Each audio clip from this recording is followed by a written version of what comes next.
大和ハウスプレミスドーム札幌。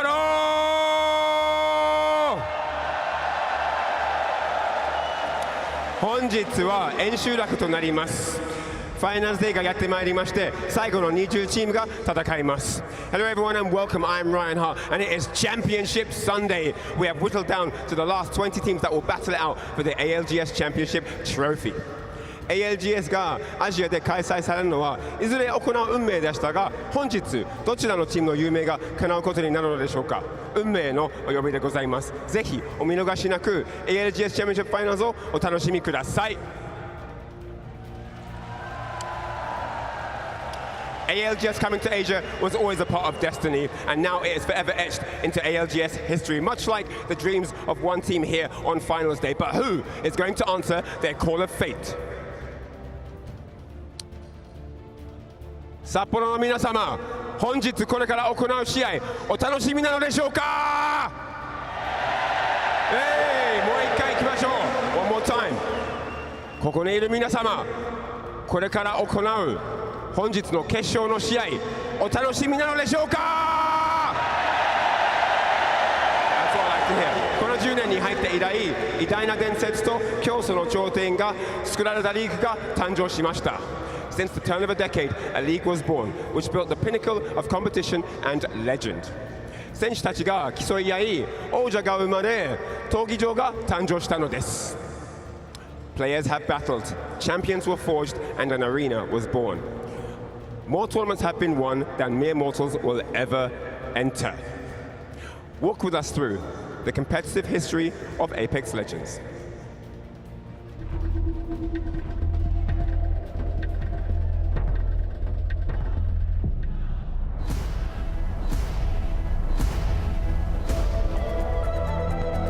富を得る者、名声を得る者はいれど、選ばれし者しか栄光を得られない。物語は5年前に始まった。世界中から幾百の名もなき挑戦者たちが集った。過酷な戦いを勝ち抜いたのは、歴史にその名を永遠に刻むことになった3名。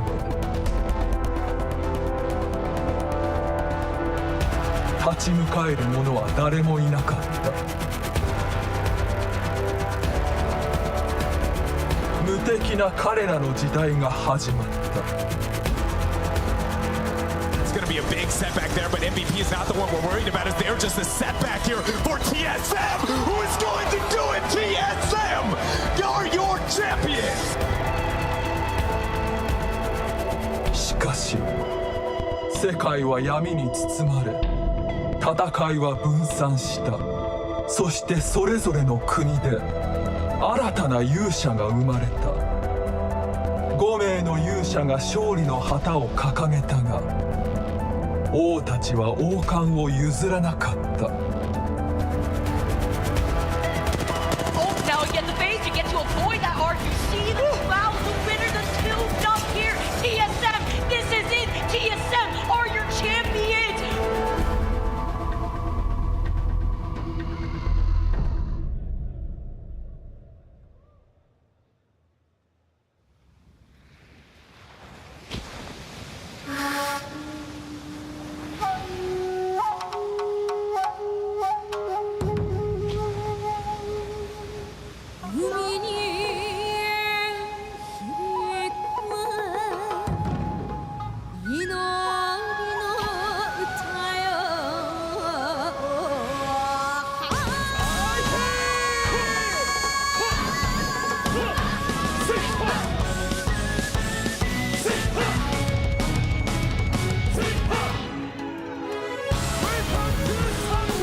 日常に戻り、人々はアリーナへ戻った。東では新たな勢力が誕生した。その新たな勢力は王座を手にした。Ulti is out. Optic is gonna gauge goes out as well. Zero's gonna do it. Wide left flank, and then just like that, Reignite is gonna do it. They are your champions. Australia comes all the way to Europe and wins the ALGS. しかし人々は彼らを真の王者と認めなかった。彼らは非常なまでに勝利を重ね世界を制した。 Looking to go back to back, they take out one. Sharky pushes, Dome Shield is placed, and now Dark Zero is going to be your champions of the Apex Legends Global Series. 4年が経ち頂点にたどり着いたのは2つの勢力。人々は新たに誰が殿堂入りするのか固唾を飲んで見ていた。しかし王者たちはさらに伝説を塗り替えただけだった。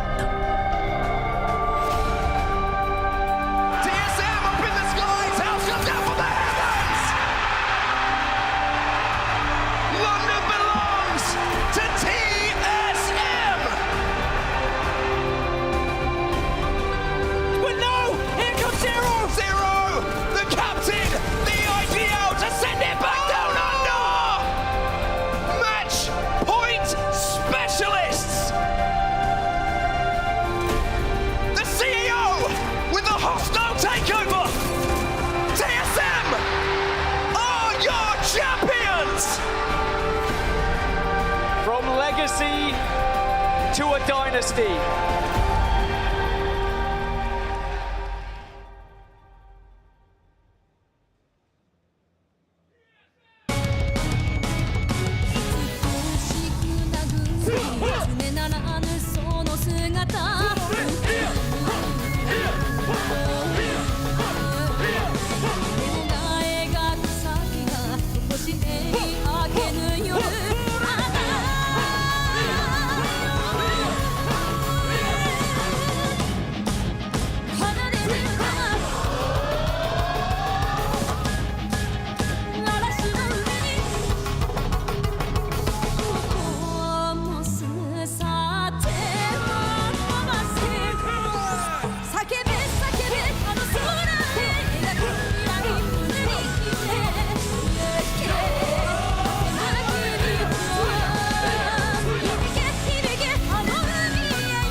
近年は二大勢力が世を制していた。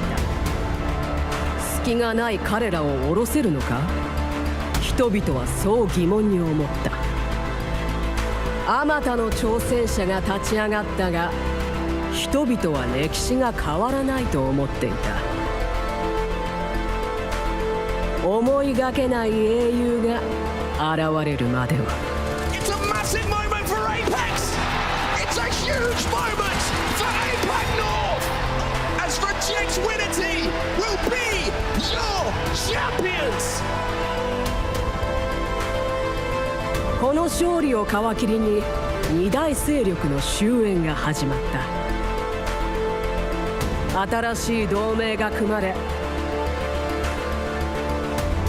突如王座が開いた。 Might be dropping here! Unlucky on his own! Won't win it! But SSG will become your champions here in Germany! 誰しもが勝利を手にできるという希望が世に知れ渡った。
そしてここ日本でも今チャンスが訪れようとしている。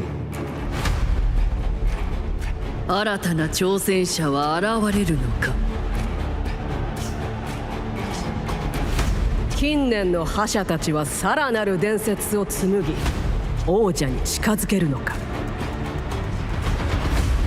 それとも王者たちが再び制するのか。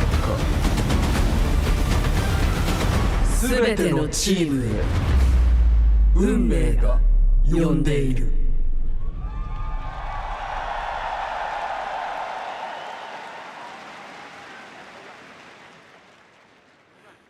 APEX ファミリーの皆様、ALGS チャンピオンシップトロフィーの担い手のご紹介でございます。ウィッグ様、グリーク様、そしてユーキオ様でございます。大きな拍手をお願いします。It's time to welcome to the stage the elegant, the beautiful, the wonderful ALGS Championship Trophy, accompanied by our fabulous trophy bearers, Wig, Greek, and Yukio.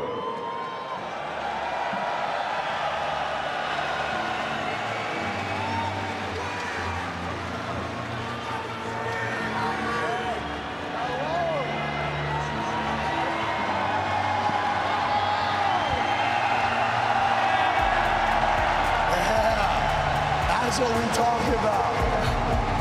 Oh my goodness. Oh my goodness.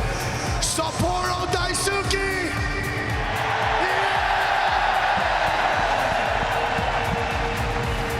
Sapporo Daisuke! We love you all so much. From the ALGS to the B stream to the watch parties, thank you so much for coming out today. It's an historical day in ALGS history, and let's go, baby, come on! Beautiful, man. Thank you all so much. 今日がもう最終日なんで、もう残しても仕方ないんで、皆さん全部出していきましょう。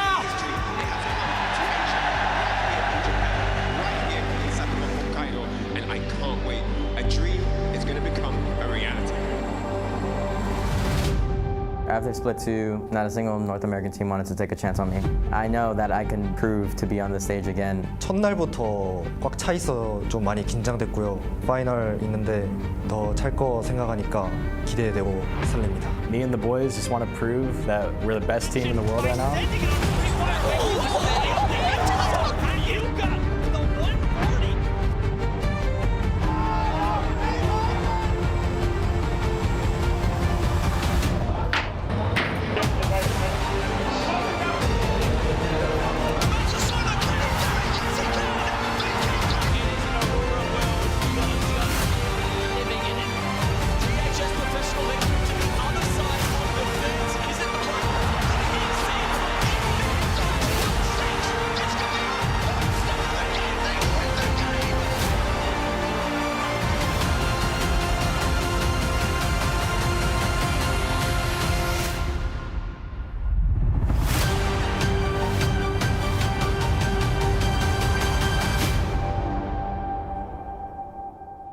日本代表として絶対に勝ちます。40チームが出場権と ICQ を獲得し、ここに結集されました。ただいま決勝のチームの入場です。And now, ladies and gentlemen, it's time to welcome the indomitable, the unconquerable 20 teams that will battle it out to determine the Apex Legends Global Series Year 4 champions. It's time to welcome EXO Clan! 皆様、EXO Clan の入場でございま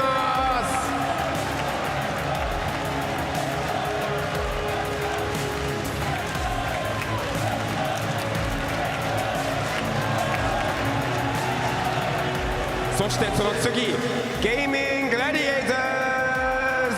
Next up, it's Gaming Gladiators!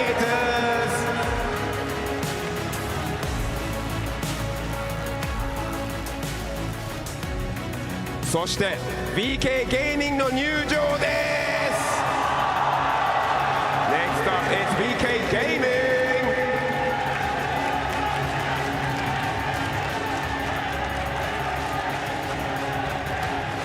続いてティームファルコンズの入場でございます。 Next up it's time to welcome Team Falcons。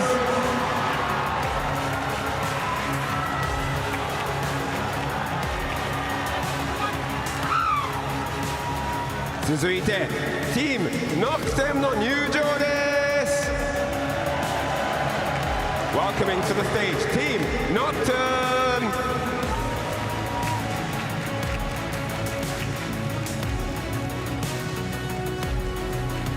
次は Team Go Next の入場です。 Next up it's time for Team Go Next。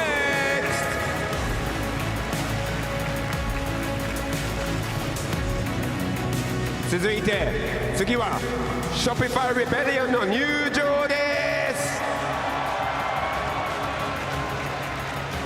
Beginning with S for Success, time to welcome Shopify Rebellion。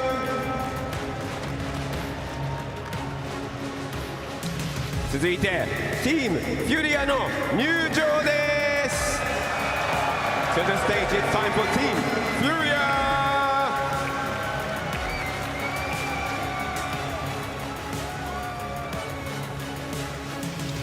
次はチームアオーラを迎えしましょう。 Next up it's Team Aurora。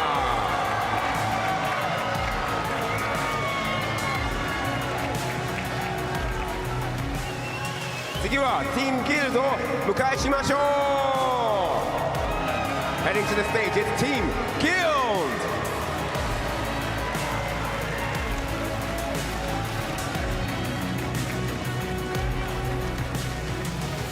続いてティーム LG の入場でございます。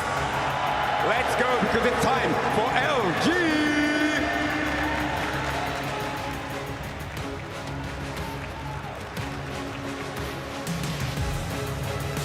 次はチームアライアンスの入場です。 Hands together for Team Alliance。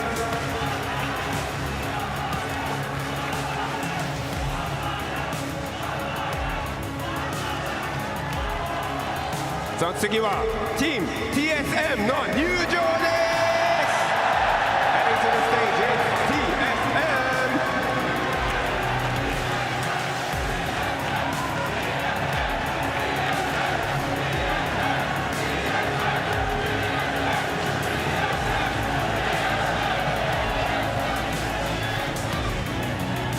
続いてチームコンプレクシティの入場です。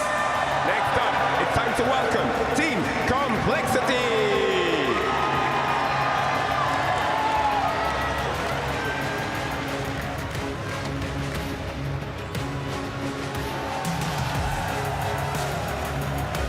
でその次チーム Envy の入場でございます。 Time to welcome the one, the only Team Envy。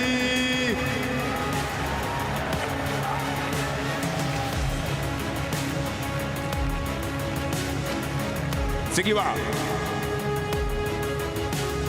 Team Burger の入場でございます。 With a strong appetite for victory, let's welcome to the stage Team Burger。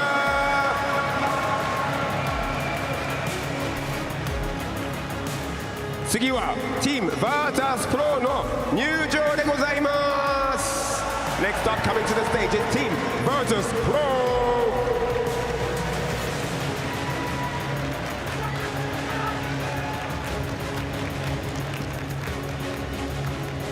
そして次は Team Liquid Alienware の入場でございます。 Time to welcome Liquid Alienware to the stage。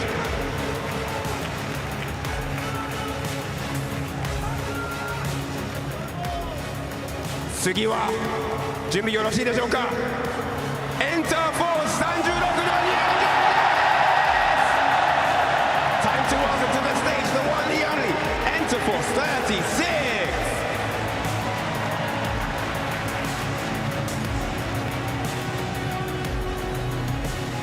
そして最後にここにいる皆様、札幌の皆様、日本の誇りチームファナティックの入場でございます。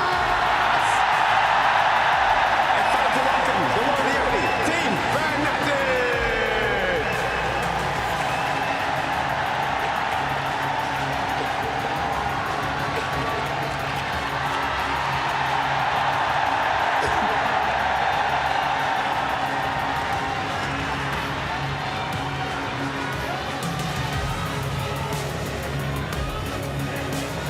All right, so that's that. All the teams are set and ready to do battle here in the finals to see who's going to grab that coveted ALGS Championship trophy. ここにいる皆様、これからすごい戦いが行いますので、ぜひお見逃しなく ALGS Championship Finals をお楽しみください。To the casters to get everything started. Let's hit it.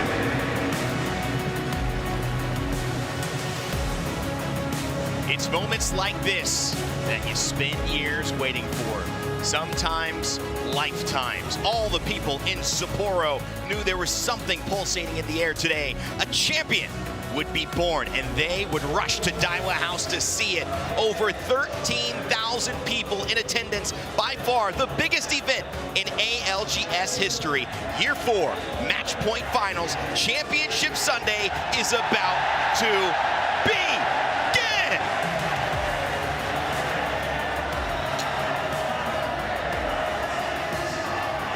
Welcome, ladies and gentlemen, to the desk. This moment does not go unnoticed for all of us here. This is something special, and I'm so glad that you're getting to witness and ride along with this journey for us. Year 4 is going to end in fantastic fashion.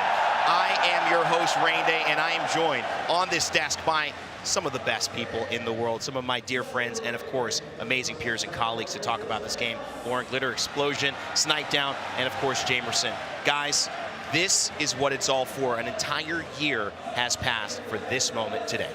And I think everybody in the crowd is just as ready as we are to get into this. I mean, this is the moment that our teams have waited extra long for. This is the biggest gap they've had between lands to prepare and perform on a global stage of this size with this size crowd. I mean, it's insane here right now. We've never seen anything like this. We've never felt, I think, anything like this, and certainly Snipe players in those booths probably haven't felt anything like this as well. These lights are bright. It pretty much is as bright as possible when it comes to competitive esports. Yes, absolutely, and I think it's safe to say who the crowd is pulling for with those final few walkouts.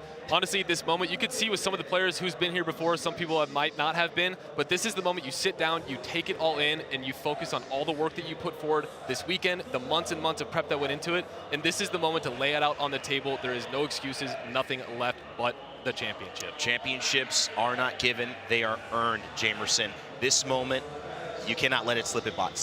Yeah, and it's incredible because every single region here has an amazing chance at glory, and we talked about how much parity there has been in this tournament so far, and we really are putting the global in the ALGS for this last day. So I'm so glad to see APAC North, APAC South, EMEA, and NA well represented here in the final lobby. It feels special. Guys have been doing a lot of these for a long time. This one, it's got some heat to it. Those teams that just walked out represented all of the regions who have made it to this moment to compete to hoist that trophy. Let's introduce them one more time now on broadcast. Match Point Finals from a grueling group stage into Elimination Round 1, Elimination Round 2, or Winners Finals. These teams have played and given their all to have a chance to realize their dreams. Shopify Rebellion, TSM, Guild, Gaming Gladiators, Aurora, Alliance, Liquid Alienware, Furia, Interforce 36, and go next.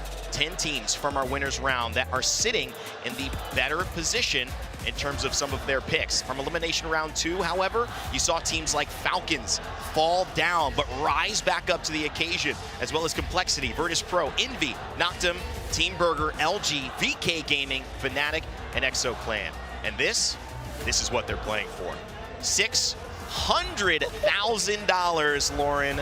That is life-changing money but it's a life-changing experience to even have a chance to play for that in this moment. Oh, absolutely. I mean, we talk about it all the time. Even just making it to match point finals is already an insane achievement. You're top 20 in the world at Apex Legends. Wow. Now, if you're somehow able to get a $600,000 prize pool on top of it, that is not too shabby, but even top 3, all of it's life-changing money. What's the opposite of insult to injury? I mean, it's like a good thing to even better thing, Snipe. You made it, you're top 20, and now here's a little 600,000 as well.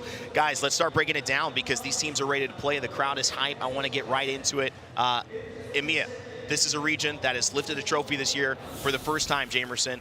They've got some heavy hitters here looking to do it again. Yeah, at the, of course, EWC Alliance, definitely able to get their first win, but I definitely want to talk about Aurora, the standout performing team throughout our group stages, throughout the bracket stages, running the lobbies left and right. One of the highest conversion rates in top 5s in our lobby, and they have been able to just control the lobby extremely well. Now, this is a squad that missed out on Split 2 playoffs, and so they come in with a little bit of chip on their shoulders, right? They had to prove themselves, and people were wondering, how are they going to adjust to the meta? Well, they're dominating it.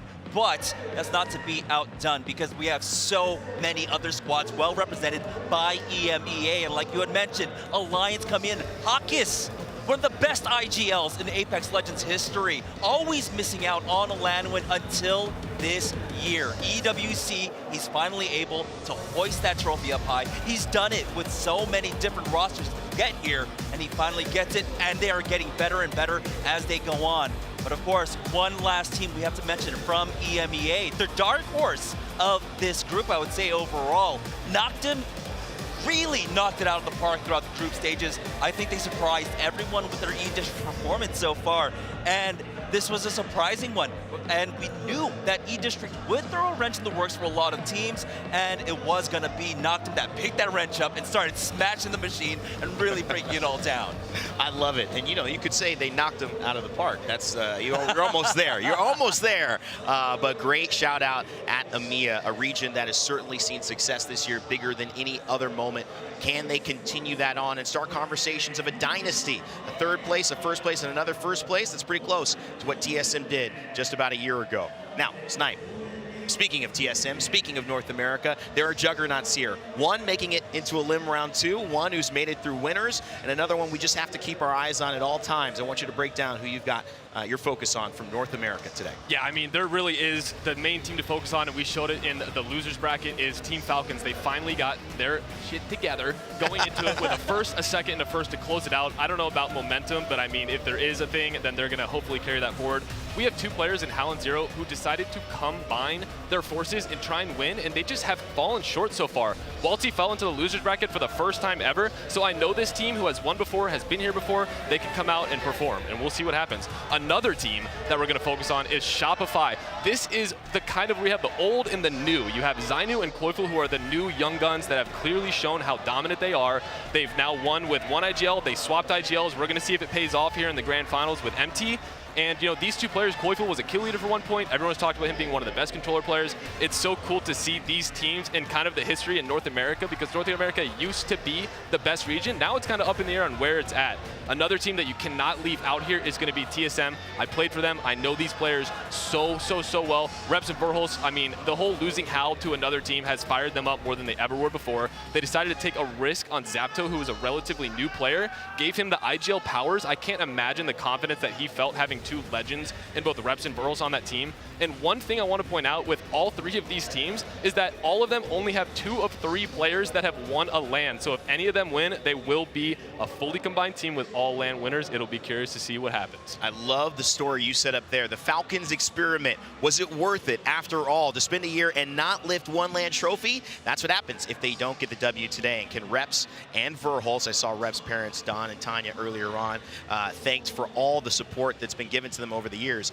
Can they do it without Hal? That's the question that'll be answered there. And of course, can Shopify Rebellion go back back-to-back in terms of lands. Going to be so fun to watch. But a team and a region I've been kind of focusing on as well is APAC South. This is usually the region we've been talking about in Apex Legends history that goes to compete against North America. It was Dark Zero. Those guys moved over to North America, combined to be a part of Falcons, and that obviously has changed things up. But in their place, in that vacuum, have been teams like Team Burger, who have shown up and may be surprised, but they shouldn't have. When you look at Sharky, Pricey, and the ability for them to not only have experience in that team, but also to know that Sharky's been a LAN winner before with Zero on Reignite, you cannot doubt that he knows how to play under these bright lights. And so can he get this team, who just narrowly qualified from our elimination rounds, into finals to be able to do the unthinkable? What we haven't seen, a team go all the way in that bracket, come back, and then hoist the trophy and win a championship.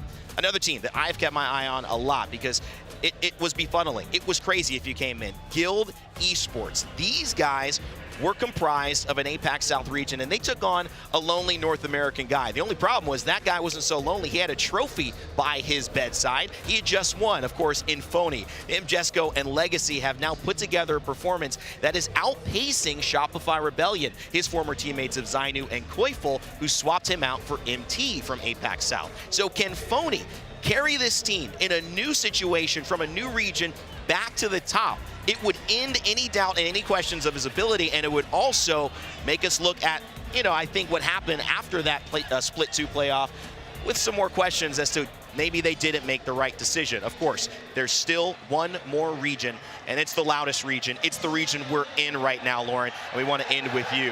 APAC North, it could be their moment. Absolutely, it could be, and I want to talk about the two teams that we literally heard the crowd cheering the loudest for. Kicking things off with Enterforce 36, which I'm actually really excited to talk about, because before we get into their performance here at LAN, I want to remind everybody at home what they did at Split 2 playoffs in Mannheim, okay? And that was the game where SSG won.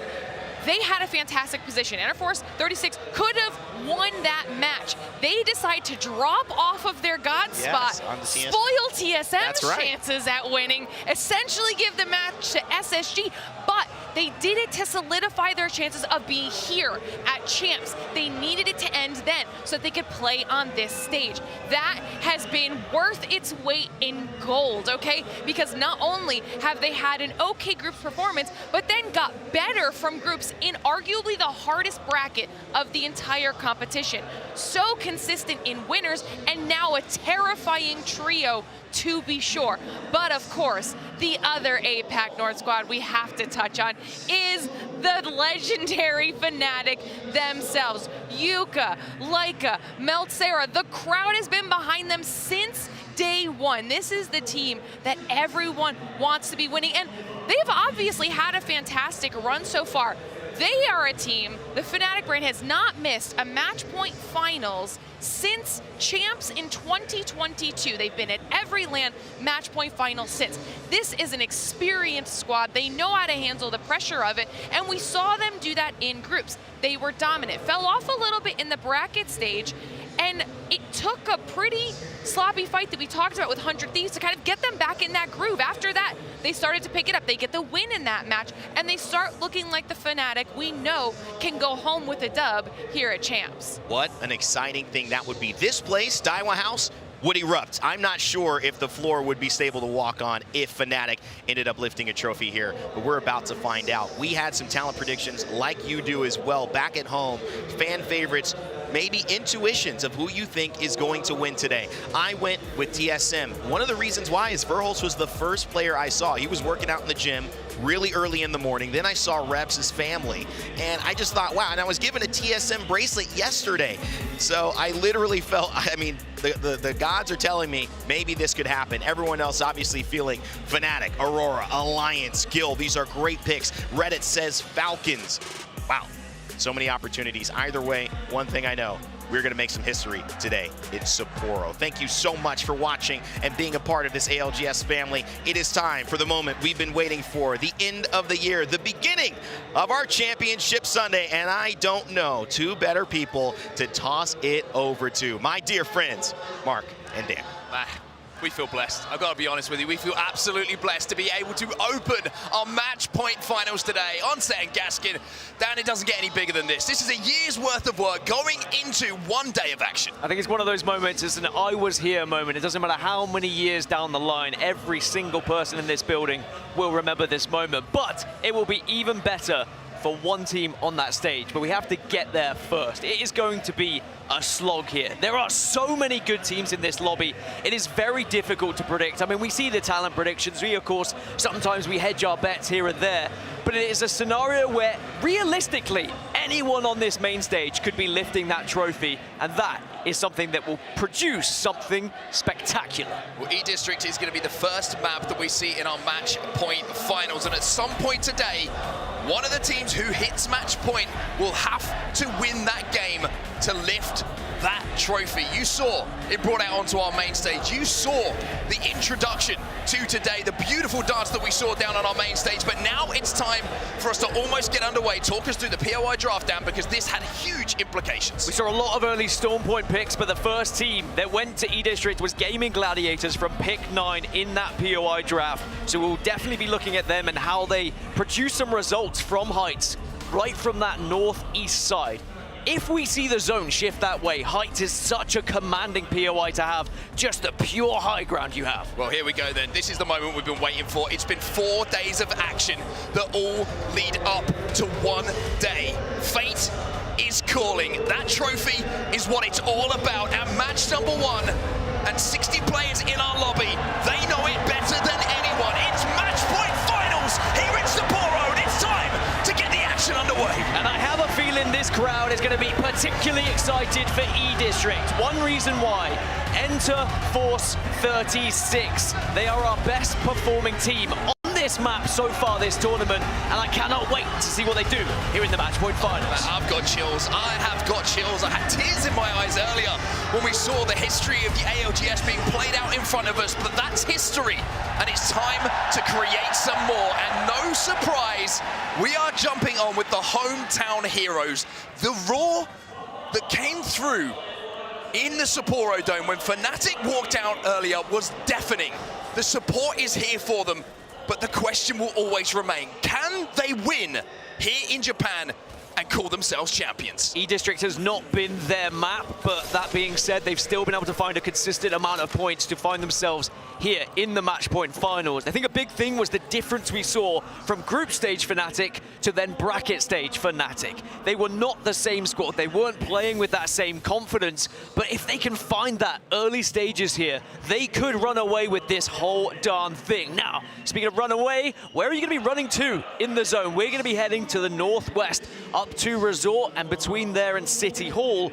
And Guild, dropping over at Resort, will be particularly excited about that one. They do have a ring console to work with as well, so they'll have all of that information provided, as well as Noctum. Remember, yes. I spoke about Enter Force 36 being one of our best performing teams. That's exactly the same for Noctum. They have the most wins on E-District so far this tournament, and will definitely be a team we keep an eye on. They also have a ring console. They also know where the zone is going, as they're about to meet Guild.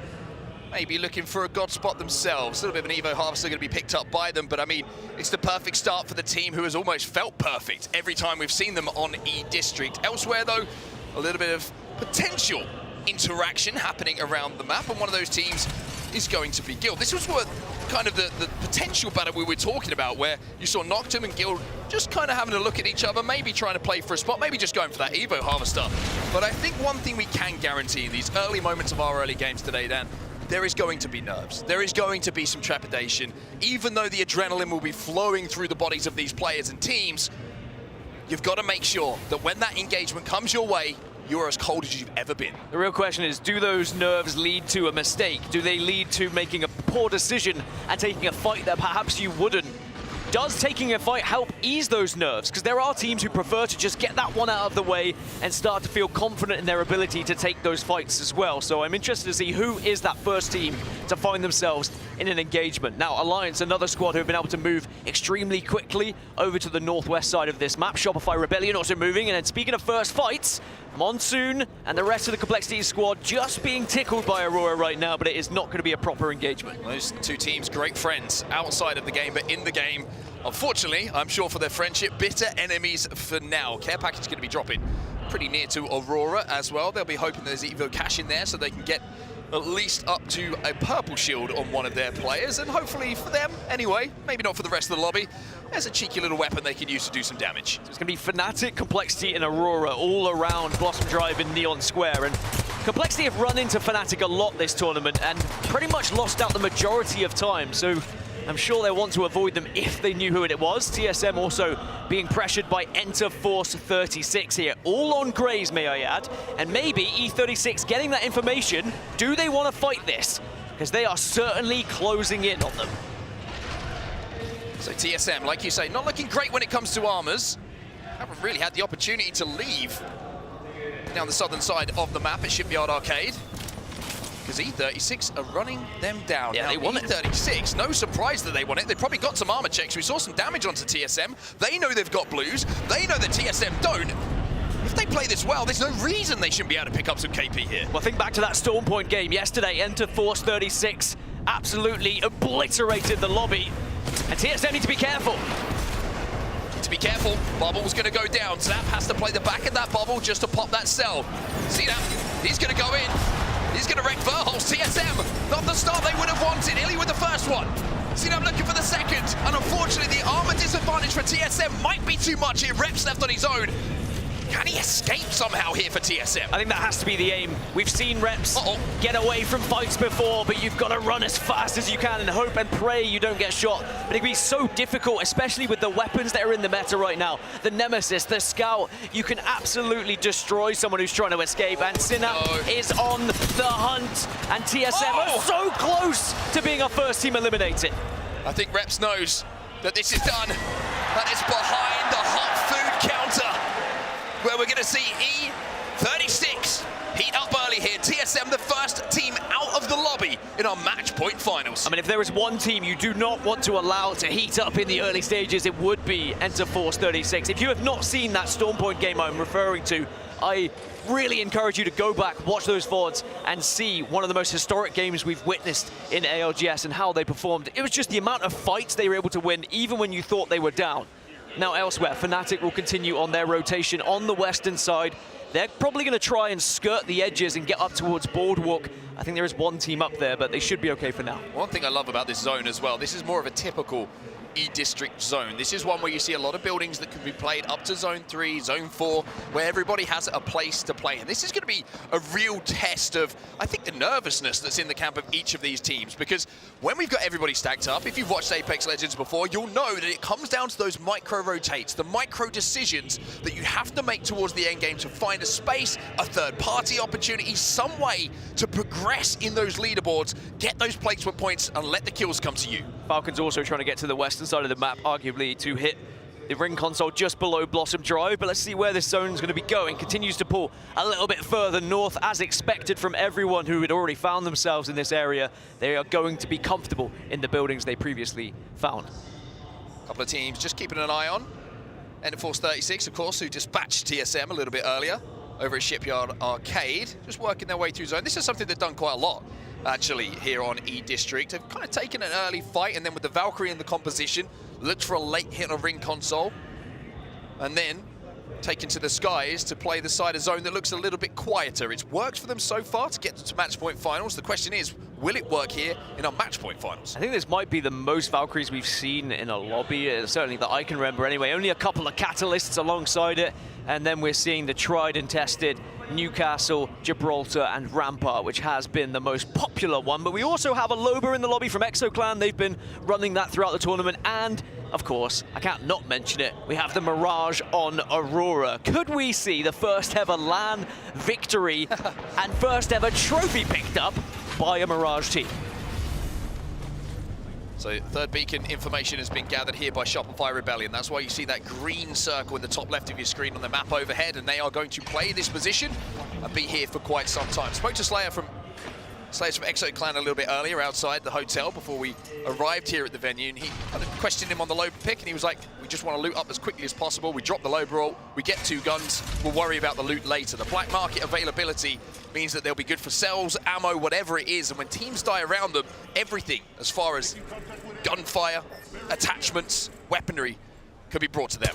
And when you look at legends that can escape, that can get away and get your team back up to a full 3, Loba, one of the best, especially with the changes as well to her bracelet, getting 2 times of it now.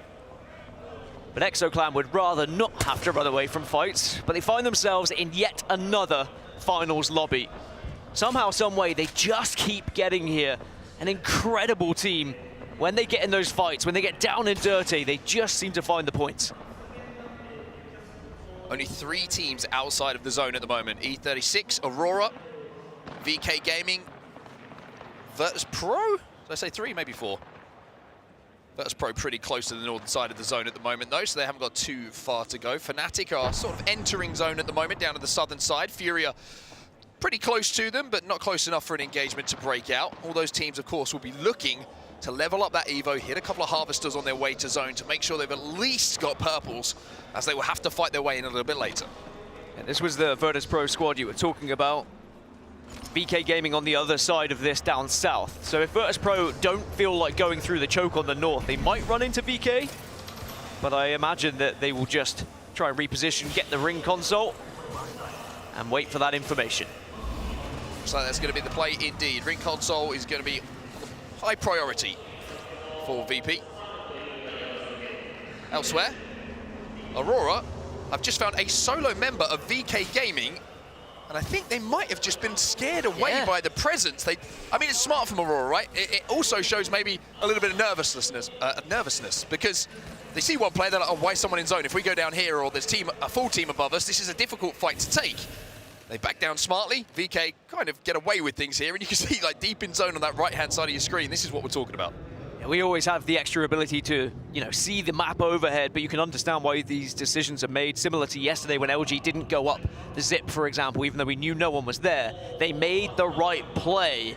Wow, okay, we're going back up towards Resort. Great news for some of those who have committed on the western side, but, ExoClan, who we checked in a little bit with earlier, they're going to have to move a little way to try and get into this zone. And also, when you look at actually, the difference in height on this zone, it could be a very interesting one. Certainly can indeed. And if you're Valkolting in late to this position, you will see that one side of that zone is completely and utterly free. Now, interestingly, as this zone is now pulled away from where we originally thought it might end up, buildings have become a lot more sparse. So you're going to see teams all of a sudden who have to leave those stacked up areas where the buildings are, have to fight their way through, and it's going to be a really tough rotate to that end game for them. But if you can approach late, if Complexity approach late to the north, for example, then they can have a free walk-in. Go Next, though, they're in a battle right now, and it's going to be Shopify Rebellion who they're taking on. Yeah, Go Next, they jumped on in. They took an evac tower and tried to just send themselves dead center of this zone, and they've somehow been able to stabilize here. Well, stabilize, but they've got such a small corner to play. You can see that Noctum are looking at above as well. Atom is just looking down, hoping that someone pokes and he can take advantage of damage. Go Next just surviving at the moment, not interested in trying to engage. I think Shopify Rebellion might have tried to swing out on some damage to deal with them, but they will survive for now. 19 squads still alive in our lobby. Shopify Rebellion didn't want to overstep their boundary there, especially with Noctum above them, but Zainu does bubble out as he's just saying, look, guys, we can take them. We got 3 free kills here potentially, but they're very concerned about the team above them. And it is not worth throwing away the whole game just for 3 kills, but at the same time, they have to assess the threat accordingly. We just saw from the POV of Zainu, the 2-time LAN champion. Part of the duo alongside Koiful, who won our last event in Germany, the Split 2 playoffs. Skynade went up, but didn't quite connect. Furia, though, full red armors. I think they had access to a Mythic bin, if I'm not mistaken. Well, this is scary. Go Next have now gone underneath Shopify Rebellion here, but, with VKG and Furia in the area, you're reluctant to take this fight as well. It's why we're able to see teams cohabit so closely as well. I mean, Go Next have just slid under SR right now. You can see they're playing that bottom floor. They managed to force their way in. Plus, they've got the Catalyst being played by Zidane. That makes it the push a lot more difficult if Shopify Rebellion want to try and swing, because those piercing spikes, they're going to slow you down on that staircase, or certainly they're going to have to be shot out, which is going to give you the indication that they're going to try and swing. So Catalyst being very vital in this situation. Well, Fnatic, you spoke about that open space over on the northwest side. They're trying to find it, but they're not the first team there. Furia already found their way over here. Enter Force 36 and Complexity are all in this same vicinity now, but Fnatic have got this high ground and they have this ledge. If you get a Newcastle wall down here, the castle wall comes out, and I tell you what, you might just be king of the castle. Once again, the Valkyrie ultimate, the Skyward Dive, showing its value here on E District. Rest of the lobby doesn't like it though. It's like that wall doesn't adhere to building standards. We're going to remove that one for now. Still a couple of squads that are so close in proximity that are not taking the fight because they're so worried, with 18 squads still remaining here, with the fourth zone closing, but knocked them. Remember, they were on that bridge and a couple of them have been knocked. Real question is, will they be able to get back up onto their feet? It seems that every single time they get a res, Alliance are in the kill feed knocking them. It's also 0 from Falcons with a Kraber who got that initial knock. So Falcons, weaponry-wise, are going to be very happy with what they found on their little journey towards the zone. They're on the southern side of things at the moment. Get shot through the grates. Esports are, once again, just showing how you can survive in the smallest of corners in this meta. Team Liquid Alienware versus ExoClan, though. Jaguares popping a battery, trying to slide down and out of the bubble, but it's not looking like a good situation for them. ExoClan have an opportunity to clean this fight up. Yeah, ExoClan have been able to get the initial ones, but they also have to move at the same time, and both of these teams might end up on their backs shortly. So Exo probably just want to guarantee the point. Liquid Anywhere get eliminated by Shopify Rebellion, though. Zainu from the window with the scout does the job, and now Exo, it's their turn to try and push it. Have to use the bubble to cross. Swinny's going to dive down. Swinny, 1 HP. Slayer 0, ExoClan out of the lobby. They will be eliminated. Couldn't make that cross in time. Yeah, I think that was inevitable. Once teams caught wind of where they were arriving from, they were able to get eyes. Virtus Pro also got taken out of the lobby, as now Aurora and Falcons are so close to one another. Two teams that could very much go on to win this entire thing today. Two teams who fought a lot yesterday in some of the group stages that we saw. How goes down, though, even with the red armors. They can't do anything in this situation. Wolsey's trying to escape. He can't do it. Falcons just get absolutely run over. As Unlucky in effect find themselves on their own. Alliance, the IGL on his back for now. Aurora really commanding their position, taking that space, taking that height. As Alliance are back up as well. The bubble gets them on their feet, but Aurora have now just lost 2 as the Gaming Gladiators take advantage of their position. It's Aurora. Pieces of Aurora. There's a Mirage around here somewhere. Didn't manage to finish him off. Sheila and Phony take on that high ground, and luckily that attack was there just in the nick of time to keep them alive, but not for long enough. Shopify Rebellion also don't make it into our top 10 here. Gaming Gladiators have also been eliminated as Fnatic bang center zone all of a sudden, by the way. Start to have a little peek and think, can we find some KP? These Valkyrie teams are pulling stuff off. We've got 4 teams alive who have Valkyrie in their composition. I think it is really demonstrating how important she can be here on E-District, especially with certain zones. I know it's always going to be different depending where that zone goes, but both Enter Force 36 and Fnatic and Furia as well have found themselves on that northwest side we were originally mentioning. Well, I mentioned 2 of the previous LAN winners that we had in Mannheim, Germany, the Split 2 playoffs. Well, we all know the drama that unfolded after that, which left Phony here, the IGL of Guild, having to find a new squad. Unfortunately for him at the moment, one of his teammates has fallen in Legacy, and it's Hackis with that PK who gets the knock onto him. No time to res, no time to think. Effect walks on in, and Hackis gets the final job done. Guild eliminated, but now VKG pushing up. It's E36 on this side. Oh, they've lost everything. All the cover's gone. Team Burger have gone in the meantime. QQ doing what he did yesterday. The Valk tries to fly away. It's aimbot taken to the skies. E36 are gone because Fnatic overlooking all of this carnage. Yuka says, here's a present for you. Enjoy these thermites. That's a fatty thermite if I've ever seen one, as Alliance get eliminated in the kill feed as well. VKG the next to go. 6 squads now remain, and the crowd starting to believe in Fnatic here in match 1. Whereas Fnatic could kick this tournament off with a win, and maybe they're looking to kick off match point finals with a win as well. Go Next versus Nocturne Esports. Both EMEA teams now forced to fight in and around this castle wall and this bubble. Remix Powers making sure he gets it back up while Sheila defends, and Go Next. They just can't push. They can't push, and that bubble's going to go down. Remix Powers. It's Fnatic from distance again with a grenade that gets involved. So down with the PK. Trapped in the cat spikes, but isn't able to survive. Go next to Gon because here comes Complexity, taking out both the EMEA teams. Just when you think you're safe, suddenly a grenade out of nowhere. 4 squads now remain. We've got Fnatic, Complexity, Envy, and Furia in match 1 of our match point finals here in Japan. Envy have been very quiet, by the way, just going about their business, avoiding all the gunfire, but I think Furia have just spotted them out. 2 of our 4 teams with a Valkyrie in their composition, may I add, as Fnatic have just created so much space on this northern side.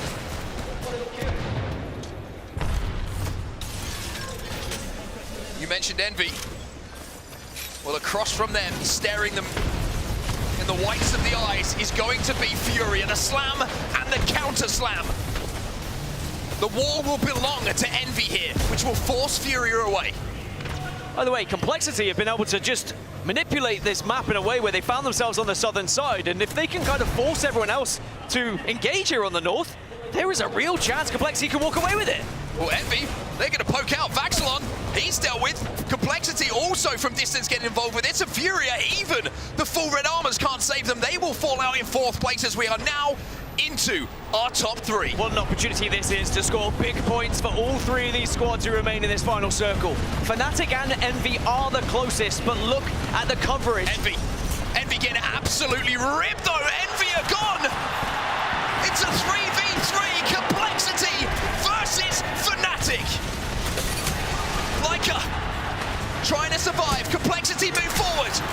Yuka with the Peacekeeper trying to hold the line, but Womnock already got to Complexity. Malstera left on his own. Complexity will win game 1 of your match point finals. Put some respect on his name. Monsoon on the desk lets them know. Fnatic have been a thorn in their side all tournament long. What was it I said right at that start of that game? They keep running into Fnatic. They keep losing the bubble fights. But I've heard it time and time again. This is Complexity's meta. And they put big points on the board in match 1.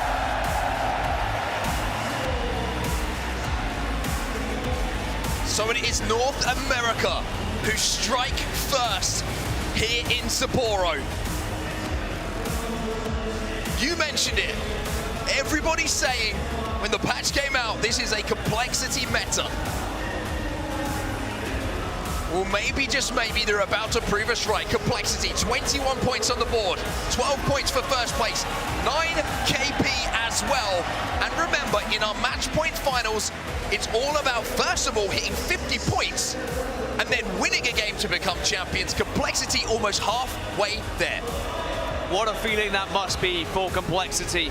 But it's all well and good getting a win on the board when you're not on match point. It's about getting the job done once you reach that 50-point threshold you were mentioning. I mean, a team that has found their most points on E-District, I think they will be pretty confident every single time this map comes around. But of course, we have 3 maps being played in these finals, so it's consistency across the board. The good news for Complexity, by the way, and I think that might be the best photo I've ever seen from Monsoon. Imagine that running at you in a bubble fight. You're so surprised that Complexity won.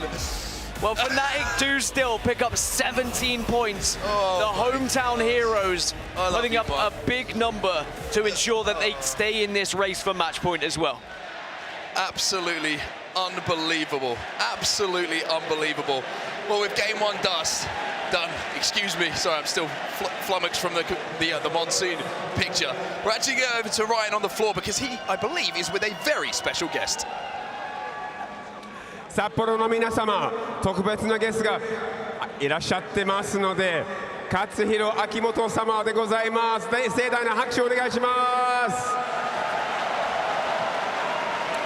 はい、皆さんこんにちは。ALGS チャンピオンシップファイナルズに来ていらっしゃってるファンたちには、一言お願いしてもよろしいでしょうか。はい、皆さんこんにちは。札幌市長の秋元です。ALGS ファンの皆さん、そして選手の皆さん、ようこそ札幌にお越しくださいました。皆さんを札幌市民を代表して心から歓迎します。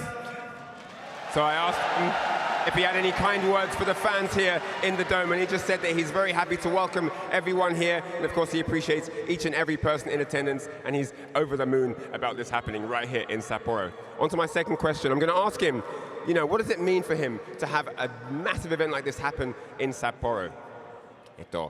勝弘様、こちらのイベントが札幌で開催されることにどれほどの意味があるのでしょうか。はい、アジアで初めて今回この ALGS の大会チャンピオンシップが開催されます。そういう意味では、こうして札幌に多くの皆さん、そして選手の皆さんが来ていただくことで、札幌、北海道を皆さんに知っていただく、そしてオンラインで見ていただいている方もたくさんいらっしゃいますので、そういった方たちに札幌の街の良さ、これをね知っていただく、また楽しんでいただくことができるっていうのは一番本当に嬉しいことです。All right, so I asked him how important it would be to have this event here in Sapporo, and he just mentioned that, of course, everyone here in the Dome, all the people tuning in live online, knowing about Sapporo is a great thing. His interest is that everyone gets to know how amazing Sapporo is as a city, and this is one thing he's extremely grateful for here today. Third and final question. Apparently it's his birthday. I wonder who he's going to give his wish to in terms of which team he wants to see go all the way and get this beautiful trophy. 勝弘様、本日は勝弘様の誕生日だそうですがありがとうございます。本日はですね、誕生日の願いでですね、どちらのチームの勝利にかけるのでしょうか。どちらのチームに渡しますの。こんな運命の日にね、参加できるということはもう大変嬉しく思ってますし、20チームの皆さんがこれまで頑張ってきたので、願いといったらこの20チームみんなに勝ってほしいなと思うんですけど、そうもいかないですから本当に皆さんが最大に頑張っていただける、それを望んでいる、それが願いですね。わかりました。ありがとうございました。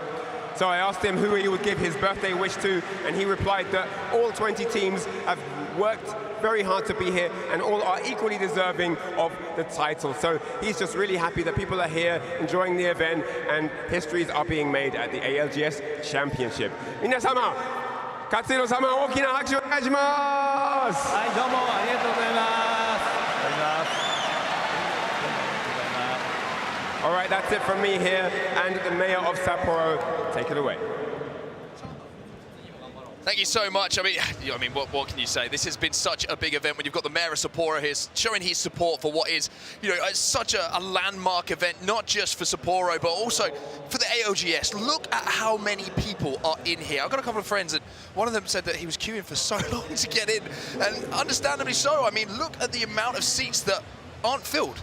There's none. It is literally standing room only if you want to be in here, and I've got to say, you can feel it, you can really hear it as well, and I've got to say to the mayor of Sapporo, surprised he didn't go with Fnatic. It would have been a cheap pop, easy one to get, right? And happy birthday as well. But honestly, they were queuing since 4 a.m, by the way, this morning. The first fans arriving, that's how important it is to them to get front row seats for what is the biggest ever Apex tournament in history.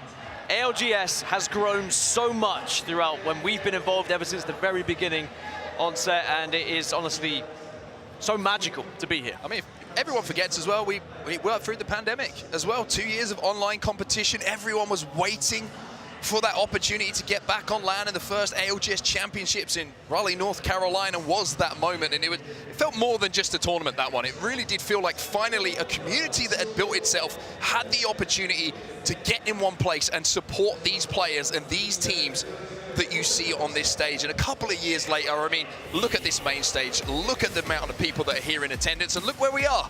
We're halfway around the world from where I live, halfway around the world from where you live as well.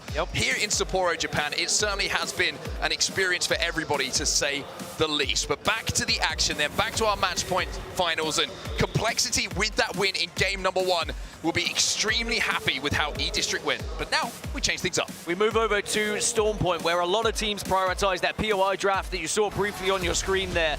One big team to mention, Aurora, who came in as first seed from the bracket.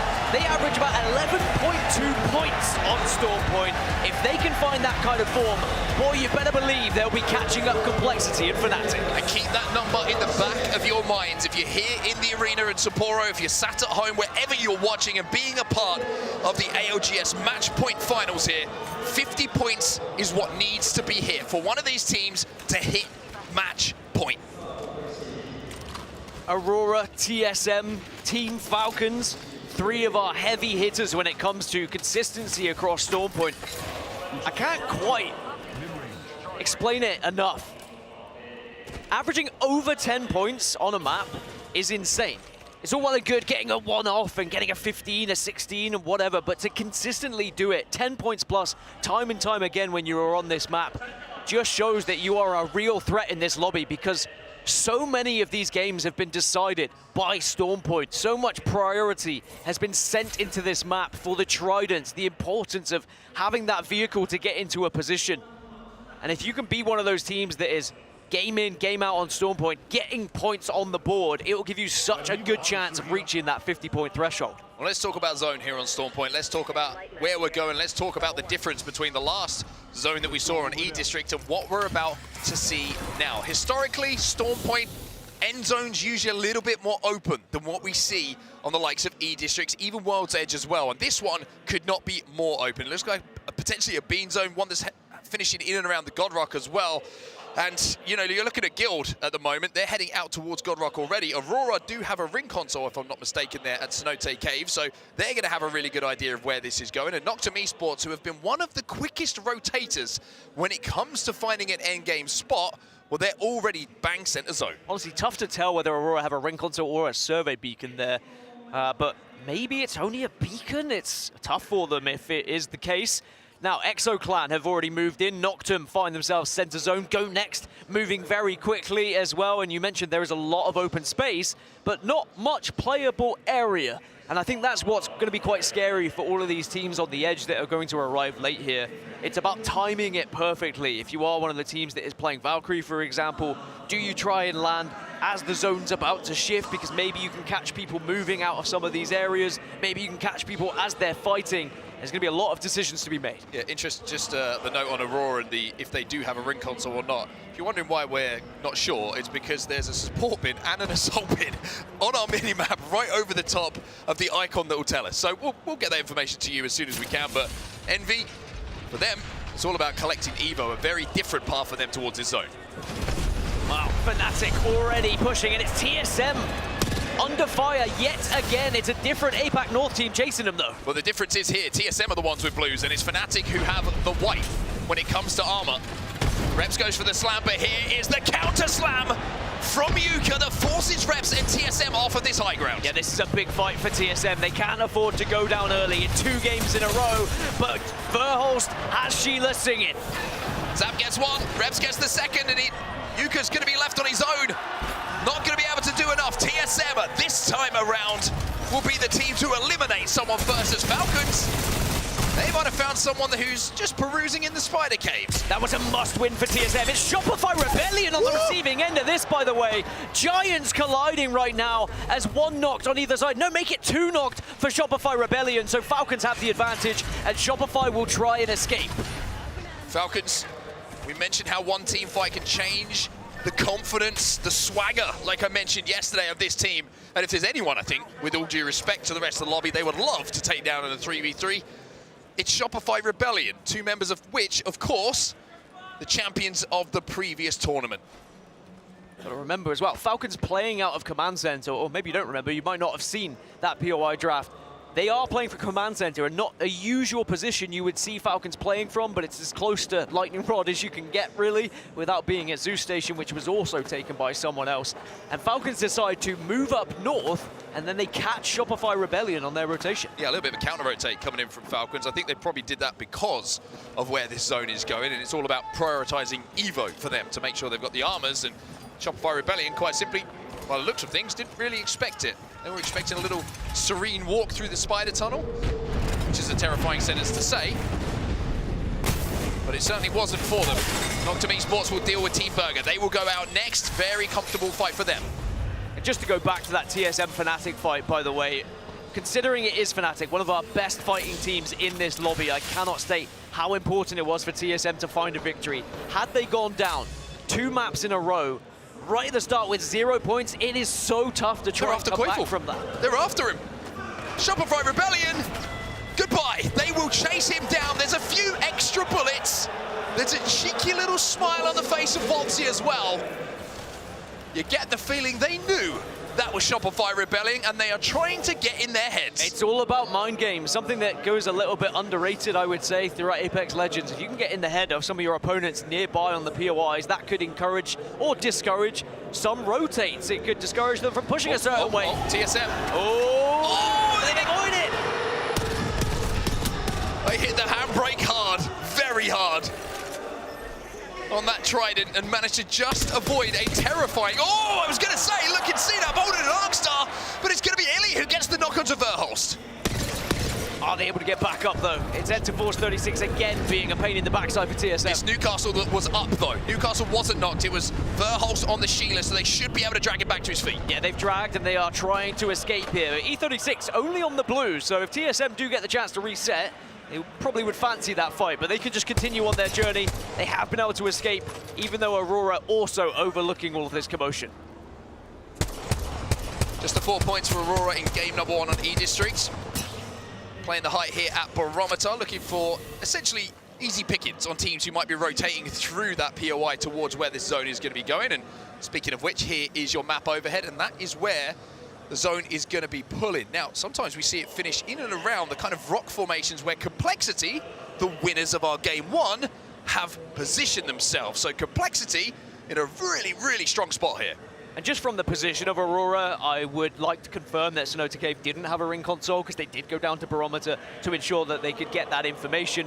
And I think it'll be a bit annoying, because, you know, it's always frustrating when it is a circle that's close to your POI, but by moving this way and getting late ring console information, they get even more of an advantage when it comes to where that zone is going to be. Just won't have priority to some of those positions. Also, Aurora not adverse to playing that kind of style. You know, we see them hit ring console on their POI and then counter-rotate sometimes historically. So certainly something they won't be too uncomfortable with doing, as we see GG and TSM. Like you say, TSM just seem to be walking into fight after fight, and it's Lufka who gets some good damage. But no, it's completely turned around. TSM run them over. TSM are starting to wake up here in Japan after a dismal game 1 where they were pushed on Grays. Now they've been able to take down 2 teams, but can they do it again? TSM being tested. Madness with the Gibby ult to stop the push. Zap's left on his own. You can see they're trying to swing out here and catch him off guard, but the Gibby ult in response means that Zap will be able to escape. But Reps will be the first one to fall here. TSM in a 3 versus 2. 2 versus 3. Do they just try and retreat out of this one? How confident are Zap and Verhulst? It's not an easy place to try and escape. A lot of open ground. You can be shot from a distance. They're going to take the fight. I think what's happened here is Zap has sacrificed himself. He's trying to buy time so that Verhulst can escape. Good. And that looks like job done. Alliance then. Little bit of a different look at a different part of the map here on Storm Point. They're over at the mill. They have console information as well. And a little bit of clay pigeon shooting at the Trident coming in from Effect. 6 points for Alliance at the moment. A major threat in this lobby. By the way, just got a knock. Envy just got a knock onto Illy here, so that's why they're trying to send this one. Envy are so weak, though. There is still a chance for aimbot here. Oh, doesn't connect with the shots. Enter Force 36 do go down. Envy push successfully, and they will hold the southeast of this map now. Enter Force 36 go out in 16th position. 15 squads now remain. A placement point gain for everyone left. Envy have had a very difficult road to this match point finals, but it's a road that they're still on at this point. Group stages, not great. Didn't look too brilliant in the elimination bracket either, but they got the job done. Oh, Falcon's got to be careful here. TSM will be eliminated, so TSM, unfortunately, Verhulst wasn't able to craft those banners, get that Moby, and keep them alive. How having to queue his back here. Wall will go down as well. And now they're trying to rip someone down on the cross here. Oh, the bubble goes down just in time, and Falcons can't get that knock, but more importantly for them, they survive. Yeah, Liquid Alienware, they are the team that are just being shot over by Falcons. They're holding the egg building right now, but Falcons really love the position they've taken and the rotation they made all the way on that western side to hold this spot. And if that zone does continue to shift further west, then they're going to be in an absolutely brilliant spot that they've had to fight pretty hard for as well, forcing Liquid Alienware just slightly away from their position. Well, Fury, you can see on the right-hand side of your screen after the fight that they had in and around Jurassic, are just using the trident that they left behind and kind of dismounted at quite some pace to fight TSM to collect a little bit more Evo and information. And it looks like they're going to hit the survey beacon here. They are playing Valkyrie, if I'm not mistaken, in their lineup, in their composition. Just checking across to make sure I'm right. Yes, indeed, they are. So that means that they can play for this late info. And then, like we say before, take to the sky, slam a spot late, claim it as your own. So unless Alliance and Virtus Pro take a fight against one another, they're both going to be in a good position with where the zone is pulling. Because the mill is still going to be in it as it transitions a little bit further north. By the way, Mythic Bin has just dropped down close between Complexity and Aurora. You can see it there, just on the left-hand side of your screen. Brilliantly observed by our team behind the scenes. This zone pull is nuts, by the way. No, only Alliance and VP are in zone at the moment. It's pulled hard to the north. I think everybody was kind of expecting what I was expecting to see. Around those rocks where Complexity have set up early, Falcons, they rotated into the back of those rocks as well. And now, on our map overhead with the beacon information that we have, we can see it's pulling all the way back to the hillside of the mill. So Alliance are in a fantastic spot. And again, most of the teams won't know that yet. They won't have been able to have it because if you're set up, you're not going to be hitting that ring console. So you're just going to have to wait for the next zone to close in. And by that time, some of those Valkyrie teams, some of those late rotating teams might have taken some of those primary spots within that next zone. VK Gaming could be one of them. They're still hovering on the outskirts right now. They will close in and maybe just be shot by the likes of Noctum and Alliance, who are going to be looking that way. Probably looking at teams who have Trident, speaking of which, Aurora are one. As to how they're going to try and rotate and find a place to play. Having a Trident in these open spaces is invaluable. Absolute gold dust, because you have that indestructible cover to create something where there is nothing. Fury are another one of those teams who are taking a little bit of a rocky approach in more than one way. A couple of bumps and scrapes, but they'll be good. Monsoon and Kimchi, not good though. Our previous winners have been knocked, or at least a couple of them have. Enemy, the last remaining player. Are they about to go from first place to 14th place? Can Enemy dip, dodge, and dive? It's alive for now. But how long he's going to be alive is a different question altogether. Also, not really any opportunity to craft unless he was able to grab the banners and has a Moby in his backpack. But the only crafter that is available is in zone over at the mill or middle zone where everybody already is. So good luck crafting there. I think that might be a little bit risky, especially on Rampart. Yeah, I wonder if we'll see a desperate attempt to try and get those banners. It's going to be a call from the IGL as to whether you think you can achieve any extra placement points getting into that top 10 or further. Team Falcons now moving from that western side all the way up to mill here, so they're going to join the likes of VP and Alliance. Noctum Esports versus Envy, and Envy is fighting so well at the moment. It's another clean fight from Envy. Noctum just swatted to the side, but Envy have got to try and reset here. They do get the slam, but oh, don't be in a corner with a Newcastle. But did he counter slam? Yes, he did. He broke the wall. Xhaka will find one. Envy dealt with Complexity also will fall. 11 squads now remain.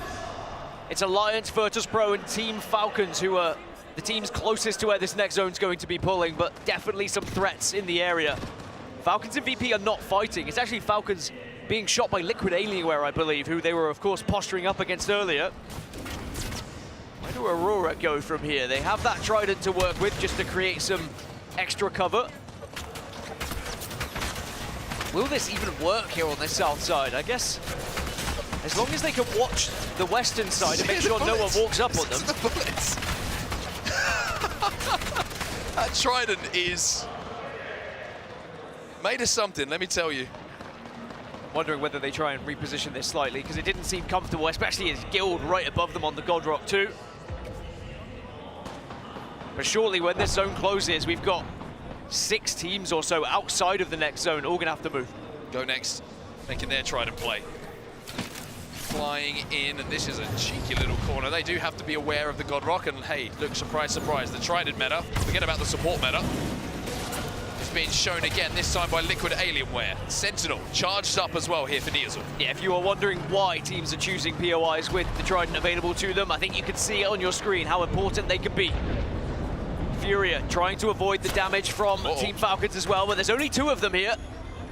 But Falcon's very aware that there is also Virtus Pro in the area. Maybe he'll land. A little bit of a Superman anti-gravity moment there for Vaxlon on the Newcastle.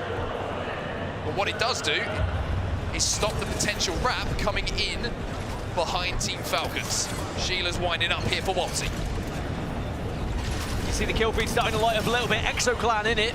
Go next, they've lost a couple. Alliance also getting knocked. But Team Falcons, I like this position, has to be said. I think they are going to have to force a fight eventually, but Go Next, you can see why they're under so much threat. They're in the middle of no man's land. A bubble protecting them right now, but not for long. 65, not going to break the shields. Phony might break some hearts though. With Sheila, Go Next will be the next to leave the lobby. 10 squads now remaining. Team Liquid Alienware also under duress here from the Sheila of Walksy on Team Falcons. Hackett though, from a distance, is going to get involved. Zero with the PK. Keeps the pressure onto Team Liquid Alienware, and he'll say, "How? Back on your feet, son, we've got a job to do." And that was the fight I was expecting them to force at some point, because by doing so, they control the majority of the western side. But the zone is pulling east as Furia also get eliminated in the kill feed. Alliance got the final knock onto that one. VK Gaming, by the way, remember we saw them all the while ago on the eastern side, rotating in slowly as Liquid Alienware also fall. VK Gaming now hold the zone. Oh, and here come LG. And maybe Aurora are going to find that out the hard way. LG can't push this though because of the position of Guild up on the top of the God Rock, and Phony holding the angles alongside Legacy, not just with the Sheila but with the charge rifle as well. Falcons now make their micro rotate, trying to land that Trident where they need to. House left on his own though. They've just left Hal behind. I think this is just panic stations from Falcons, just trying to find somewhere to call home, somewhere to play, because there was so much focus on them. Guild now starting to build a base in this zone. They leave the God Rock, they play for center zone. Alliance still up on the high ground though, and VP have no idea. Bubble goes down, Unlucky slides back to the bubble with his team. Catwall will also go down from effect. That's going to completely rip off this side of zone. This is a hectic circle. This is where you have to be a coordinated fighting team. Aurora eliminated in 8th. Guild with their backs to the pills, but do have the castle wall down. But LG trying to break in. Aurora eliminated in the meantime. The Catwall is good for Alliance at this point. 0 down for Falcons. Hackett blindly firing through the castle wall to try and find some bodies. It's Alliance and Virtus Pro on the north. Falcons are still dead center, but remember, there are 2. Never mind. Falcons eliminated in 7th. I still want to keep an eye on VK Gaming, by the way. They're avoiding all of this and going very unaware on the eastern side. Bubble goes down. The Alliance bubble should fall first, though. VP looking to push them. Armor difference certainly favors Alliance here. They've got a hedge line to play as well. And back to the carnage. That is the center of the zone. And there is your map overhead. And you mentioned VK. Catch them before they leave, right at the bottom of your screen. Not sure many teams know VK are there. It's a tough walk-up. It is tough, but maybe eyes will be trained elsewhere. Maybe that ridgeline will be enough cover. It's now Virtus Pro. Maybe getting pushed by Alliance, but no, both bubbles go down and they'll both back off because the zone isn't forcing them in just yet. But it's about to. 3 seconds. And round 6 begins to close. Here come the Gibeons. Oh! Banger coming in from Luke. They do a huge amount of damage, but they can't extend for it because their team center zone at the moment. Slayer on the shield is not going to have that available for a few moments. Has to get that charge back up on the ultimate. So tough for all of these teams to try and work out how they're going to reposition whilst also avoiding the gunfire or putting down damage to stop teams from pushing them as well. Alliance have to make the move. They managed to cross. The bubble will also go down. VP's bubble's going to go down pretty early here in this fight as they have to watch LG now make their move forward on the bubble, and they have to wrap. They have to try and third this. Here comes the slam. Zach Mazer goes in. Trades in the first couple of kills, but Slayer's going to be left on his own. Slayer chunks one. It's a 1v1 between him and LG now. Slayer playing behind the knockdowns. ExoClan in the meantime eliminated. Yeah, Guild in a really good position. Burst Pro will try. Slayer's going to desperately attempt to stay alive. LG go down as the VP. VK still alive on this south and still going unknown right now. Alliance, Guild, and VK Gaming are your final 3 teams. Guild have the majority of the cover. Oh, they've seen VK now. But VK are close to them, and Alliance might just be able to watch this fight happen and move in for the third. Who's going to move first? Who blinks first here? Alliance just hoping, praying that they can use these rocks to their advantage. VK bubbled last, so they're going to have the cover of the Gibraltar bubble, the Gibraltar Dome, to play a little bit longer. And all of a sudden, Alliance have gone from thinking we could third this to maybe we're the team who has to make the play. Oh, VK might just jump in. They're swinging up! They're swinging up! VK Gaming get 2! QQ goes down, and that just opens the door for Guild to move in and claim match 2! It's Phony celebrating on the main stage yet again. Big points on the board for Guild. But VK Gaming also celebrating to the crowd because they know how important that could be in their chase for that match point threshold. A very difficult final circle to navigate. So much open space, having to utilize the bubble when available, the Newcastle shield as you slowly inch your way up. But eventually VK, they just had to take the fight and they ruined the game for Alliance. Alliance just creeping up on them. They, like you say, kind of forced to fight in that situation. It's just the extreme cover comparatively that Guild had in that situation. The way they built that base, by the way, it was almost artistic, architecturally sound, with the pills kind of filling in a lot of the gaps. The indestructible nature of those certainly had an influence on how difficult it was to push them. But VK Gaming walking up on that eastern side, like you said, get into that top 3 and get a couple of KP as well. Yeah, they put 16 points on the board. And again, when you look at what Complexity were able to do in game 1, putting the 20+ points up, you're not far behind if you're VK Gaming. The chasing pack suddenly is caught up to those initial winners. Remember, we saw an early exit from Fnatic as well. So this series overlay is going to look very interesting indeed, but it is Guild who take the plaudits. 19 points, but I think both Alliance and LG will also be happy with their points total. Just looking down at the other side of the table as well, we saw a couple of fights that TSM had to take, and even though they were eliminated in 15th, still get 7 points on the board thanks to those fights that they were able to win. And a very similar story actually for Envy as well on that points total. But your heavy hitters, Apex Predator, the man who lifted the trophy back in Mannheim, Phony has turned up on the main stage in game 2. 7 kills to his name. The Wingman and the Warlord, well, both his teammates. Really would be insane if Phony won this event, and there's a few players here that you just kind of spur them on a little bit. You just want to see them have that success because of the trials and tribulations they've been through. But this is the series results I was talking about. Guild will now take the lead on 25. VK up to 2nd place with their performance. Complexity still in 3rd after their initial win, as Fnatic fall down to 5th. Now Alliance overtake them. One thing we can highlight here, nobody running away with it. Only 2 games gone, but I think it's something we are going to see a lot of different winners from different games, and with the maps changing, it is such a test for these teams and players to consistently put points on the board. But getting out to a good start is all you can ask for, Dan, and looking at the top of those leaderboards, especially if you're Guild and Complexity, getting a win on the board, whew, it's got to feel pretty good. I think what's also important to note is the teams who haven't been able to find points yet, not that far behind, like you were saying. So you don't have to worry, you don't have to panic, you don't have to take too many risks, you don't need to do anything stupid. Just play your game and you might still be able to catch up. Yeah, a lot of Apex still to be played. I mean, the great thing is we don't know how much Apex is left to be played, because that's the beauty of match point finals. We're going to keep going until, of course, we have a winner. Now, 2 games are done. We've got our first 2 winners here on match point finals. We're halfway to match point with the points, and we'll see you for game 3 in a second.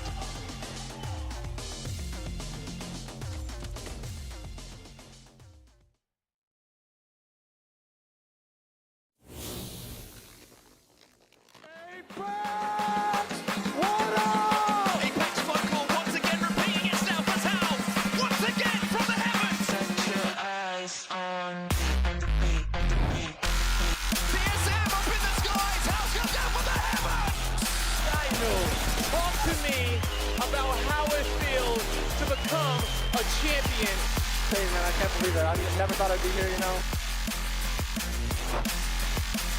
Verholst, the refs trying to follow up for North Engine. They've been as good as anyone, but Verholst!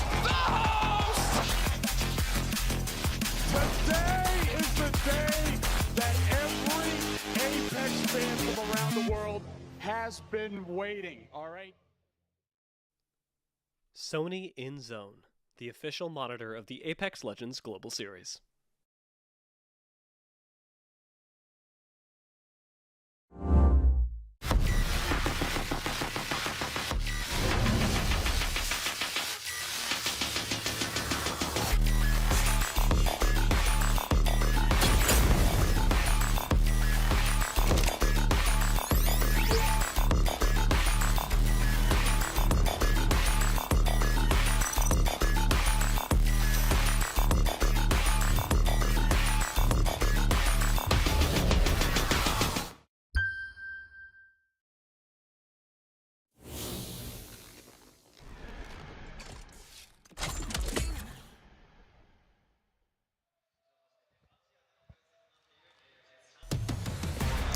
Battle Beaver, the official controller partner of the Apex Legends Global Series. Use code ALGS on their site at battlebeaver.gg/ALGS for 20% off during the championship weekend.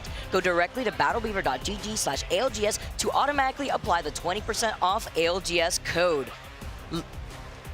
Love these controllers. I love the energy in the crowd. Welcome everyone to Match Point Finals. Vicky Kitty here. I'm joined with Genome, and no matter how many times we get to take you guys through another championship finals, it never gets old. Oh, it couldn't. Not in a place like this, not with a crowd like this, not with the performances that we are seeing from the teams behind us. Some, though, maybe we wouldn't have expected. Depends how closely you've been watching. Guild, the Apex South, well, at least primarily team, take out game number 2. And they are one of 2 teams that I had my eyes on going into this as teams that have shown up in Year 4 of ALGS and have just kept getting better. That's because over the last couple of lands, Guild have gone 11th, 9th, 5th. They are on an upward trajectory, just like Gaming Gladiators, who have gone 10th, 4th, and then 2nd. 2 teams that, if that trajectory keeps going, Vicky, there's only one place for them, and that's lifting the trophy. And with Guild having Phony out here too, you have to imagine how that changeup has really kind of influenced Guild into now having that experience going into a championship final and having something to prove. Exactly. Yeah, if you want to look at it, of course, that is the core of Jesco and Legacy there. Yeah. But yeah, with the addition of Phony in now, it'd actually be back-to-back for him. Getting some last-minute strats there from their coach, Winnie, who's been doing a fantastic job helping out the team with their macro this year. And soon enough, we'll be switching over to World's Edge. I do like this cadence of the maps that we're getting, Vicky, as we go 1-1-1, and then we will switch it back around and go in reverse order through the maps and so on for the rest of this series. However long that may be, because of course, match point, you never know. That's the fun of it. You know my rule though, Genome. I always want some more Apex. I love it when we go the distance for our Match Point Finals. For those of you tuning in that may not know what Match Point Finals is, you have to hit that 50-point threshold and then further win a game after already hitting Match Point to be considered the champions within the ALGS Championship. It's been insane here in Sapporo. We had the mayor up on stage just a moment ago, and we have more action here as we also were mentioning the map rotation. We are moving over to World's Edge, and we'll be sticking over to World's Edge for match number 4 before we make that transition onto Storm Point. Yeah, no absolute domination game so far where we see 15 kills or something crazy like that. But picking up a few there, as you saw from Guild. Now, looking at the POI draft, it has been interesting coming into the finals. We're seeing who got to prioritize this one. Enter Force 36. They come into this after a stellar performance with the 5th seed, and they take out Climatizer as their first pick. Alliance, they went for Skyhook West here, and that is an interesting one to focus on because they were hoping, remember, they're 2nd seed, and they were really hoping that they would get the Trident going into Storm Point. It was a risk they took, and well, the other teams weren't going to let them have it. They went to North Pad, and that was after Liquid Alienware took the Trident away from them over there. And yeah, you guys heard Mark and Dan talk about that before.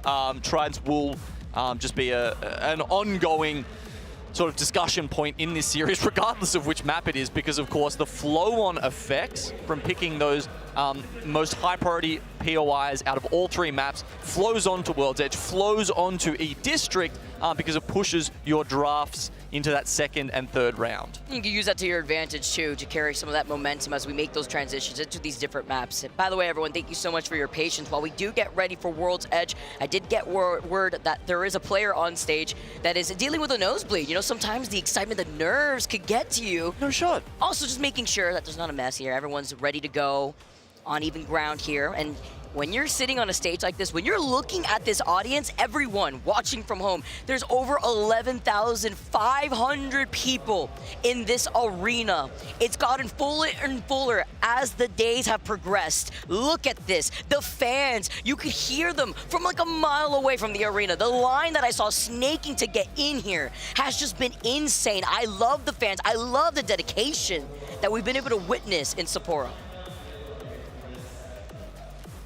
We at least will get a little sneaky little preview of what legends have been picked from the teams as we wait for that issue to get resolved. And we do see that EXO have picked up the Loba. Now they're landing at Harvester, Vicky. And of course, if we've seen a Loba so far on World's Edge, it's because they are somewhere in the vicinity of a loot vault.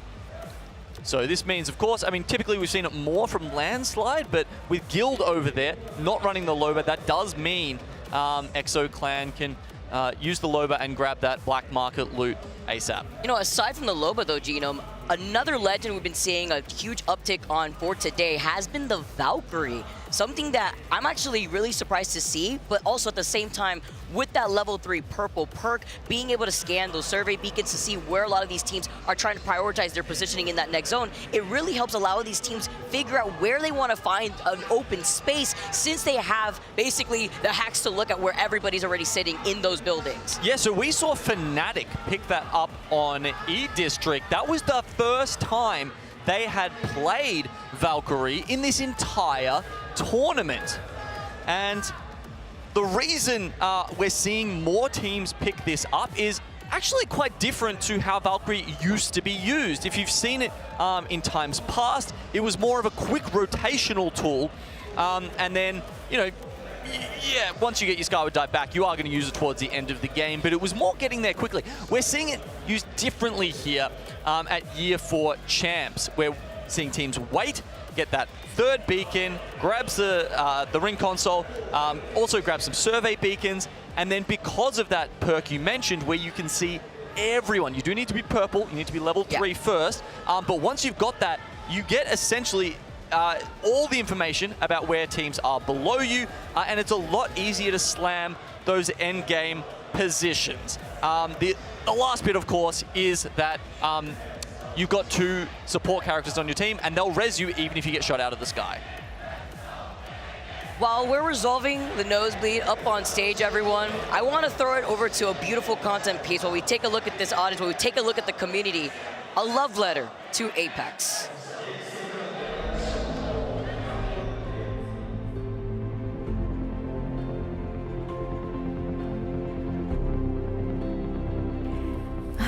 Apex is my community.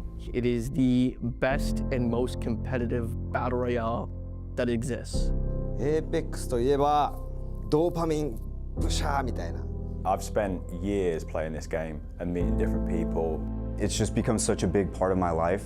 Community is crazy with Apex. It's the only game that I've ever played where I've felt like I can be involved in something. I remember one of my friends hitting me up and being like, you need to download this game. It's amazing. I'm like, okay, whatever. I couldn't get off. It was one of those situations where I'm contemplating, like, do I call into work tomorrow?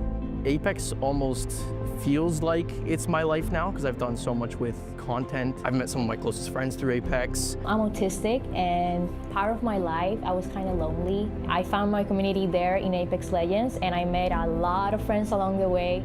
音楽を作るのが自分の仕事なんですけど、行き詰まったりこう気分転換をするときに必ず APEX とかやるようにしていて、だから結構音楽を作る上で欠かせないっちゃ欠かせないですね。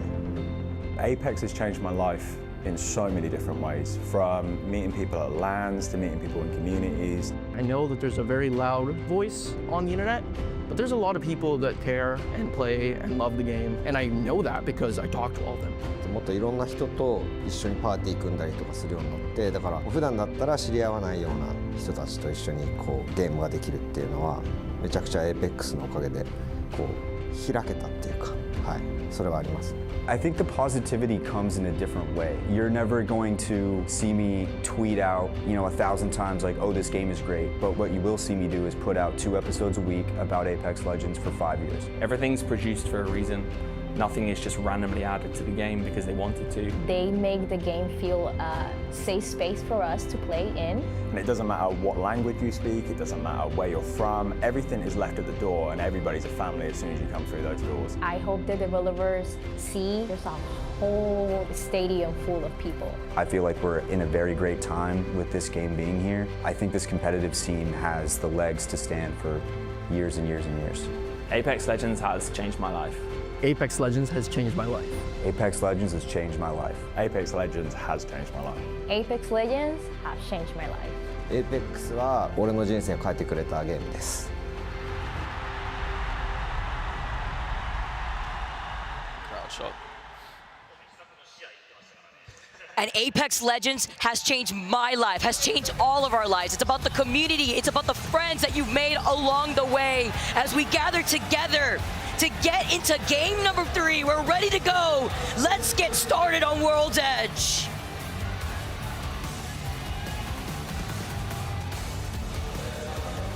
We drop in with Guild, winners of Game 2. Just had a chat about their rise throughout Year 4 of ALGS. Losing their IGL MT to Shopify Rebellion, but replacing him with the last LAN winner. It was a straight swap for the two teams, but not one you would have expected. Part of the beauty of roster mania when it comes to that downtime. Happy to see Phony find his home. Happy to see him find that success. Already starting off amazing. Taking that dub, game number 2 on Stormpoint, and as you mentioned, Genome, earlier on, it hasn't been significantly dominating. It hasn't been those double-digit KP.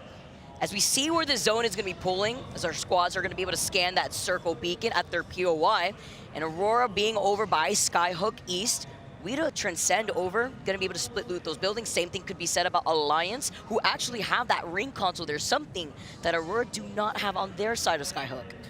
No, it's very hard. It's very risky for a Skyhook East team to try and grab that information. Of course, starting over at Skyhook East is, not your favorite place to be, but Aurora, they were first seed going into this, and at the very least, it was, that was a pick number 41 for them. Having a look at this zone, of course, seems quite likely to go into Skyhook, but I have seen a zone such as this go down towards the train station, and we also did see a zone there yesterday. So if we do have some of those teams, as per usual, hitting that ring console and going for that third ring scan, Vicky, if we do get a crazy pull, that's where you get the maximum value out of that strategy. As you can see, teams streaming through Landslide and using their ring console on the way to the northern ring. You can expect that with there being a ring console there, another ring console being by Lava Fisher for the squads that didn't take their time on their rotate from the southern POIs of World's Edge.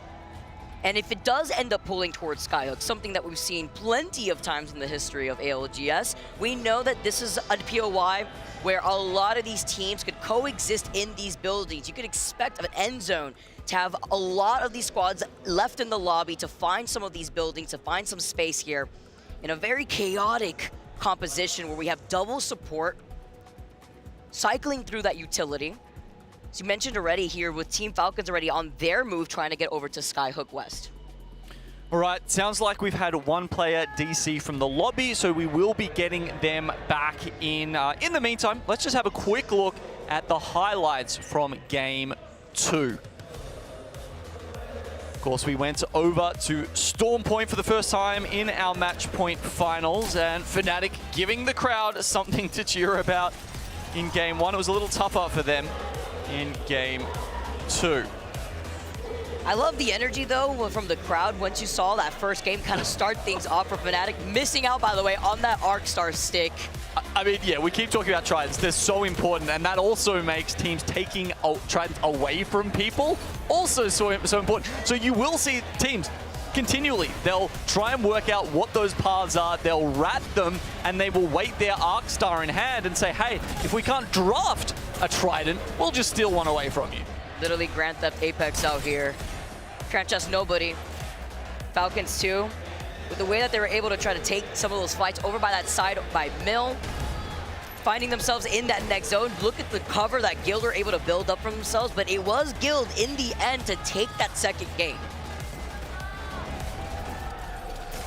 Phony been wreaking havoc on the Rampart here, and it's really interesting to see, you know, how you distribute those roles across the team. And I kind of like it, right? Because Jesco and Legacy are honestly just such insanely, not aggressive, but like, you know, fearsome, damaging players in their own right, that I don't mind giving the minigun over to Phony, and it kind of makes all three of them then quite significant threats on the battlefield. They're also very good at taking up space, which is crucial when it comes to showing presence against the other teams that may want to force out your Gibby bubble. That's actually something that we see a lot in these end zones, where if you don't have a Gibby bubble and you're forced to use it very early on because the other squads ended up using their Gibby ult too early, it's kind of the survival between who's going to slam that Newcastle wall last.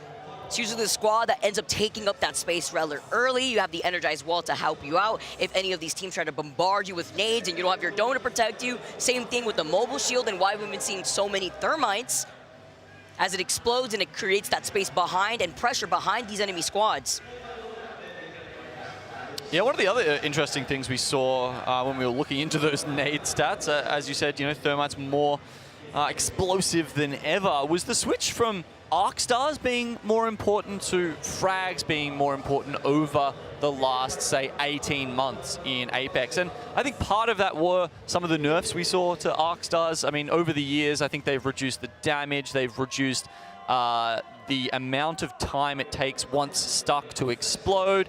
They've made it more obvious to you and your team when you are stuck so that your team could try and get away from it. And yeah, so it's been interesting seeing how you know, the sort of grenade tier list has changed over the years. Still feels so good though once you get that stick. Feeling yourself just a little bit to find an opening position, to fully send it on a squad, to ape them. Let's take a quick pause and looking at the crowd. VKG having a huge turnout. No surprise, obviously, too, from Fnatic. The Fnatic fans going absolutely wild.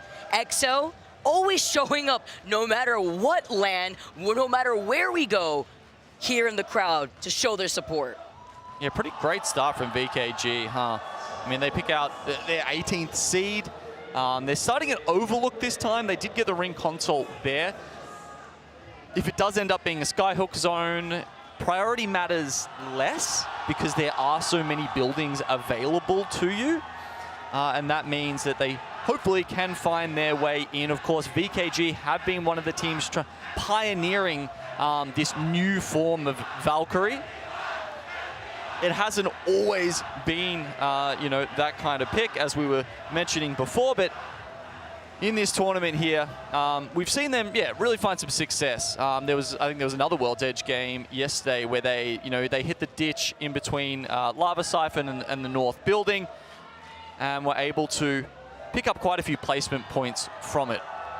I guess the other thing is that, you know, because you can hit that second ring console and get in there a bit later, you know, you are sometimes early on going up against teams with blues who've gone for the hard rotate versus you who have had some time to pick up extra Evo hards and then get in there on the purples or the reds. Why it's so important to look at where these ring consoles are spawning for within these POIs. Once we swap over to these maps, which teams will be able to have that advantage as we take a look at the journey from Guild and how they even got here to the finals. We highlighted them before. This is the team that took game number 2 on Stormpoint with 7 KP. You mentioned Genome being able to have the integration of Phony after winning when he was part of Space Station on our previous LAN for Split 2 in Germany.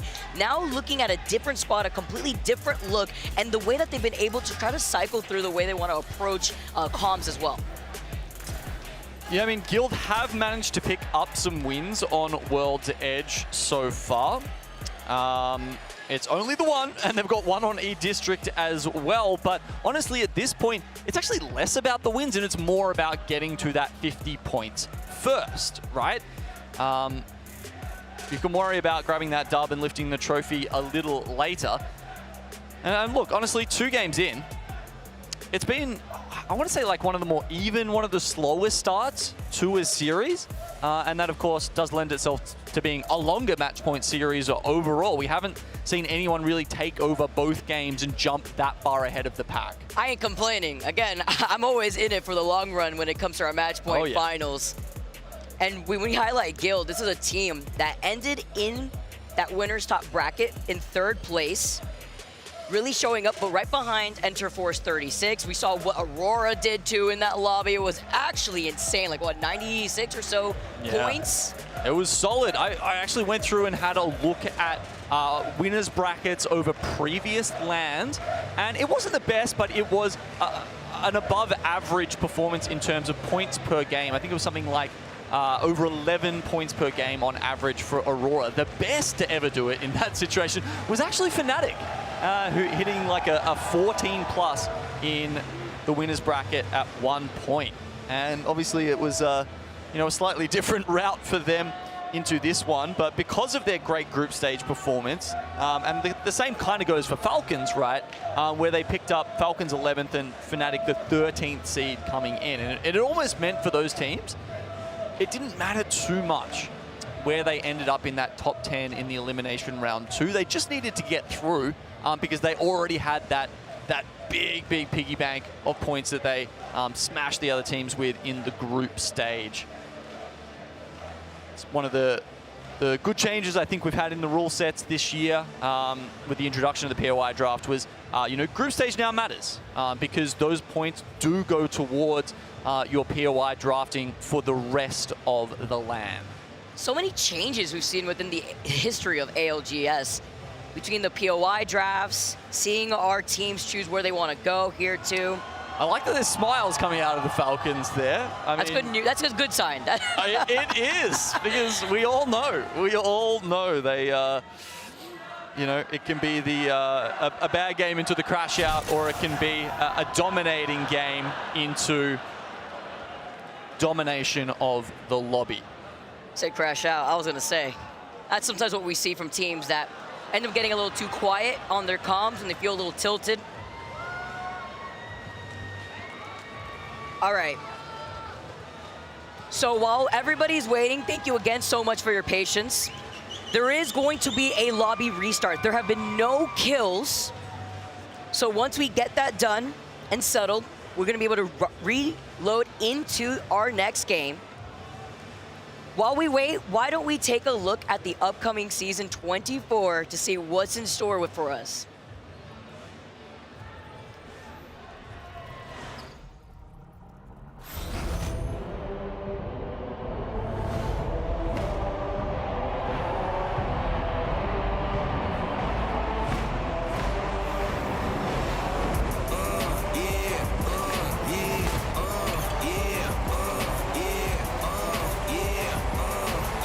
Wait a minute, get it how you live it. 10 toes in when we standing on business. I'm a big stepper, underground methods, top notch. Get them news, nothing less on. I got your errors. Pushing culture, baby, got that part that you can measure. Then we gon' cut them out. My barber got me looking. Getting ready on that top grade. You ain't walking out alive. You're where we are. They ask me how you be like this. How you be like this? Yeah, swerving. Moving to the money like it's urgent. Hands on God, so I'm in it like a surgeon. Only everything I'm breaking is a burn. Yeah, baby, go bring out the goodies. Studied it inside the hoodie. Now we turning out to boogie. It's cool, I used to fight the bullies. Now I'm fighting in the dark. Guess some things don't even fully. They try and push me, then they try and pull me. Better when I budge. If you doubt it, then just call my boogie. What you think this is? We ain't worried about it. Watch this girl do it, they ask me how you feel like this. What you think this is? We ain't worried about it. Watch this girl do it, they ask me how you feel like this. How you live like this? How you live like this? How you live like this? How you live like this?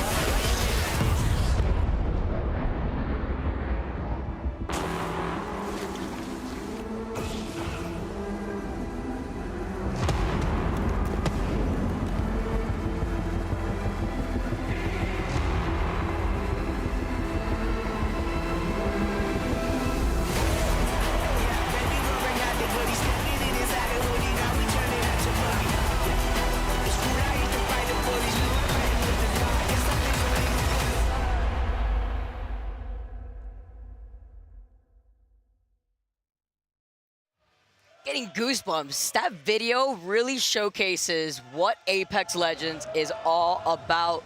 Just as this crowd with their chants. Is it about dancing? Because you were dancing a lot. I was during dancing. that. Oh man, it's crazy. It's been a fantastic time thus far, hearing the chants as well. But I'm also getting word that we have our Apexies, our end of the year, Year 4 Championship Award Ceremony. Why don't we check that out? Welcome back to the Apexies with your hosts, Wink and Reindeer. Thank you, and welcome back to the Apexies, the biggest night of the ALGS calendar. It is so big, in fact, I'm surprised you haven't already leaked it, Wink. But jokes aside, though, Rain, we are almost here for our last award of the night. That's right. The best roster of the year. And we do want to apologize for the previous language on the most recent award that was accepted. Thank you. But what are you clapping about? I won an award and you're clapping? Are you uncomfortable? Get comfortable being uncomfortable. Yeah, sponsor's not going to be happy about that one, unfortunately. When's TSM playing? It's literally an award show. They're sitting right there. They're not going to be playing. Get the gameplay. Really? All right, Mr. Nice Guy, seriously? Just breathe. At my award show, Just can you breathe. believe this guy? Okay. In the ALGS, winning is everything. Here are the nominees for the best celebration of the year. Your nominees for Best Celebration are Jen Berkey, Furia, Imperial Howl. And the winner is Jen Burton. Hell yeah! Oh, that was a tough watch. We should just keep it moving. Your nominees for Cleanest Comms are Monsoon's Kissy. Honestly, give me Kissy. Nesky. It's a body! It's a body! Triple verdict! Zero. Sykes! And the winner for Cleanest Comms is Zero. Actually, it's a maybe you stay there. It's a new mic, so you can just let's keep it away from this thing. To win the Strongest Player Award, you gotta be dedicated. You gotta be motivated. And most importantly, Rain, you gotta be strong, baby. That's why there's only one player in this room who could have won this award. The winner is F. John. Yeah! Mic check. What a night it's been, Rain. But it's time to slow down, switch gears, and pay respect to those who we've lost. Am I hopeless? 'Cause I don't see you right now when my home is. And you're so far from me now, and I don't think about it. This is it. The moment we've all been waiting for, the Apexy that everyone is coveting. Best roster of the year, Rain. The reason we're all here tonight, to celebrate the team that stuck through thick and thin, defied all odds. And the winner of this Apexy will be Split 2 winners, SSG. So they broke up. Yeah, I think you're right. They Yeah, they broke up. All right. So, Sorry. Guild, Timmy, and Waltzy for Moist. They're the winners. Yeah, they also broke up. They did. It's okay. Yeah, they did break. It's coming. It's coming. Yeah, FACEIT? Yeah, they broke up too. Oh, that's 3 now. No, I think I could work with this. I know 2 people, 2 handsome, talented, dedicated, motivated, single individuals that have put their life on the line for Apex Legends. And the winner, the best roster of the year, is Wig and Greek. Come on now, baby. You know what it is. Come on. Hey, don't forget the name. 0 land wins, but we still here, baby. Unstoppable, baby. Unstoppable. Call him. Call him. You know what it is. Wig, what are you doing? What do you mean, what am I doing? What are you talking about? We get hired, we make a fake award show, so we can finally get what we deserve. Me and Greek, best roster of the year. We're finally winning what we deserve. Rain, come on, man. Okay, I see what's going on here, and I don't think you need me. Okay, so good luck, have fun. Bye. あいつのことは忘れなよ。あいつは俺たちのビジョン何も分かってない。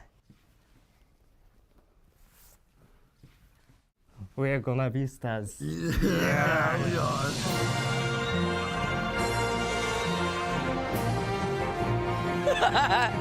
These keep getting better and better. Shout out to FGem, by the way, my MVP. Oh my goodness, the APEXEs. I'm kind of hoping whoever wins, FGem just kind of like runs on stage, pushes him out of the way, grabs the MVP trophy. And then has to flex real quick at the same time while holding the trophy. Yeah. All right. Well, we have the fans literally pressing against the wall right in front of us, by the way. I'm getting word that finally we are getting into the game. We are loading up into World's Edge.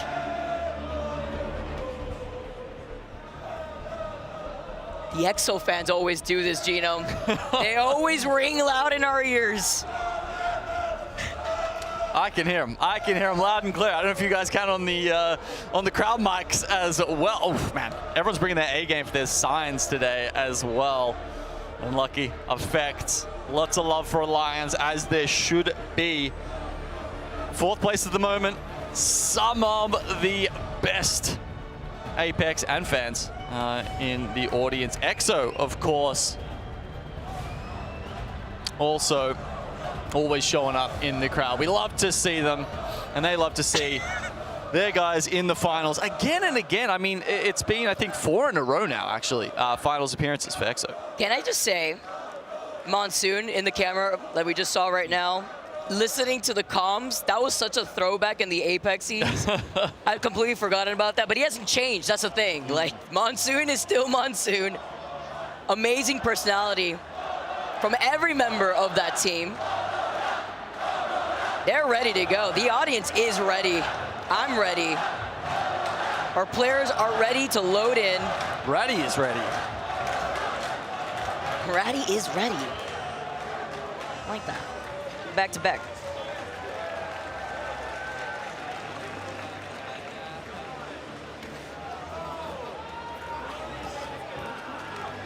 One of the fun things, of course, about having a lobby reset, Vicky, is we're going to get a different zone. That is true, actually. And I mean, we're going to talk about, I mean, how is that going to affect the players' mentals as well, right? Like, I mean, you get delivered, you know, a skyhook zone, and then all of a sudden you got to go to the other side of the map. Who knows? It's been, it was a great couple of days to start with for Fnatic, and then they did it hard getting through the Elim brackets. But look, now they're here in the finals. They've had 17 points to their name already. And honestly, they've come up with a lot of very hype moments for the crowd. And every time we see them in a 3v3 and they pop off, the stadium almost pops its roof off. It's literally like an eruption.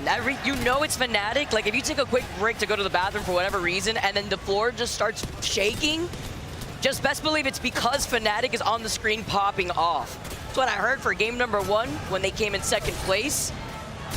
Getting what, like 8 KP to their name. Great start here for Fnatic. They were also the first team to take a dub to start off our championship weekend. Seeing some of the highlights that really showcased their moments. Also, one of the only other squads aside from Aurora that have been trying to get this Mirage to work. It's been interesting to see how some of these teams have been able to shoe in that Mirage after the changes we saw going into the season. It's interesting because we, you know, were theory crafting it as a very strong end game legend. But I think from the stats I saw, Fnatic were actually doing better in the end games with the Rampart. Either way, it is fun to see them bring it out. They've been doing an awesome job at finding their way through the backs of zones, playing pretty late on the rotate there, and sitting at Thermal Station here on World's Edge. We can expect something similar from Yuka and co.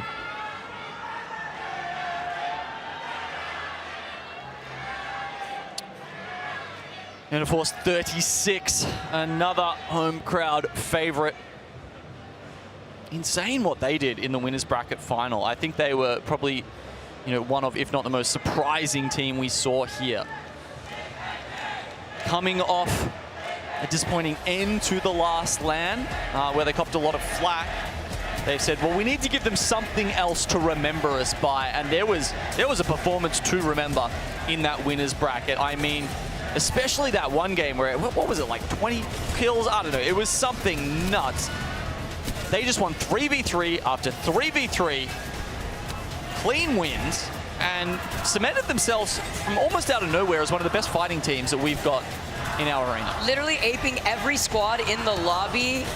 When you're in the winner side of the bracket at Champs, this is not something I had in my bingo card when I was looking at Enter Force 36. Like you said, having to give people something else to talk about for this team.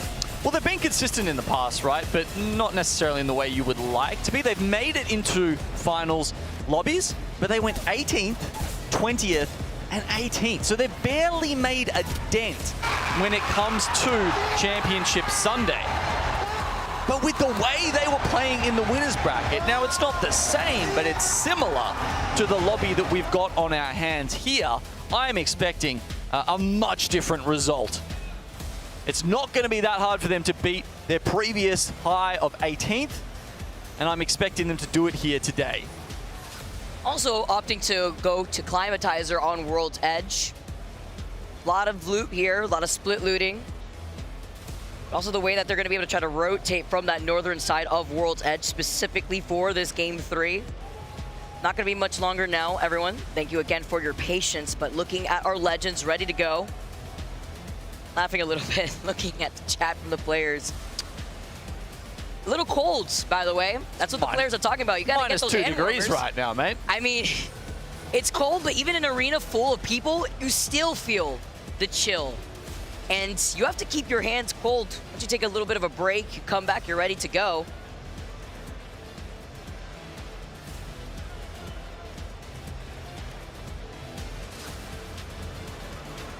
I mean, I'm certainly looking forward to the Snow Festival coming up in Sapporo.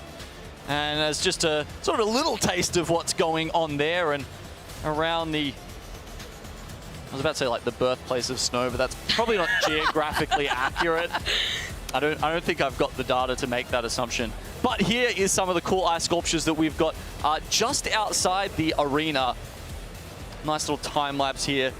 If you are in and around the stadium, you can go out and check those. That is so cool. Like, what the detail to this is actually insane, especially with the banner behind them. It's like when you are the champions with the ice sculptures right in front, taking their positioning. It's been an amazing time in Sapporo. Even better time to see it snow as somebody from the tropics. Not used to it, but it's been beautiful. No, I walk outside and I'm just, I believe in magic, Vicky. In an instant, never seen something so beautiful in my whole life. The white blanket of snow covering the grounds. That light crunch when you step across it. It just makes me feel like it's Christmas all over again. Ah, well, see here. Here we can give you some Southern Hemisphere info, Vicky. We have hot Christmases in Australia. Don't know if you realize that, but... You know, that makes sense, but I kind of understand too, because also where I'm from also gets pretty warm up there for our Christmas, as we can take a look at the mascot, Dalakun. Mascot for the arena, by the way.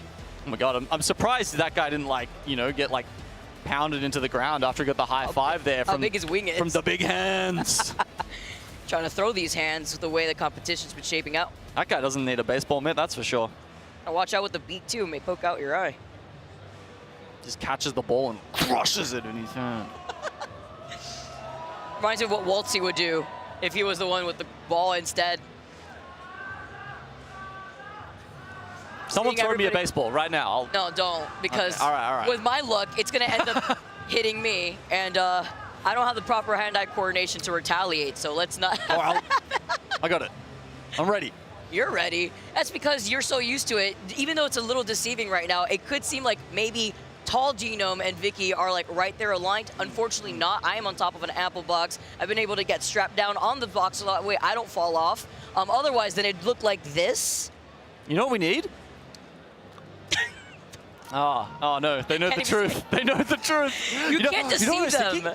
You know, like on a spaceship where they have those like magnetic boots so you can like walk on the outside of the spaceship and not fly away? We need those for you. And then you can sit on the apple box and you won't Actually fall be off. afraid, actually, because there's been a few scares when it comes to us setting up for everything. But this is taking a slightly longer than we were expecting, everyone. Don't go anywhere. We're going to hop over to a break, and hopefully we'll have everything sorted when we come back.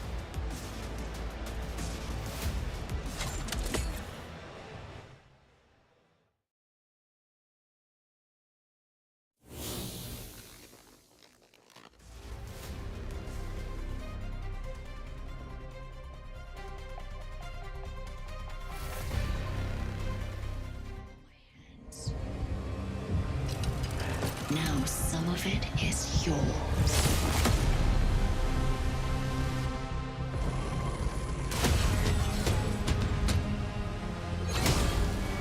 It's time.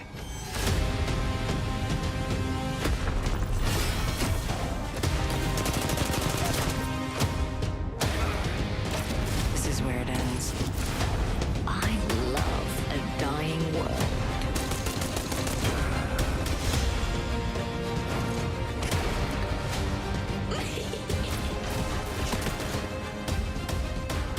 Everyone deserves a chance to rise.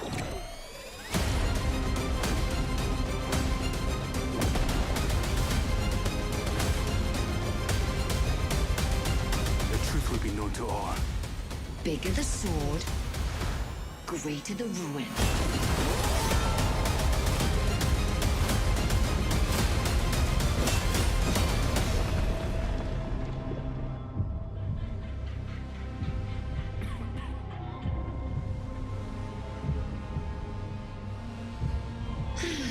Tragedy.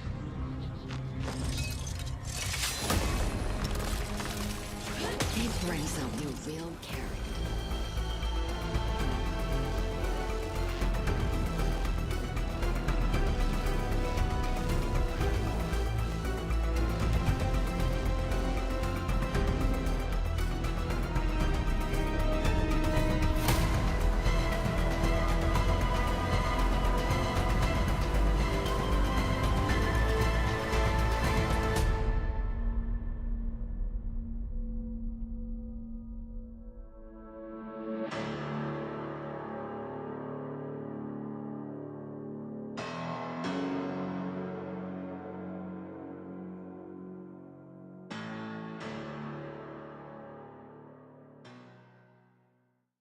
Sony InZone, the official monitor of the Apex Legends Global Series.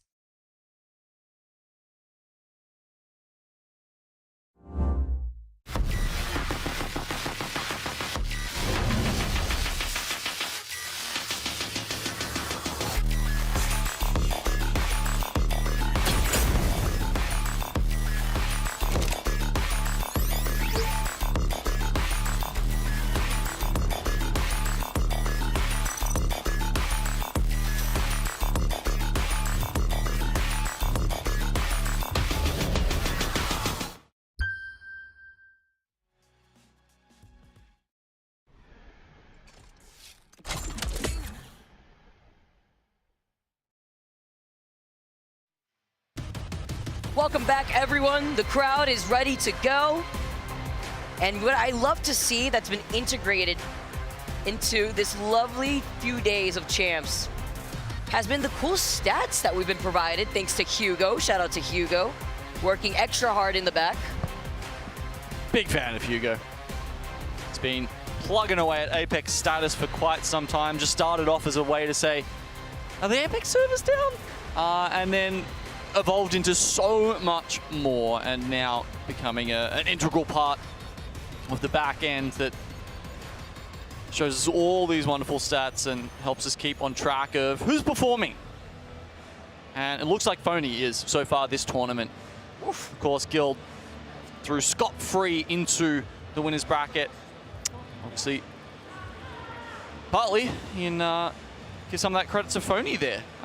Legacy, yeah, look, Guild, that was one of the stats that stood out to me was them as a team. But yeah, incredible to see that Legacy is trading with that much efficiency. 14k more damage he has dealt out than he has taken. That's what the damage differential is there. That's also insane that Phony is IGLing and also has currently the most kills. I was going to say, it really highlights too how aggressive that he could play while also allowing his team by giving them guidance and direction on where they need to take up space, how to position, but also with the way that we've been seeing this weapon meta shape up, Gino, with the amount of G7s that I hear now in my sleep, the built-in perk that's attached to that G7, that per damage, you get that ult charge back. Not too surprised to see a lot of that poking damage being put on. Okay, moving now into complexity. Monsoon has the most damage. Mr. Charge Rifle himself. Yep. Almost 38k. I don't know. Is he trying to say he really needs to go to the bathroom? I was about to say, I'm not sure I want to know. Light show. Sorry, Mon. He's ended the runs of 9 players with the Charge Rifle. At least you'll have to look at lava on World's Edge, not so much water on Stormpoint. As Monsoon is also our Bocek kill leader. 2 fall into his arrows, okay. His hair also styled quite wonderfully today. I thought I'd just point that out. You have to let him know that, Gino. Does it say glorious on his shoulder there? Is that what, yeah, I think yeah, I think that's referring to his hair. Not to that expression that he's making right there. I'm not gonna lie, between Monsoon and Kimchi, like the way that those two interact with one another is just on another level. It's so awesome. And for anyone trying to say that Falcons is an NA team, by the way, do you see that koala? See that koala on the front of the stage there, Vicky? It says Australia on it, just in case. I was honestly, you know, I understood what you meant, but I couldn't find the koala. How many Australian people you see there in the box? Count them. Count them for me. No, 3. The coach. Okay, yeah. Okay, the coach. Yes, 3. 3. I love how you have to isolate Hal over to the side. As we take a look at more stats here, Zero has dropped 287 Gibby bubbles in Sapporo. Yeah, it was interesting watching this team go through the process of deciding on what their team composition should be coming into Sapporo, right? They actually went through quite a lot of iterations. Zero was saying that he would...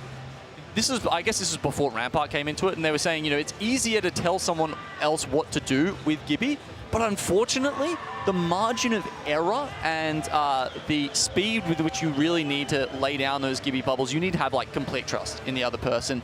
And it's just very hard to do sometimes with the way that the Falcons play, because you know, Zero is the one dictating the flow, and dictate I think is the right word there, because he runs that team like a bit of a dictator, right? It's very different to some other dynamics we see, like say Shopify Rebellion, where you'll have Zainu on the Gibraltar, and it's a more collaborative effort. That's worked into the way that they've tried to establish their own pacing within the comms and the way that they approach macro into the game. As we take a look, the Falcons fans here in the crowd. Yeah, gosh, if you privacy being right there. You're talking about stats. There's the man with all of them.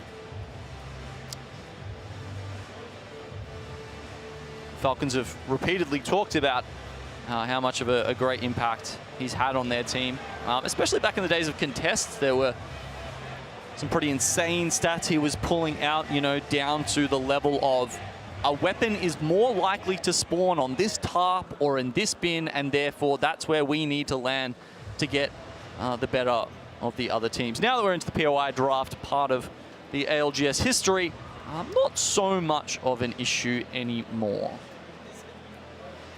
A nice flyby with the EXO flag. Fnatic fans still lighting up the crowd here. Alliance showing up, a team that I'm just waiting for them to take an ALGS LAN right now because this squad has just been so consistent. You talk about IGLs, figuring out how you want to find your positioning. Hockey's being one of those players, being that IGL for Alliance to be the foundation for that squad. Yeah, he's also got the most kills so far, I believe, on this team this LAN, which is pretty insane. You're on Unlucky and Hackers, sorry, an Effects team, and you're telling me you've got more kills. I mean, yeah, that is an insane effort from the IGL, and yeah, he's just been incredibly consistent, right? I mean, at one time they were called, you know, group stage merchants, but I'm having a look back through their LAN performances: 5th, 9th, 19th, 14th, 1st at ALGS earlier this year, and then 3rd at the most recent in Mannheim. That's an impressive record. They have rarely failed to show up. It's just a matter of time. That's why I was saying, you know, waiting to see what this squad could do. But in a lobby like this, in a meta like this, it's been so unpredictable. Honestly, Gino, this has been the first time that I've been able to sit up here for a championship final where it is not a clear determining factor to see which of these teams could take it. I was stuck on like 3-4 different squads. It's just so stacked to see which of these teams could be the one clutching it out. Gotta love that sleeve that Kimchi's rocking there. Looks like he's almost bursting out of it, honestly. I wonder if he had to order like a specially, you know, large size, or there's a point where you just like burst it one day because you're just like too swole. It's a good thing Walty plays on controller. To make like a do you reckon they size. rate them for that? Like, you know, the amount of grip that Waltzy is able to exert on the controller. Like, is there anyone who's actually in these factories who is, you know, are they able to test with that man's strength? I doubt it. Withstand the pressure. Maybe. Especially when you're dip and dodging around, like you getting shot at from a distance, where sometimes you just have to grip the controller to just fully be locked in. Maybe that's his career after being a pro player. Controller tester. Controller strength tester. Just walks in every day and just like, argh! How many controllers will it take before you find out it's strong enough to withstand? In 15 years' time, when we're here casting the 2040 ALGS LAN Championship, the players will be playing with titanium controllers, and you'll know why. It'll be all Waltzy's fault. Are there any other players you'd like to speculate on their careers after ALGS, Vicky? F-Chan and how much he could start flexing. Okay. Maybe the trophies, or he'll be the sleeve model. He'll be the guy who models the sleeves with those biceps. All right, everybody. Cool. This is no joke. I won't get you this time. The crowd is excited as we get ready for game number 3. Who will be the champions of the Year 4 ALGS? Finally getting our sneak peek of World's Edge. Thank you for your patience. I've been waiting for this moment. And our legends are ready to go. The players are vying to jump into these games. I know Monsoon was a little sitting on the edge of his seat. Hopefully he could hold it in. Hopefully. He'll have to. No other choice. All right. We're in. We're underway. Exo Clan. Ooh, interesting. Remember we were talking about the Loba and potentially looting the tunnel. They're not going to be doing that, by the way. First black market goes down. It's perfectly on top of Harvester. They're just using it purely for fast rotating purposes. Perhaps there's an option if it's a more northern zone. Maybe they save it. Maybe they use the second black market on the way, rotating through the landslide tunnel. Guess there's some potential for that. But remember, the original zone was going most likely Skyhook. Of course, full lobby reset. That means the zone resets and we pop another one out. This time, it'll be going south towards Harvester, maybe even Thermal Station. We have seen some endings around the train station down near Thermal Station. I'm sure you're all familiar with it, having played Winter Express recently. Actually, no. Does that go to the Thermal Station? It's more up the northern side of the map, isn't it? I was going to say, it's always by a fragment. Old Cap, back at home. And I get to enjoy that limited time event, which gets me excited. As Envy, getting shot at from a distance though, making their way through Epi. I believe it's Shopify Rebellion who are taking shots at them. And as we had mentioned, Enter Force 36, that had chosen their POI over by Climatizer. They'll have access to a ring console. They will hear those shots, but neither team are trying to fully engage. Shopify are gonna be able to take this jump tower and start planning out their pathing, seeing where they want to try to take these fights. Because if they do want to go over to the north side, where we saw Enter Force 36, there is a ring console over there by Climatizer. Yeah, I mean, they would have scanned theirs at Survey Camp, but there is an Evo Harvester to the north of Climatizer, so I think that's where Shopify Rebellion are going to go. Oh, Virtus Pro lose one to TSM early on, and that's a shame, because Virtus Pro could have been holding on to the southern side of this ring firmly. That was a TSM who land over by launch site, who have a ring console, and were now able to not only rotate to the edge of that next zone, but also get that KP off of Virtus Pro. See what VP could do. Well, fighting has not stopped here now, over by Guilds. Guild lobby leaders in trouble early on. So many teams finding a lot of action in this congestion to the southwest of Harvester, but Sweet gets the better of Zero. As we said, many teams. This isn't a straight up fight. Yeah, so many squads in this congestion spot. And in the distance, complexity around here too. So Falcon's backing away after being able to get that res. And yes, like you mentioned, no bubble here, but the Sheila's also on the other side of the bombardment.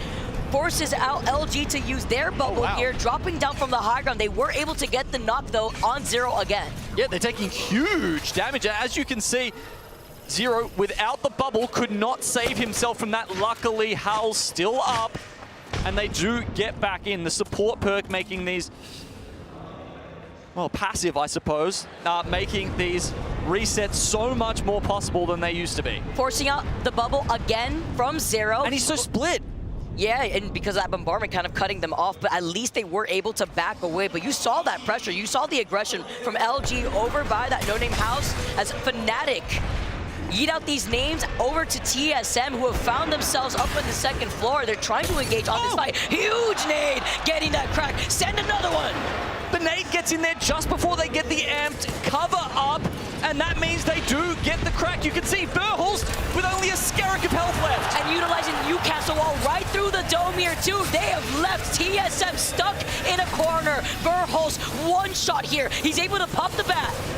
They wait. Hopefully this thermite gets on top of TSM. If they move, they will burn. But the Sheila from Verhulst gets the knock, and Fnatic also getting pinged by another team in the distance. They do not succeed on taking this fight versus TSM. Patient, but not patient enough. Meanwhile, Shopify Rebellion, remember they were going for that Evo Harvester up north. Now in a 1v2, 2 shots left, and Zainu clutches up. And the pop-up from Zainu in the cams is what I like to see. They clutch it out, they take care of Aurora, and now they're gonna be able to get the rest. They lost out on MT.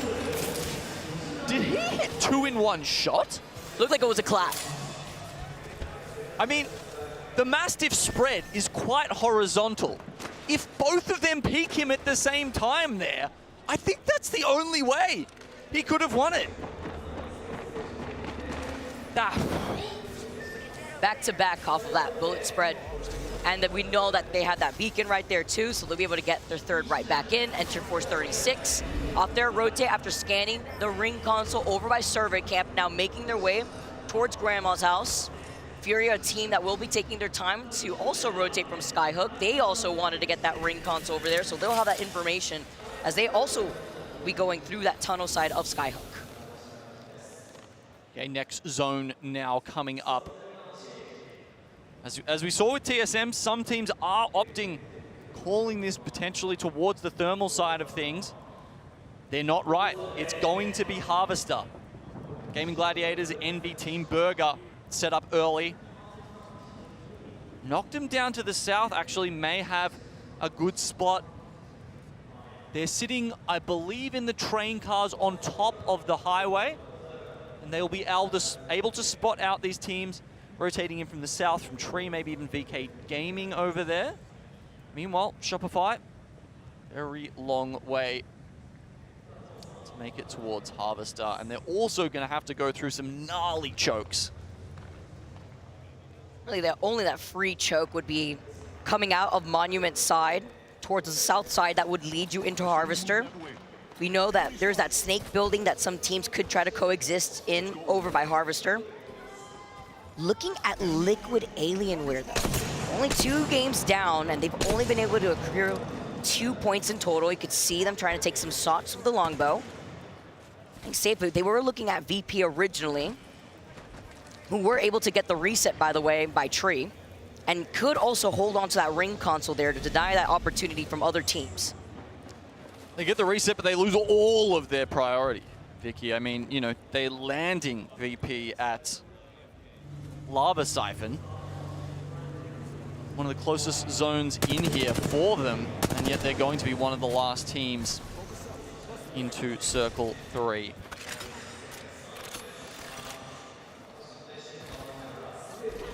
Here, you're one of the teams running that Valkyrie. Sticking to this too pretty consistently. They've been rocking it for a little while. Yeah. You know, as we said, teams like Fnatic trying it out for the first time here today. But Furia have got their reps in on it. Confident with the fact that they have a survey beacon right there, right next to staging, while overlooking the teams that may be crossing their path on their rotate. They noted already how many squads were closer to those tracks by staging. We had seen LG in that building originally too. Saw that initial fight with Falcons and Guild. Alliance had moved up to that spot instead now, with a lot of teams really securing their spot in the middle part of Harvester, where there's also a ring console, by the way. Yeah, it looks like VK Gaming are playing for that one.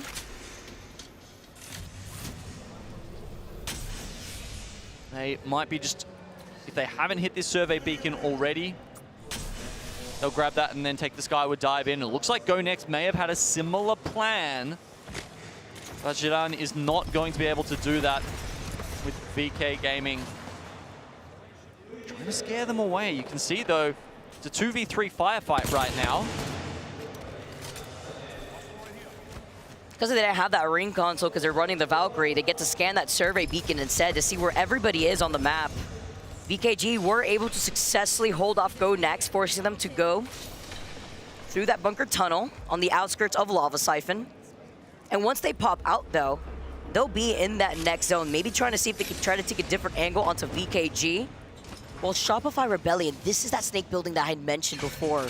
There was no other team on the northeastern side of Harvester. So they actually get to walk in this for free. That's crazy. I mean, yeah, I said how hard this rotate was going to be, and it's like a walk in the park for Shopify. Not only that, I think they're actually going to be able to walk in and bubble the ring console. They're about to get a next zone scan. This is insane. They'll be able to switch over to the snake. It looks like Gaming Gladiators. Oh, actually, I don't know. They're kind of playing up the top. Depending what Shopify read here as they move forward, they might be able to play the position underneath. They might be able to play the position on top of that wing of Harvester, but it does look like they're going into the snake. I like this. I think this is the safe play. Yeah, if you want to rotate up on the top of the high ground by that hilltop once you exit out of that vault tunnel, that's crazy. Very early on could sometimes be a little scary because you're going to be in the line of sight of a lot of squads. If it pulls away from you, it's just going to be easy pickings. Yep. We see teams now taking to the skies as Alliance are on top of that grandma's house looking at the squads in the distance. That hill that I'm mentioning is where that squad is situated, right in front of Alliance. Yep. See the charge rifle still lighting up the feed from drops. Morse teams now trying to find their spot, but Effect, he was so fixated on the teams landing in front of him. He's got to worry to the squads looking at him to his side. It was Legacy that was able to get that knock, but Guild are not going to push on that. They're just building up their Evo shields. They're going to sit pretty underneath that tunnel. And Alliance are a little bit worried about a team like Furia who could, reset that Skyward dive and then, potentially Valcolt on top of them. 2 TSM members? No, only 2 being knocked. I'd say Zap is gone for good, but we all know that resets are very, very possible in this day and age. Verhulst can't get the punch in, and in doing so almost goes down himself. This is going to be hard. I mean, he has one wall that he could just set up right there in front of those boxes if he could manage to get that Moby, but then good luck trying to get that res. TSM feeling pressured. Envy within the vicinity. The squad's looking at them. Falcons, full red Evo shields, by the way. They were able to get a mythic bin, as you could see from their weapon loadout. It's all gold gun. Looking ahead by the choke. Yeah, coming up from Lava Fissure, the Falcons, you got to remember they only had the 11th seed in this draft, certainly lower than what they were expecting. When I talked to some of the coaches about what they would hope for in terms of the POI draft, most of them were saying, you kind of need to be top 5, probably at the worst, say top 7, in order to get those good POIs or just have a good way to get through this and grab Tridents. But for Falcons, they have to take a different route now. Complexity, we're trying to get sneaky by the crevice of the rock right next to Falcons, and Falcons saw them send out a thermite in their direction. That's going to let Complexity know that it's time to set up shop with these walls. Feeling the pressure too with the Sheila. You can see how practice teams are at this now, right? The bubble goes down instantly. Castle wall, 2, maybe even 3 amped covers from the rampart come down, and their whole fortress is up in just a few seconds. Same thing with the answer to the bombardment, right? You use the bombardment second so that way you could force out the enemy bubble in this case. No team wanted to extend yet, but since the bubble has been used from Complexity, they won't have that bubble to create the space if they want to find an engagement versus Falcons. And since they were able to ping them from afar, they also now have information that they have full reds. Fighting continues on with VKG, losing out on the Newcastle here. But right behind them, still feeling the pressure. Dropped has just been terrorizing with the charge rifle. VKG get eliminated. It is Burger with the plethora of death boxes to their feet to work with for extra loot. Yeah, and they're pretty close to the zone, which has done yet another switchback, by the way. So Shopify maybe not sitting as pretty as we thought. Falcons move further. We saw that when that last bubble went down, Complexity we're in a spot of trouble. Now Waltzy finally will pull the Sheila out. And we saw the Falcons use their Gimme Bubble earlier on. They lose out on How, and Waltzy gets deleted. It's only 0 alive. Falcons trying to take this fight, but also right behind them is Guild.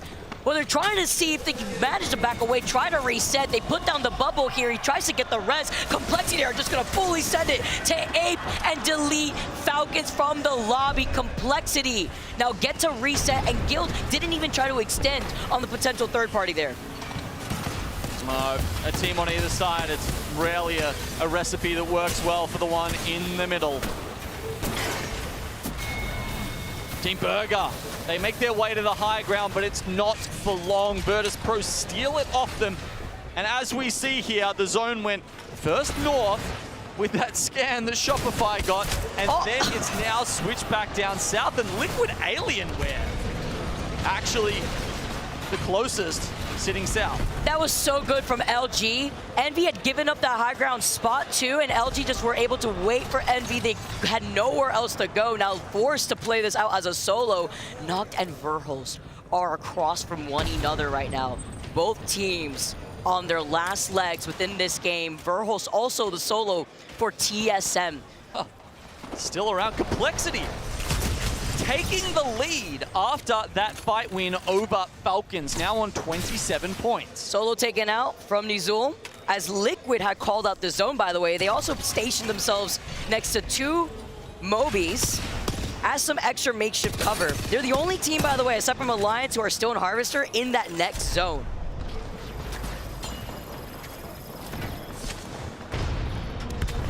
Alliance stuck up the top here. One of the only teams still playing Catalyst in this finals lobby. Catwalk cutting through the double dome that you saw right there. Alliance still trying to stay alive right behind the Newcastle wall, while E36 A team that uses the bubble the moment they find some space here are looking down at Team Liquid Alienware, who again are not going to be giving up this space, because if they do try to extend on this, Furia are looking at them, but they may have time because VP is fully sending it onto Furia. 3 Valk teams still left in the lobbies. We see E36 slam their position, and Furia don't get to do the same.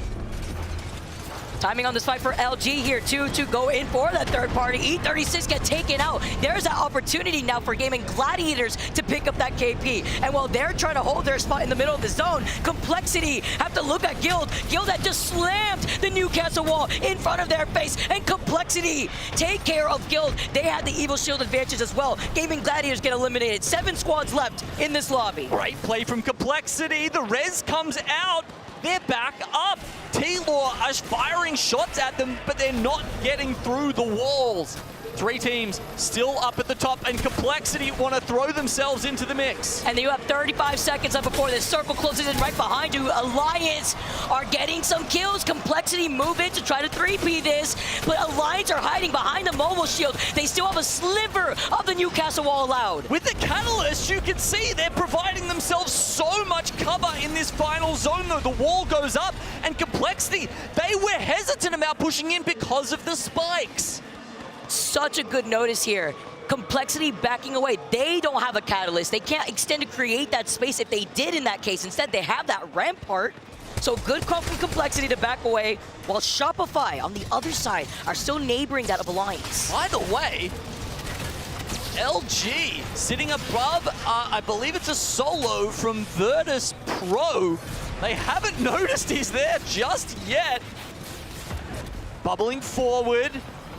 I think they've gone past him, completely unnoticed with 6 squads left, gaining crucial placement points. Nothing to see here for that solo. While Complexity now try to engage. They put down the dome. Let's jump into a listening with Complexity as they take this fight. Do you have wall? Yeah, Wall me north. Good. No, it went fucking far. No, good. Fine. Cat's walking up. Get ready, fight this. Chill. Yeah. Try it there. Yep. Give it. He's taking. One is on him. One is on him. Kill him. Come on, right. I'm looking. 2 are dead. I'm batting right now. I'm getting a slow. Yep. Top 3, boys, okay? Look above. Careful. Yes. Healing. They're gonna drop. We need heals on these left boxes, okay? I'm taking so. We're gonna outside. Grab it. They're shooting out. So bottom right. Yes. I'm taking bottom right. I need cells. It's bottom right and top. I can drop these cells. I'm 1-0. On me. A lot of shit. Okay. We need to go probably left side rock. We need to go left side rock. And with the way Complexity and their comms are flowing, you wouldn't think Monsoon actually has to go to the bathroom. Sitting on the edge of his seat, playing off the low ground. They have to worry about Shopify Rebellion on the height. Complexity with the throwback logo. It feels like they're throwing back to the glory days of Monsoon. We've said this is his meta. Maybe this is their land. Let's see how they play around this. They have so much KP to their name. 12 total KP for this squad, but they get hit with the Energized Barrier for now. They use up the dome. Liquid Alienware are staring at Complexity, who are low on health. Shopify will eventually need to drop down from the height. Kimchi gets knocked, by the way, by the ring. The pressure, as now Complexity are down to a duo. They get taken out in third.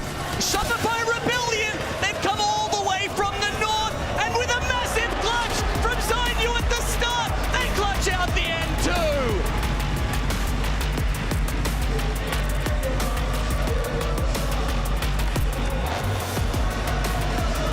With the pop-up, Shopify had the positioning advantage. Looking down at Liquid, looking down at Complexity. With the KP distributed throughout that game, Complexity, even Shopify out here. 13 kills. Zainu was feeling himself after that first fight up at Climatizer. He finishes up with 6 kills and over 2k damage. MT and Koifel right in there as well, though 7 between them. Shopify. Couple of points starting out, and now they add 25 to it. Here's that banger game that we were talking about. No one had after games 1 or 2. That's with them coming out of survey, right? Coming in from the north, like you had mentioned, Genome, finding their spot over by that southern side of Harvester, close to that jump tower in between that rock. But in the midst of the chaos of the teams that were fighting out of Harvester, they found that space right in between Liquid and Complexity. And we've talked about how bouncy the zones are right now on World's Edge. I mean, it was one side of Harvester, then it was the other. They get one of the luckiest late game scans I have ever seen, and still, it kind of debates them, right? And despite that, they fight their way into the position and make it to first. And yeah, look, I think this this pick of MT is kind of... It's so accurate. What we want, what we're expecting here, right? My face when you see that entire side of Harvester was free for you to just walk in and get that ring console. Zainu with the pop-off. Koifel, we were highlighting him throughout the course of the last few days, how he's just that fragger that this team has together to put everybody in place for Shopify. As we take a look at the series results, Complexity still consistently, by the way, finding their kills and their placement points. That has now elevated them to 41 points. Once again, let us not forget, match point is 50 points, and Complexity are right there after 3 games alone. Yeah, by far the closest to grabbing that out of any of these teams. And, you know, that first fight against Falcons, now that I'm just thinking back on it, was so impressive, right? Remember, they were stuck in a tiny little ditch on the low ground, and somehow they switched that around and used all of their abilities to manage to actually get the high ground over Falcons and then take them out. It was a really impressive and well-called fight by Monsoon. I mean, big props though, of course, to Shopify Rebellion for taking out the dub there. It's almost like MT is the one like holding the akimbo weapons. You know, MT, the IGL, just showing where MT and Zainu, his 2 young chargers, go, and he just fires them away as the double fraggers. Some of the best in this entire tournament. You're calling Koifel and Zainu basically the last meta of Mozams coming in as Zainu. Oh, yeah. I mean, the way that Zainu's able to hold both MT and Koifel, it's been beautiful to see with Shopify.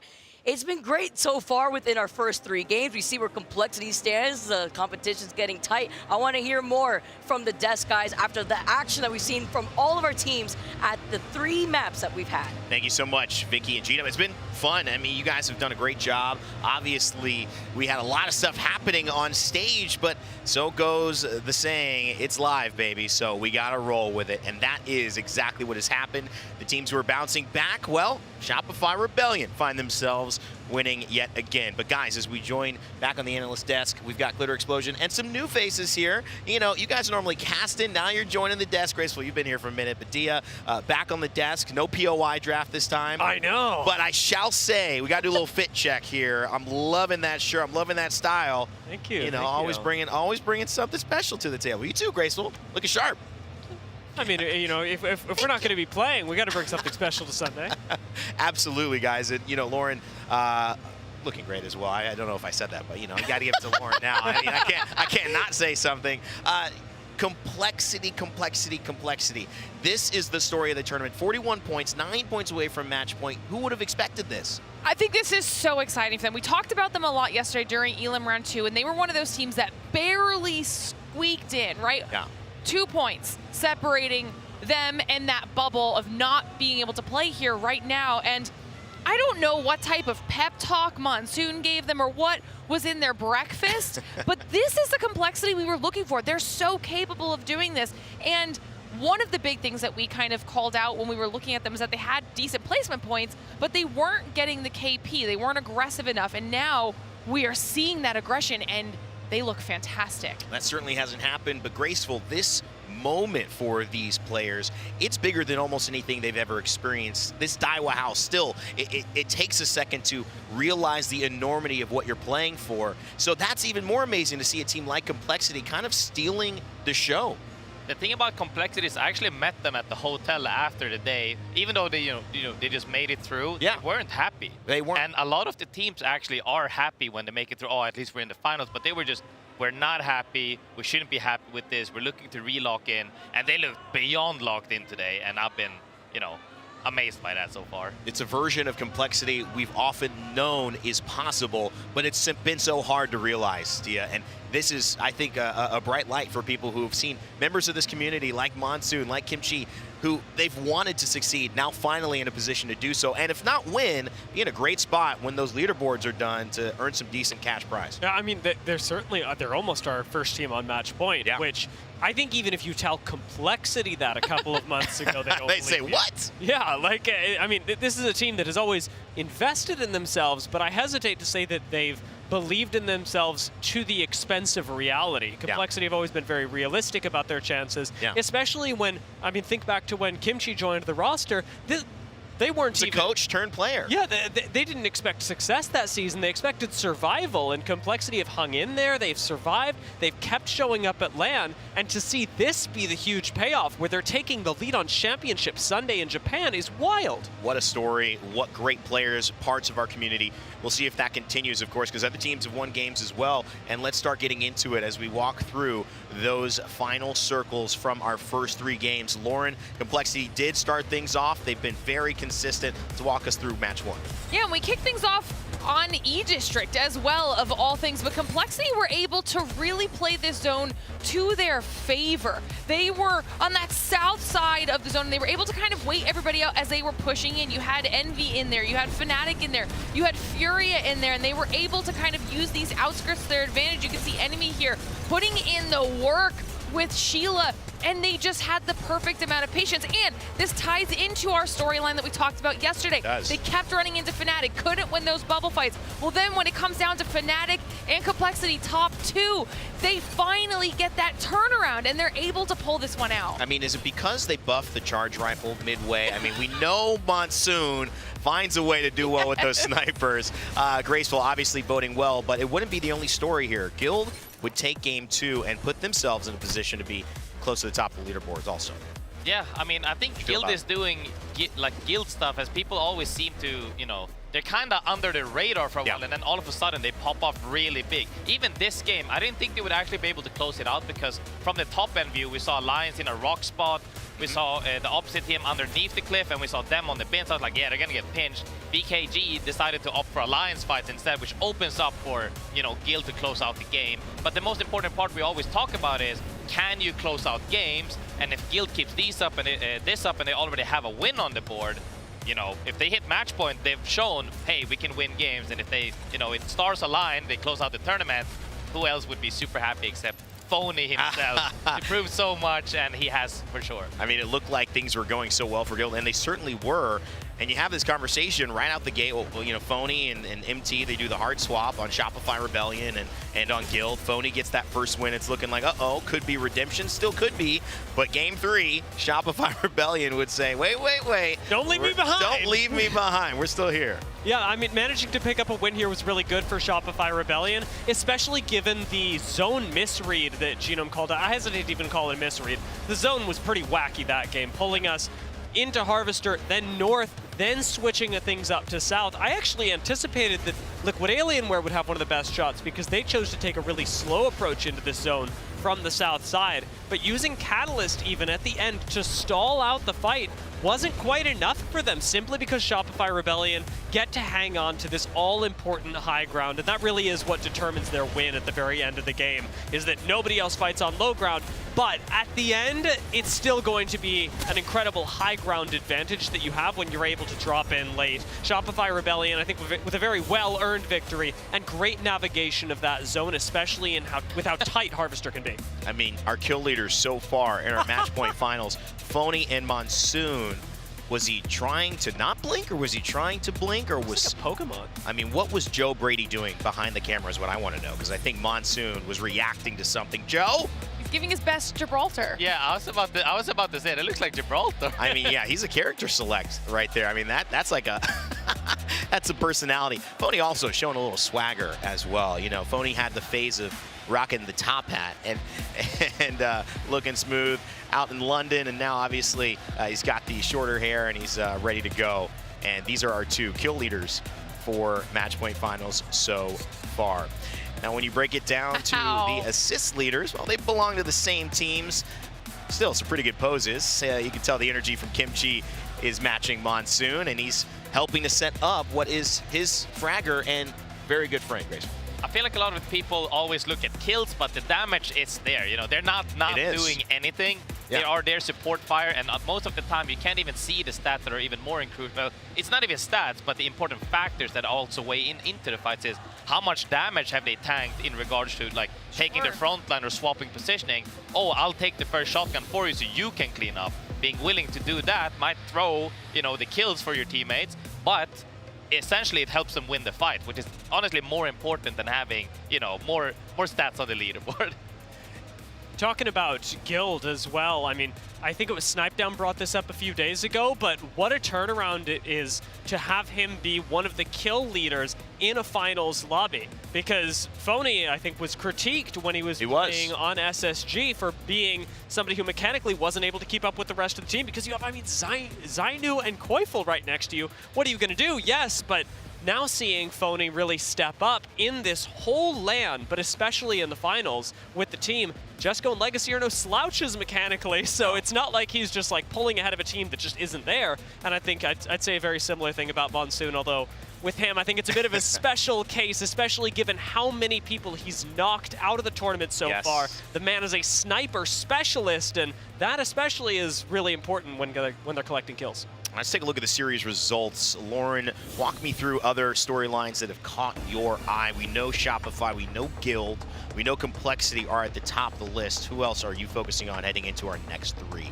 You know, I think obviously even just going off of the predictions, everybody definitely had their eyes set on Alliance, and they're not that far behind. And right now, even though it looks like Complexity has a big lead, everyone is still one solid game with him being right in that exact same area as Complexity. Also Fnatic, the hometown heroes, we wanted to see what they were going to bring to the table here. A little bit of a slower start for them, but still all really safe. I think the big thing for me is when I look to the second page is you have Aurora. That's right. All the way down at the bottom. After the performance we've seen over the last 4 days, they are not going to be happy with that right now. We've almost kind of expected that there might be this flip-flop on these Sundays with Falcons because we know that they've done it before, but Aurora coming into this, we were really expecting a pop-off continued.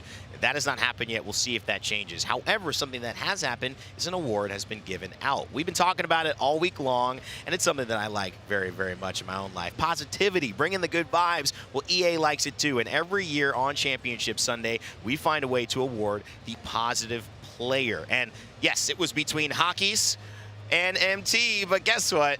It is MT who got the win, handed over by the man, the myth, the legend himself. Match point. Phenom. I don't know, that wasn't the best word. Creator, John Nelson. So congratulations to MT, and what a great opportunity also to highlight what it means to be somebody who not only is playing and competing at a high level, but keeping the big picture in mind and putting out positivity while doing so. We talk about that a lot in the green room too. It's obviously we're here for the competition, but there's so much more outside of just the literal stage, these LANs. It's about getting to know the players, their personalities, and what they're bringing on the whole. I mean, sometimes it can get pretty frustrating in these matches, and to be able to be someone who's just a beacon of light in the community is an important thing. It is, and we have to keep acknowledging that. There are a lot of ways to win in life, not just by undercutting. Sometimes being the big person, being somebody that impacts somebody positively is the way to go. So congrats, MT, and hey, you just got the win. We'll see if that continues. For now, it's time to get back into the games, and Gino and Vicky are ready for you. Guys, take it away. You already know, Rain Day. I like seeing that, being able to highlight the positive faces within the community to really help elevate the competitive Apex scene and what makes us different when it comes to also bringing everybody together. And, you know, I've even heard people who, you know, maybe go on FACEIT Watch and like hearing the team comms throughout the games and stuff. I've seen people, you know, make comments like, hey, who are the most positive teams? I actually want to go and listen to their comms. That's how I enjoy watching the game the most. So, yeah, it is really cool to be able to highlight some of those players and teams. At the end of the day, this is championship finals, match point finals. And there could only be one winner. $2 million on the line. First place walking away with $600,000. Woo! Second place gets 320,000, and the difference between those two spots, it's like a $280,000 difference. A $280,000 money match. Some of these squads now waking up. Shopify Rebellion sitting in second place right now with 28 points. And as Glitter said, Complexity leading the way with 41 total points. It takes one good game from any of these teams in the middle of the pack to elevate themselves. Imagine if you had the number one place team versus the number 2 place team going for it, like at the end of match point, both on match point, 1 shot left each. There's like 2 shotguns involved, and we're like counting the pellets by the end to work out, like, you know, how many dollars per pellet was won or lost in that fight. That's what I want to see. That's what I want to see at the end of today. If I was the one that gets second place, it would actually break my heart, but that's the type of macro that you have to just break it down to. As we take a look at where our zone is going to be pulling for game number 4, sticking onto World's Edge here, go next. Going to be able to get that ring console over by Big Mod, split looting over to the north side of Geyser. Yeah, I don't read this one as a Geyser ending. I believe in recent times it's been ending in Geyser. It needs to be a lot more east, and we'll see it end near those bins, you know, hugging the south mountain of Geyser, or maybe towards the end building. And as we see Go Next move forward, that, you know, also lends some credence to that idea. I definitely think we're going to see it more in, say, Lava Siphon or the north part of that. Yeah, north part of the Lava Siphon by that fence line too, closer to those crates that you kind of see when you exit out of the bridge side. When you're on your way to Lava Siphon, it's going to benefit the teams that get to rotate from Lava Siphon, considering that there is a ring console right there. VP had already gotten that information very early on, so they look like they're situated in one of those buildings that are north side of Lava Siphon. Gaming Gladiators, another team that are looking to get some info. It feels like Zone 3 has been, you know, sort of relatively stable. Like, you can get a good idea of where that will be heading. It's after that we're seeing the chaos, right? Zone 4, 5, 6, that's when the players are real. Like, even these guys, even the best IGLs in the world who do their homework on zones all the time, being helped out by the best analysts with all the information to work out where these zones are going. Even these guys are struggling to work out and predict those zones. It's been giving me whiplash as Noctem are on the other side of field versus Liquid Alienware, who had made their rotate out of Dome. Noctem out of Tree, trying to take this fight, trying to trail up from right behind them. Well, they are going to be able to try to chase down after Liquid Alienware. It looks like Team Liquid had split up. Now forced to go through stacks to see if they could try to rejoin together, while Noctem are just going to keep chasing after Higuades. They know that he's separated from his team. Oi. Charge rifle in the hands. A lot of teams will only be picking this up if they see an early select fire, not Monsoon. He knows. He's got it dialed in, and he will be doing damage. Charging Evo. Supercharging Complexity's points all the way up to 41 in the first place position on the leaderboard right now with that weapon. Now shifting our focus onto E36. We're surrounding Go Next by Overlook. With the Valkyrie pick for E36, it could get into that high ground positioning that you currently see aimbot on. Bombardment called in, forcing him off of that one side of the high ground. Found himself playing off that lip. The other members of E36 are going to be able to go around the side opening of Go Next. Still trying to isolate that member of E36, aimbot dropping down. Nice dome here. Now E36 don't like the situation. They can't get that survey beacon. They're trying to get away. Shopify Rebellion on the backside of this as well, though. As we see that damage coming out, it's probably only a matter of time until Shopify Rebellion get there. Oh no, E36 get taken out. Go Next. Remember, in that last game, E36 were trying to deny the opportunity to Go Next for them to get the survey beacon over by Lava Siphon, I believe it was. Oh. This time around, though, with Shopify Rebellion on their tail, is going to be able to move it. Initial crack. Is it done? Oh, Sinews. Bullets go just wide. They have to give up the space. They have already used up their abilities, probably the Gibby ult in that earlier fight, and that means Shopify are able to push them out of that position with with Zynews, as you can see, just ticking up now. This does give them immediate access to the death boxes, but I'm surprised that they didn't push harder for those kills. They didn't see the opportunity right there. They had used up the bombardment, like you said. They had to use up the dome so that way they had the space through that crevice to back away. They take the loot away from Go Next. Go Next are going to be able to scan that survey, which will also let them know that Aurora are on their rotate from the northern side of the map. Aurora, a team that benefits more when it comes to having to go for a long distance into where that zone is pulling rather than having the zone pull on top of them. Team that we were expecting to really pop off, but unfortunately hasn't been able to find that stride into this final day. Yeah, considering they've changed up their macros so much from previous tournaments, Vicky, I was expecting them to do well here. They've been hitting the placement points harder than ever before, and not just running at people like they have in previous tournaments, and that says something about the growth of a team usually. That is usually the trajectory a team takes. They start off as a great team fighting team, and then they add more macro into the mix until they are a truly versatile top team. Yeah, where they check all the boxes. We knew that they were able to frag out in these lobbies, but their positioning in these final zones just were not working out for them. Although in this today, just transitioning from their progress in the last few days, Aurora not looking like they're in top form. Instead, seeing where this zone is pulling and seeing how many squads have already found themselves in this space. Gaming Gladiators Guild in one of the buildings that I've highlighted, actually, northwest side of Lava Siphon.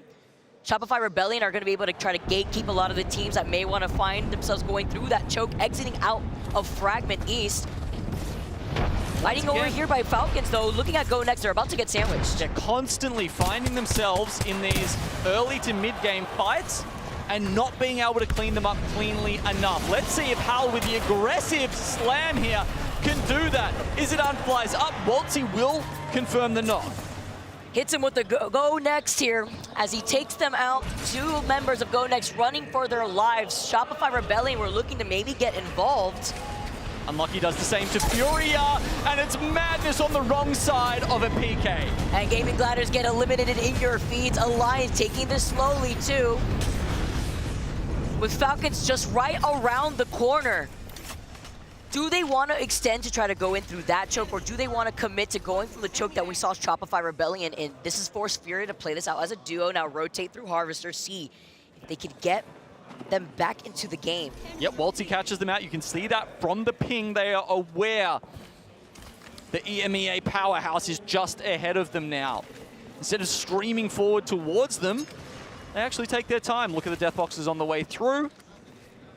There is a little bit of space they can play here on the other side of Harvester, but of course then that forces you into those two snake-like chokes that can be hard to force your way through. Oh no, right through the evac. He tries to take some shots with the Sheila, but a bit too far away. Doesn't even shoot at the evac tower. He saw that it was a little too late when they were trying to go up, it looks like, but Alliance dropped down. It was Effect now that moves up. They don't even try to commit here, and Falcons are right behind them, just trying to commit to going to Harvester because there is a ring console for them to access. Yeah, you're right. You usually want to hit that when it's just gone up. That does enable you to maybe cut off one or two of the members who are trying to take the evac, even if they hit it straight away. Okay, TSM right into this with Noctum down in Lava Siphon. They're fighting for important position in the northern building here. Talk about the damage from Reps, by the way. Over 1k damage already. 3 KP going in their pockets. Noctum just down to what looks to be a solo. Well, they have secured this entire northern side of Lava Siphon. The teams that are neighboring them, VP, over to the smaller building to their north, Team Burger. Fnatic still on the south side of Lava Siphon, where we note that there is that ring console, but you'll be forced to burn the dome for a ring console scan there specifically. Yeah, Remix Powers making it all the way back into the zone. Looks like he might dodge Furia. I think he's going to try and res in launch site. Luckily, Furia coming from Tree. Different Southern POI. Furia coming in from the zone. Of course, we saw them get hurt later, so I think they've just come off their reset. And they're now pulling up behind the command center where Fnatic is set up. And got in that res originally here, while Falcons are looking down at Alliance.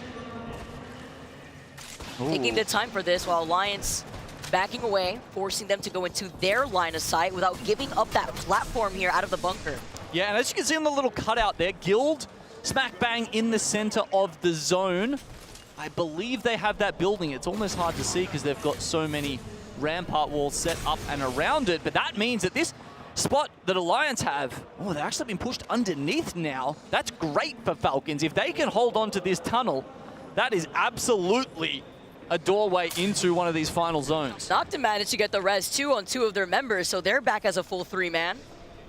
And as you noted, Genome, Alliance playing off that low ground could also work into their benefit because they don't want to get pinched from Team Falcons from behind, but they also keep themselves out of the line of sight of the other spots that still have that slight height. Oh. Furia, very dicey rotate in here. I think that's TSM, by the way, pinging at them from that northern building of Lava Siphon still. Furia forced to move up into that middle building of Lava Siphon. The only squad there for now, while Noctum coming out of that fresh res in the middle of their rotate, playing on the edge of the zone. Okay, Aurora trying to get set up in the caravans. Triple Reds at least, that's something to their name, but we know that these caravans they're basically death traps. Can be a little bit better with all the walls we've got right now. Still think having the Watson is probably the best way to survive in them, to zap all the nades, because that's omnidirectional, whereas you can't really stop the nades coming in from both windows at once with the castle wall. Guild moving away from landing over by a landslide, finding that spot very early in the game. Denying themselves the opportunity to get that mid-game loot. It's usually scary when you have a lot of these teams trying to force their way into these buildings with the bubbles. This is the exact rotation we saw VKG take last time that we had this zone. They got some placement points out of it, didn't convert massively, but they certainly showed the power of Valkyrie in these situations. This time, Shopify are on the other side, and they take too much damage. They're not in there early enough. And we saw the engagement from Falcons. They dropped down from high ground right on top of Alliance.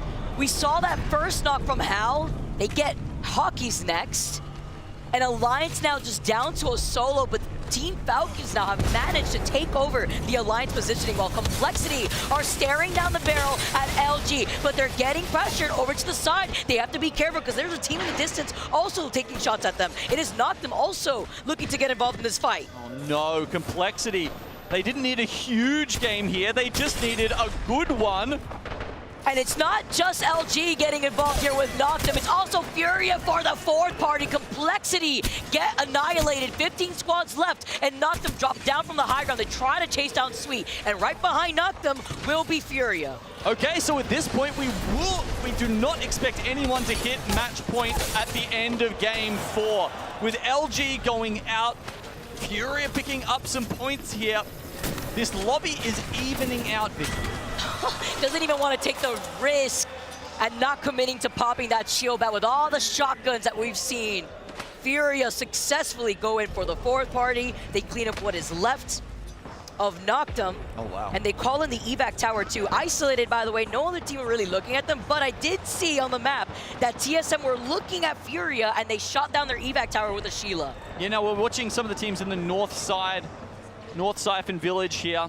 They're going to be pretty happy. I mean, Shopify Rebellion, they're set up underneath the bridge, and it is, like we expected last time, going somewhat towards that dome. VK Gaming, by the way, they've managed to respawn one of their members. Oh, and they did actually manage to get the other one reset too, so congrats for VKG. That is happening under everyone else's noses. XR trying to fully engage on this. You saw the boat check shots hitting, getting those cracks, but K-Swinny was incredibly low, having to reset. Still looking at the teams right across the bridge just to make sure that nobody tries to take that zip line to try to get right back up here. EXO want to hold this high ground, looking at Envy and also denying themselves the opportunity to move in from the bridge side, making them drop down instead. Fury up, getting ready for a slam. Vaxon seems to be waiting for something. There we go. He pops it in while his teammates come in at the same time to do the damage. That was so well coordinated. Love that from Furia. The trust and also Vax having to back away, knowing that the boat check shots from EXO were still hitting them. Now Team Burger move up to 3P. They drop down. Furia get eliminated. Team Burger. Oh my. Good timing on the bombardment. That's actually what started their engagement for that fight. Christ, he couldn't see anything. Almost went down from hitting a castle wall there. I mean, that said, they've stayed alive, and Burger in 20th at the moment want to be scrapping out every single point they can from this game. Oh, they called out Unlucky. You saw him as a solo alliance get eliminated. Solo no more. It's gonna be a bloodbath for the teams that have to come out of the east side. TSM with Zap moving up, utilizing the dome. They're looking at Fnatic that are inside the truck right now. Okay, playing for the south zone. As soon as these bubbles go down, Falcons will become a factor as well, fighting from afar. Oh, this really shows you how hard it is to get inside these trucks. TSM had gotten the initial knock. Fnatic were able to get the res and now win the fight. The Sheila from Melstera melting TSM. Yeah, but Yuka F is gone. They'll get his banner. Falcons are close by, but you can see Zero doesn't want to commit to this too hard. Falcons' spot is God's spot right now. Okay, respawn beacon comes out, but they don't have the bubble to sit on it. Falcons are lighting up the feed. They're not only looking at Fnatic, over to the north side too. BKG get eliminated. Melstera still alive, being able to find this crevice. Had to play his life there. Leica's actually crawling into the zone. Purple knockdown shield. Melstera cannot even find a chance. This would be the biggest clutch. This would be the biggest clutch. He's got the mobile. Got another He's one. got the mobile. Can he find a spot? He can't find a corner. He can't expose himself. And Gil just fully send it up to Melstera. Can he run? He's running for his life. He's sliding around. He's trying to get Falcons to perhaps engage, but there's not much you can do. Fnatic get eliminated and Guild have claimed these crates. Love the movement from Melstera there. The most recent pickup from Fnatic. Certainly someone who is helping them stake their claim here in Sapporo. Making it rain with these archers from above. Shopify neighboring the rock alongside Envy. Right next to them. EXO looking right down below. Still from height. Aurora neighboring EXO too from the tower. Okay, now we saw in that pip in the corner there, so many teams shoved into one side of the map. Falcons have dominated this end circle. This feels like the Falcons of old. This is like the exact position they want to play from. Still from the north side here, Till also holding that fence line. Shopify are waiting for these domes to drop to let the Sheila sing. See EXO still behind them. They're on the low ground this whole time now as the dome goes down. They get the knock onto Koipo and Zaidu. MT trying to play his life, trying to for Envy and EXO to take out each other first to play for their positioning. 6 squads left. Shopify get eliminated. EXO beat them back in the lobby. Aurora now trying to get the KP while Falcons are still alive, are still on high and looking at Guild. Yeah, Guild are about to lose their position to the zone. So are Aurora. Falcons need to try and find a way to put pressure and push them into each other. Otherwise, they will be the ones in trouble. Gil getting focused by 2 teams at once. It's the sandwich here. Aurora helping out Falcons in this case while Guild trying to push onto Aurora. This is the green light for Falcons to move into 3P. Guild get eliminated. Last 3 squads. But Envy are down low. Somehow no one's looking at them right now. Aurora so focused on Falcons, but Envy need to find their way up the grand slam of the Newcastle wall pushes 9 impulse back here. Keza gets taken out first. Walty slides in. The PK shot singing. Falcons now have held height, have the advantage. While Envy are still on low ground. Aurora get eliminated. Envy forced to play right underneath the platform. Envy want a second, but at some point they've got to come up. Here they come up with the zipline, with the Newcastle wall. The hit fire shot from Howe, but he gets traded off. And Falcons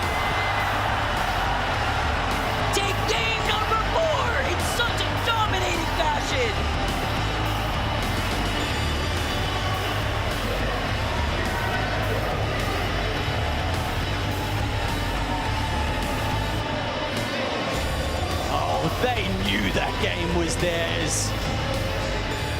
What up, Jayhawk? Loving that one from the crowd. We saw they pushed through the tunnel behind Command in Lava Siphon, and from that point on, it was Falcons' game to lose. Alliance, I believe they were in the tunnel at one point, and then they dropped down underneath. Alliance went out in 11th. They could have potentially held their ground there.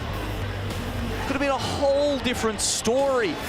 The other thing I think to note was we had that mid-game fight, that early game fight even, where Falcons didn't go down too early, didn't engage too hard, as they have done so many times so far this tournament, and that finally allows them to get a good end game spot. They prioritize getting the ring console over by Harvester to allow themselves to have that free rotate, understanding where that zone was going to pull. Huge dub for Falcons, 16 KP. And I mean, of all the end game God spots you can have, when you have a high ground disparity like that, like you have coming out of that tunnel and looking down at the ditch, you just sit up there with amped walls, everyone's doing, you know, amped scout shots, amped Sheila bullets are coming out, and it results in 16 kills. Good call from Falcons to drop on top of Alliance in the early mid-game too, because no one's gonna look at them when they're stationed inside those houses. Imperial Hell with 3,200 damage in the finals lobby at the championship. He heard everyone. Falcons with a huge dub. Waltzy was 7 KP. I mean, under the Warlord title, that is definitely one way to pop off. Are you feeling it? Are you feeling that HAL finals magic? Like when they got the back-to-back-to-back. You know, it's got that taste about it, Vicky. I can feel it on my tongue. Can't talk about a finals without mentioning HAL. A lot of attention on the quote-unquote super team for a reason. Coming out of the elimination bracket, now finding themselves in the top 3 of our match point finals. 37 total points after that last game. I mean, they only had 9 going into it. Of course, this will happen in our first 5, maybe even 6 games where teams who have been struggling can get one massive game and you know, get the majority of it from that. But now that we are pushing up closer, complexity got 0 in that game, by the way. And that feels like this has potentially extended this series. Remember when we watched Falcons yesterday, when they had to tear up through elimination round 2, when they found that stride, when they found that game, that dub, it was a completely different Falcons. It was the momentum that we know that this team likes to roll with. And with a huge game like that, can they carry it over to Storm Point when we make our map transitions? I mean, here's an interesting question. Would you rather just sneak through in 10th place in the winner's bracket? Or would you rather have a resounding success in the elimination bracket round 2 and therefore have a bit of momentum on your side when you finally do push into the finals on Sunday? Keep your hands warm. Keep going every single group that you could push through. This is amazing looks for Falcons. Can they keep it up? We're moving on to Storm Point for game number 5. Don't go anywhere. It's coming to you on the other side of this break.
Battlebeaver, the official controller of the Apex Legends Global Series.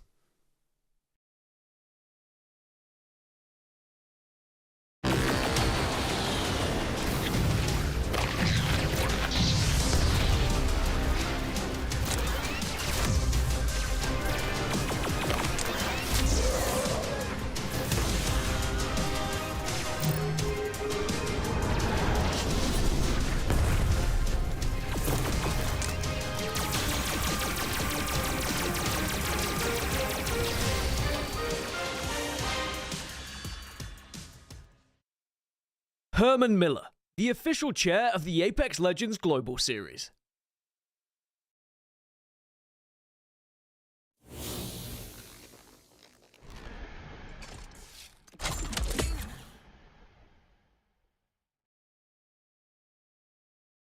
Fuck! Dead!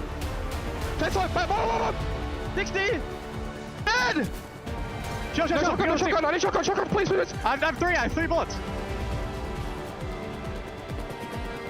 Let's go! Last team. He's walling. I don't have to. My low gun as well. Back us in. I'm fucking them! Timmy on! 90! Dead! Okay! Let's fucking go! Good fucking shit! Good shit! Welcome back, everybody, to Sapporo. As you can see, the snow is continuing to fall, but the games are heating up. Falcons, it felt inevitable that at some point during this tournament, we would be talking about them winning games of Apex that really matter, and that last one, it certainly did. And again, you saw it from their reaction, just what it means to put themselves back in contention to win this tournament. If you start to fall away from the leading pack, you start to worry, you start to panic, you start to maybe take more risks that may lead to you exiting those lobbies early, but instead now they join the lobby leaders, they're closing in on match point threshold, and that makes match 5 very interesting indeed. It certainly does, and like I say, it just felt inevitable that at some point during this tournament, Falcons would have a say. And I just want to touch upon something you said there. You know, it's good to stay in touch with the chasing pack, but for a team like Falcons, who we know sometimes the mentality can be a bit of a problem, just an early win, staying in touch, being in that conversation, that group of teams at the top of the leaderboards, which just breeds confidence. It breeds belief. And as we head towards Storm Point as our match 5, Falcons are going to be feeling good. Yeah, Falcons will be delighted to be moving to Storm Point. One of our top 3 performers in this lobby on this map, averaging over 10 points per time. We see them. Can they cross that threshold? Complexity maybe had a chance to do it in the previous game, but fell short, didn't get the points, and now they've allowed the rest of the lobby to catch up with them. Who is going to be the first team to cross it, and will it happen here in match 5? Will it be someone else who joins this group that is starting to form at the top of those leaderboards? Team Falcons, 3rd place in the overalls at the moment. Still need some points though. Fair few of them, 23 to cross match point. Being with a chance at winning the ALGS Championships. Looking at where the zone is going to be going, we're going down to Barometer by the looks of things here, Dan. Yeah, Barometer, which Go Next are currently dropping at as well.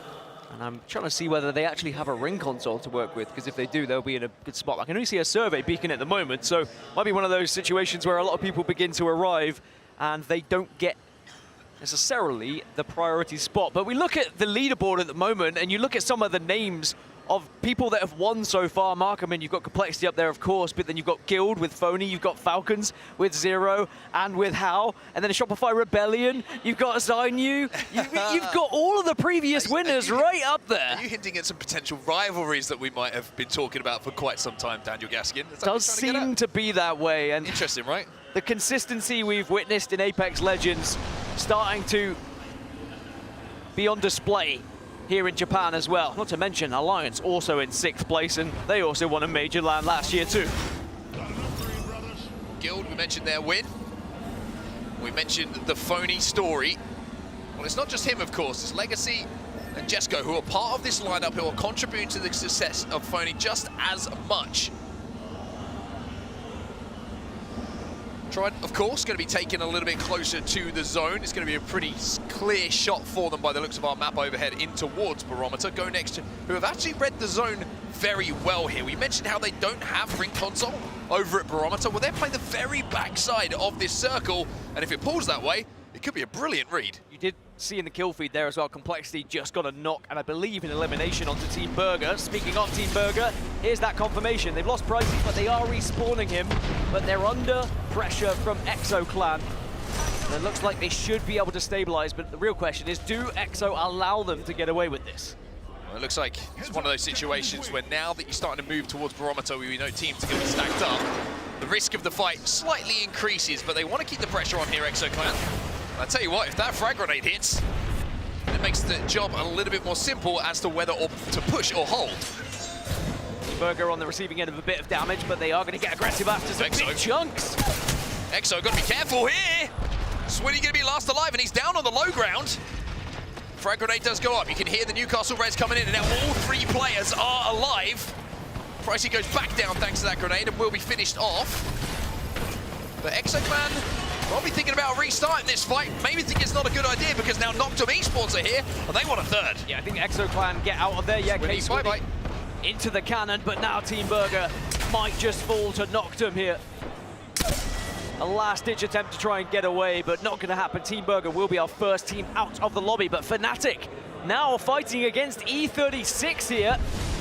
And despite the fact the bombardment's gone down, it's not stopping Fnatic in their press. It's Blue Armors versus the White Armors of E36, so Fnatic certainly have an advantage. This is a isolated fight as well, happening down towards Devastating Coast. Elsewhere in the feed, you can see that Koiful has managed to pick up a knock of his own. Look at this position that's been taken by CNAP, by the way. Leica's trying to flush him out of this position, and will do indeed. E36, goodbye. Fnatic KP on board. Bittersweet for the crowd. Yes, Fnatic get the kills. Fnatic climb the leaderboard, but at the hands, and sadly, E36 are the ones who fall. Now, Shopify Rebellion and Team Falcons, both in the same kind of area, both up there in contention for getting to match point first in our top 4 right now. Team Falcons definitely capable of going back-to-back, especially here on Stormpoint. Well, it looks like Shopify are going to have their rotation slowed by the progress of Falcons. Also, VKG kind of split at the moment. One of their players is all the way over in zone at Zoo Station trying to get the respawn. Al's just got the knock onto the solo. Obviously, Falcons don't know that this player is on his own and the rest of his team are in Zoo Station. But this is going to be a free KP, so you take that if you're Falcons off the back of a win. Easy point on the board. Things are looking rosy in the Falcons camp. Yeah, I think they'll be feeling so confident in this game and happy to push fights when they are able to get that damage in, especially in a circle like this where they perhaps don't have that priority to zone that a lot of others do on the southern side. As Fnatic continue their journey. Exo Clan, by the way, have got back up. And they will be a full 3 and will have the chance to go again in this lobby as well. Where do Fnatic try and go? They're going to go for a big old wrap, it would seem. Maybe hit the survey beacon at Devastated Coast before going through Pylon. I just want to say, it's interesting, Stormpoint, historically you've highlighted how good Falcons have been, right? They've been a very strong Stormpoint team, but they've always played from a POI that has a Trident. Now, Command Center, if I'm not mistaken, is where they're dropping here on Stormpoint. Don't have a Trident, so it's a very different approach that they're going to have to take here. And of course, there's a lot of experience in how to play from all sorts of POIs, but it does change things, doesn't it? Really does. I think that we've seen how strong those Tridents can be, but it's not a guarantee to success. And sometimes you just have to go back to the old tried and tested way of playing Apex Legends. Now, Alliance, they're in 6th place. Haven't really had that pop-off game as of yet. They are walking up on Liquid Alienware here. Well, Liquid Alienware, luckily, for them at least, were more than aware of the position. You heard some of the bullets flying past the ears of various Alliance members as they walked up, so they were aware, and you can see VKG will be back in the game, waiting in the zone, getting that res right at the top-hand side of your screen. The Zoo Station pays off for them. Falcons still doing a little bit of work here themselves in zone, but the zone is pulling. By the way, I want to talk about Go Next. No ring console, dropped a barometer. I've read this one perfectly. Alliance trying to see if they could have hijacked that Trident, but yeah, going to the southwest of barometer, Go Next. I mean, if you're going to be dropping a barometer, you better know where those zones could be pulling, and sometimes you have to read it off zone 1 as VP, pushing up onto Aurora. They certainly are. Cenote Cave is the battleground. That impulse has been finished. And now it's just about chasing down the final remaining members. Now, they have to be quick about this, VP, because not only is this fight happening in zone, but Liquid Alienware have heard about this. The audio cues are clear. And even though Kazakh is being a little bit of a nuisance here for Lou, the longer this takes, the more chance that Liquid Alienware... Oh, Lou! Zone! Lou's gonna go down! A thorn in their side to Virtus Pro right now. I think they are going to be fine. Liquid Alienware have just gone on by, minded their business, but Aurora have been able to at least get one away. Oirain in the Trident, on a journey, and off to try and find a crafter. There's a finish coming in from Zach Beza, just to pick up a little point. Every point counts, of course, as we turn our attention back to the focus of where this game and this POI is likely to be ending. Barometer, right on the top of things, you've got Noctem Esports and Sykes is in the feed as well for LG, but this position is really good. Just for laying down cover fire, we know how strong it can be. They also have hit a ring console on their way to this position. We watch Gaming Gladiators on the other side of this, who are being shot down upon, fall at the hands of Complexity. TSM waiting TSM, to... excuse me. Yeah, TSM... Funny thing is, I heard you say TSM in my head because I was reading TSM. Same. They're waiting for their big game as well. Will it come? Is the real question. Is Fnatic arriving up close to Furia?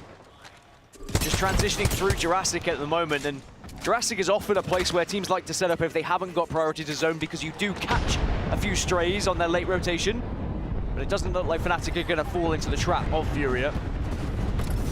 Both of them going to try and escape at the same time. Just an exchange of fire between the two teams at the moment. Pylon does have a survey beacon here that Fnatic can play for. Furia is still going to force them away. This is the other side of that fight as we jump on the POV of Vaxlon. It's funny, isn't it, how the two Valkyrie teams naturally start to engage because they're all trying to play a similar route, trying to hit those survey beacons.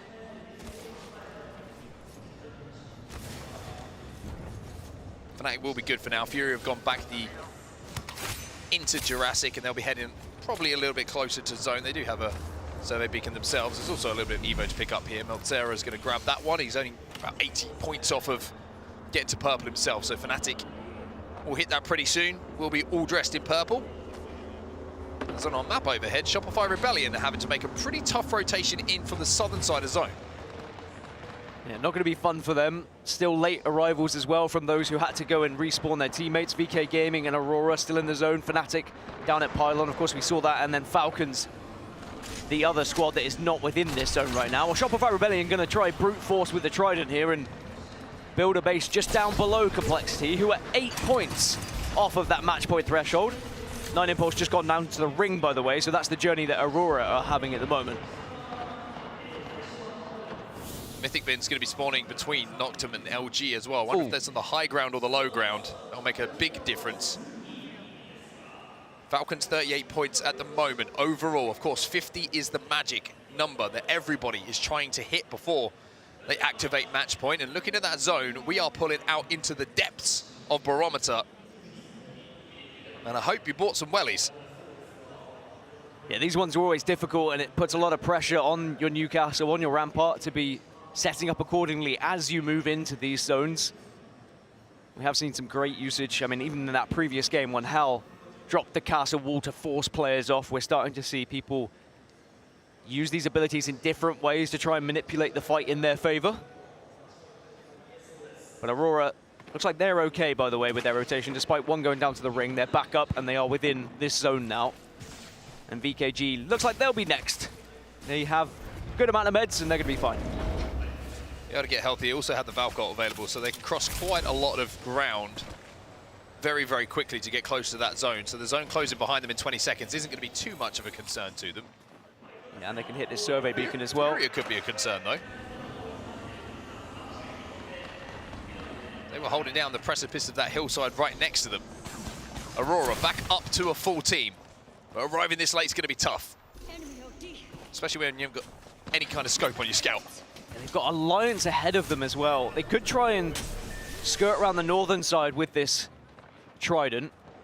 They didn't have much visual on actually what they were going to be arriving into. Same could be said maybe for Fnatic here, but the passive of Valkyrie might help them.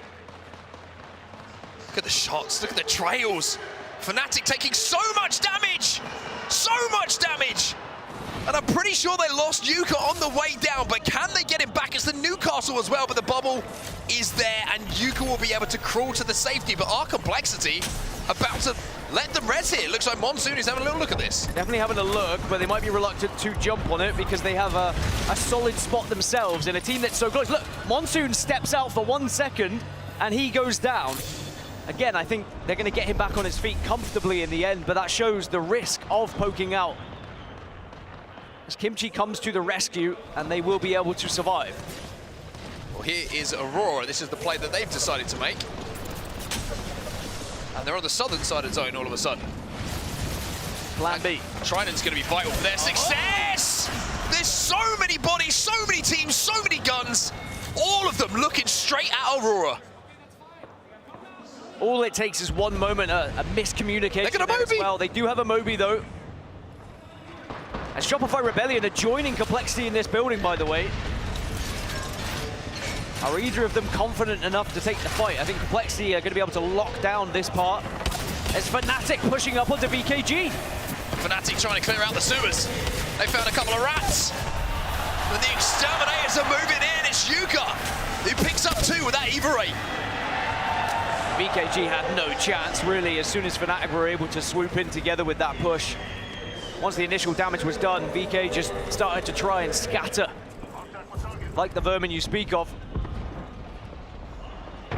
And that is kind of the meta that we see. Once one player goes down and you think you're down in the fight, it's just a matter of survival, hoping that you can get away, because you often can get a respawn in some of the earlier stages, a little bit more difficult in the latter. Well, the zone is shifting ever so slightly. You can see that on your screen. I thought it was pulling out into the water, but it's actually pulled back towards the building, which is heavily inhabited right now. You've got Shopify Rebellion, knocked him. Aurora just outside, who we've seen their position. They did manage to get the res, and now that's a great position. Go Next, who moved obviously very early from this POI. They're fighting TSM right now on the back of things, and TSM will be eliminated. So TSM kind of struggling a little bit early on here. Worth noting as well, Complexity within that building that is going to be in the zone. Our closest team to match point. It's Liquid Alienware, a team that can definitely get involved with some of these fights with the position they found themselves in. They're south of the building, which is okay for now. They will have to move up. Furia also arriving from the skies. Mirror match. Who's feeling brave? Furia land dead center zone. This is something they've done a lot so far. This has been a big contributor to their success to getting to match point finals. Play it late, hit beacons, hit ring consoles. And then with the Valkyrie ability up in the skies, see where everybody is, know where everybody is, and then find a spot late on to play that you know is free. Alliance playing this one a little bit differently though. They're having to work their way through team after team an inch closer to this zone. They are on the very northern side of this zone. Still 16 teams left, 1 minute. Zone 5 is going to be closing. Liquid Alienware, they're climbing. It's knocked them up there. Liquid Alienware have done a little bit of damage, but they have to be careful. Remix Powers gonna retreat. Liquid Alienware up on height, and here comes the third party, and it's Complexity. You want to have another look at this? Complexity trying to fight who they like down in this low ground, but there's another team, Shopify Rebellion, and this is where comms have to be clear. If you send or if you're backing up, and it looks like Complexity, the comms are good enough to survive here. That's smart from Complexity. They try and find some KP, but they back off as now Fnatic decide they want to join in on LG's fight. Good shots coming in from Yuka again. Takes the time to reload with this Eve-Ray. A lot of damage being done, but no knocks coming in as yet. And Yuka, he's trying to deal with LG. Noctum Esports eliminated in the meantime, as Fnatic will be able to reset here. But the stun on the wall, and now Yuka's left on his own. Sweet is a problem. The armor swap, and LG will go down, but Fnatic will immediately finish. Fnatic do get some extra points with the kills though. LG eliminated in 15th. Complexity still holding this position. Team Liquid above them, and then you've got Go Next and Shopify below them. Again, 13 squads within this next zone. There is too many teams and not enough playable space. Something has to give. Once these bubbles start to dissipate, you have to make a decision. Do we fight or do we run here? Fight or flee. VP at the moment just making sure they don't get wrapped. They will be safe, just walking up as far as the zone. But there is going to be teams above them, surrounding them, and certainly in front of them as well. That's Team Falcons! Oh my, Envy just got shredded on their way forward. There's a real opportunity for Complexity and Falcons and Shopify Rebellion all to hit match point here in this matchup. Falcons need to win this one though. Grenades going into the bubble and a chance maybe to do some damage, but they also know they have to be careful of their surroundings. Guild eliminated. Waltzy brings out Sheila and stares into the souls of First Pro. 11 squads now remaining. Alliance, by the way, now own the complete north side of this map, but not a lot of cover to play with. Shopify Rebellion. They're going to be pulling out Sheila as well, as Exo Clan will be eliminated, and we have the lobby half. 10 squads now remain. Complexity, 5 points off of match point. Yeah, like I said, all three of these teams, in theory, could be crossing it.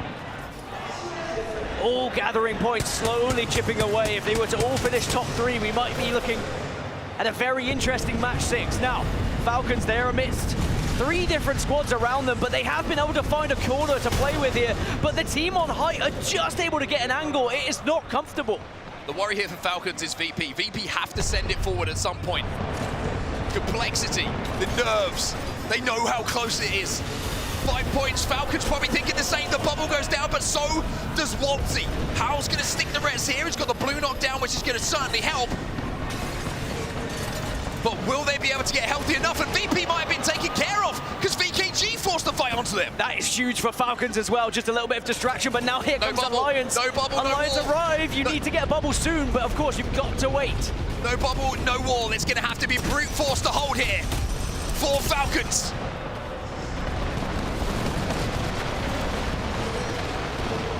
Alliance trying to make the most of this northern side.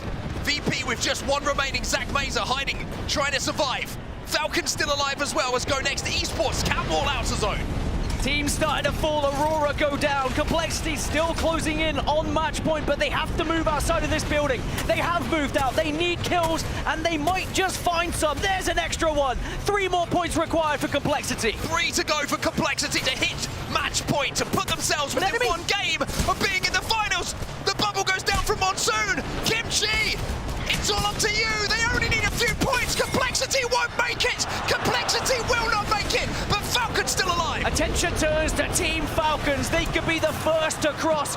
All red, great position. Catwall's helping them out, and they're doing damage. Hal, though, he's got to be careful. Hal's got to be careful. He's going to have to get the wall down. Fury are eliminated, which means more placement points here for Team Falcons. Waltzy, he's gone down, though, and even though they can see it, even though they can taste it, it's all up to Hal and Zero to close out. Zero's doing really well, though, being able to do damage with this match at the moment. Playing the bubble successfully. By the way, Shopify Rebellion still alive as well. Zero down. Hiyaka. Maybe he's going to break the hearts of Falcons fans. It's Waltzy. Waltzy! Do what he can. Waltzy did it. Waltzy did enough. And Falcons will hit match point. It's Alliance with the win, but the biggest story here is the Falcons hit match point, and so do Alliance.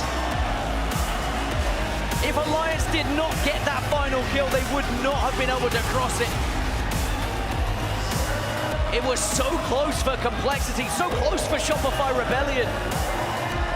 But it's 2 heavy hitters, 1 from North America and 1 from EMEA.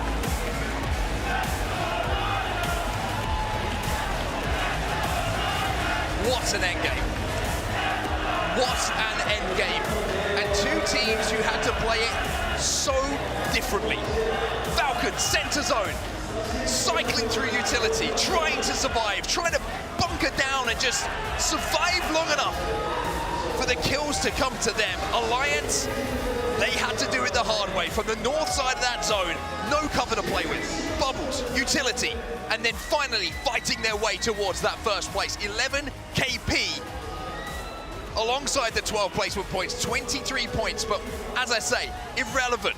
It's now about winning a game. Alliance and Falcons have the chance to close it out in our next game.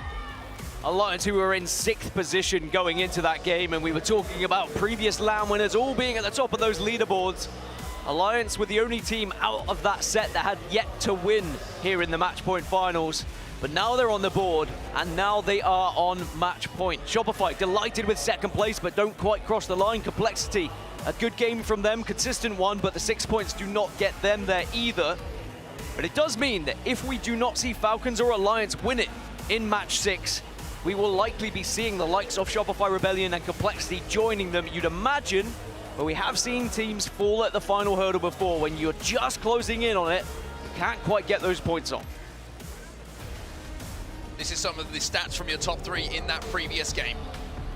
Big performance from Alliance, and the kills and the assists shared across everybody. Hackis with 3, Effect with 4, Unlucky with 4, which was just enough to see them over that match point threshold.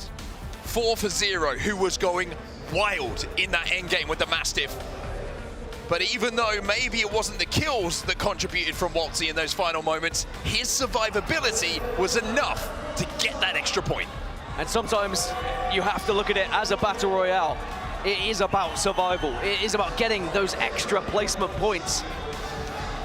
And both Falcons and Alliance now into a shootout. Who can get the next victory on the board? Who can call themselves the Apex Legends Global Series champions? I mean, who else would it have been, right?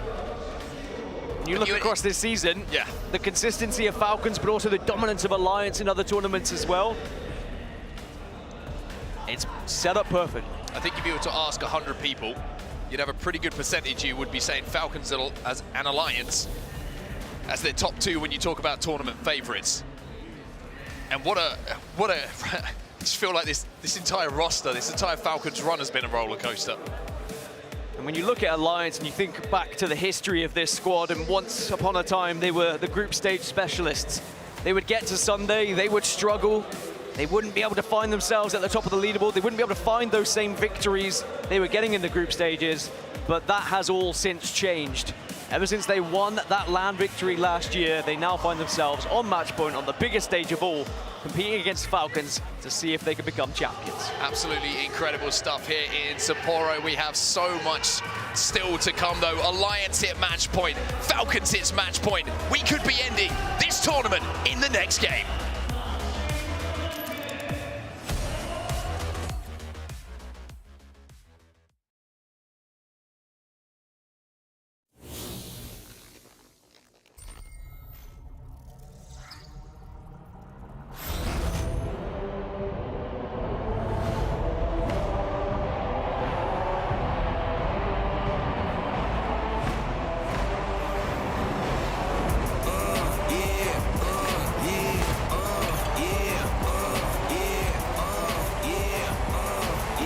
Wait a minute, get it how you live it. 10 toes in when we standing on business. I'm a big stepper, underground methods, top notch.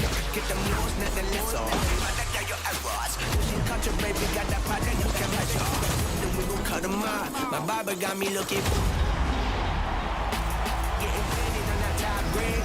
You ain't walking out alive. You're where we are. They ask me how you be like this. How you be like this? Yeah, swerving. Moving to the money like it's urgent. Hands on God, so I'm in it like a surgeon. Only thing I'm breaking is a burn. Yeah, baby, go bring out the goodies. Stuck it in inside the hoodie. Now we turning out to boogie. It's cool, I used to fight the bullies. Now I'm fighting at the star. Guess some things don't leave me fully. They try and push me, then they try and pull me. Better when I grudge. If you die, then this come my bully. What you think this is? We ain't worried about it. Watch this girl do it. They ask me how you be like this. What you think this is? We ain't worried about it. Watch this girl do it. They ask me how you be like this. How you be like this? How you be like this? How you be like this? How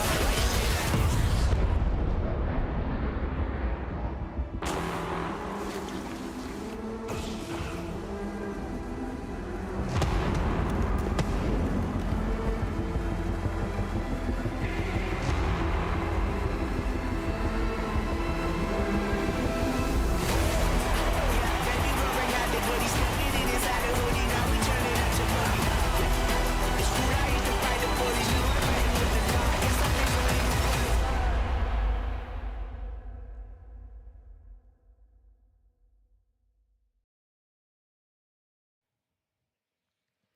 The Apex Legends Global Series is a proud partner of the city of Sapporo, the capital of the North.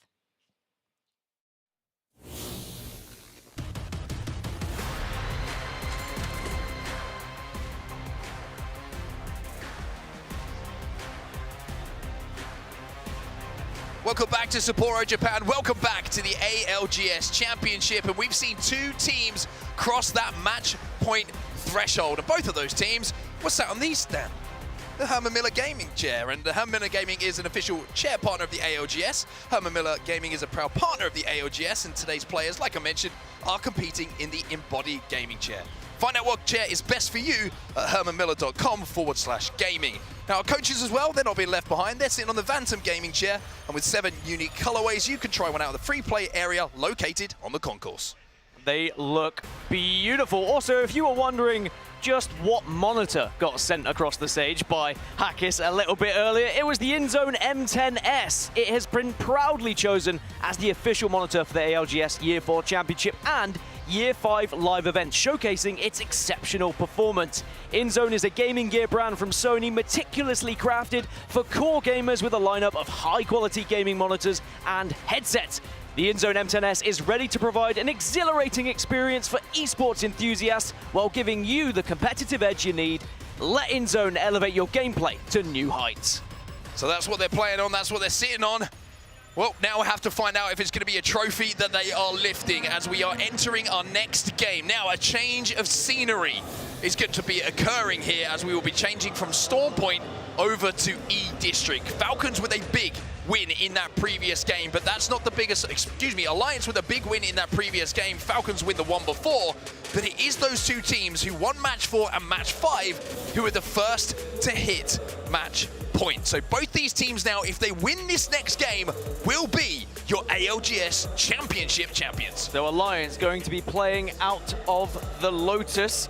Bad news for Alliance fans, we have yet to see Alliance find a victory on this map so far this tournament. Team Falcons playing from Electro Dam. Bad news for Falcons fans, yet to see them find a victory on E-District so far this tournament. Bad news for both fans, look at where they're landing. Right next to each other. Right next to each other, and could very much be next to one another on their rotations depending on where this zone goes. And you have to also remind yourself, we have a couple of E-District specialists in this lobby that might be able to steal a victory away and take us to match 7. We also have some teams who are chasing down 50 points. Close, but not quite there when it comes to match point. Those teams, Shopify Rebellion, 47 points for them. They need just 3. Complexity, the same story. 3 points required. Guild need 11, which isn't too far away as well. So if Alliance and Falcons do not close out now, we could have a whole host of teams joining match point. Match 6 is live. Does it end here? Does it end now? Or will we have one more game?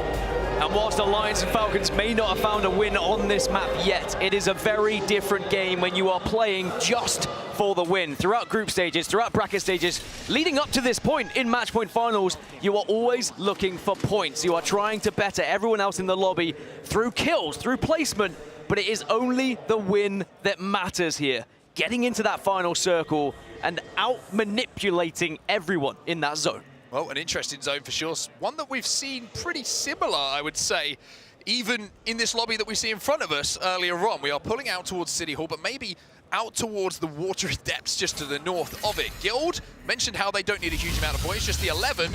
They're pretty good for this zone, but you could also argue that Falcons and Alliance, they're on the right half of the zone to get here. Yeah, it's going to be an easier rotation for Alliance. They can move fast, but Falcons will be able to almost identically follow them afterwards. Falcons do have that ring console, as do Alliance as well, so they're both going to have the information they would require. But the real question is, can they execute here?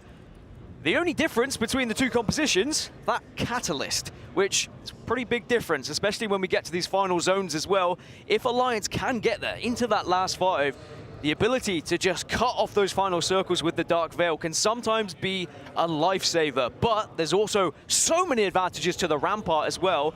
I'd love to see them both make it and see how it plays out. Yeah, it's going to be interesting. Will we see a blind fire through a Dark Veil that wins a championship, or will it be the Dark Veil that stops the Sheila causing the problems? It's certainly a conundrum that we'll have to investigate should we get there. But looking elsewhere, we mentioned Shopify Rebellion. So close, so close, just the 3 points away from being on match point. And you would expect, barring some sort of huge mistake, that if they win a team fight, you can almost guarantee who they might be targeting. Well, Complexity require 3 points, and E-District has been their better map throughout this entire tournament. So I'm sure they're feeling somewhat confident coming into this one. And I tell you what, if you can get an early fight, those 3 points could be presented to you very early indeed.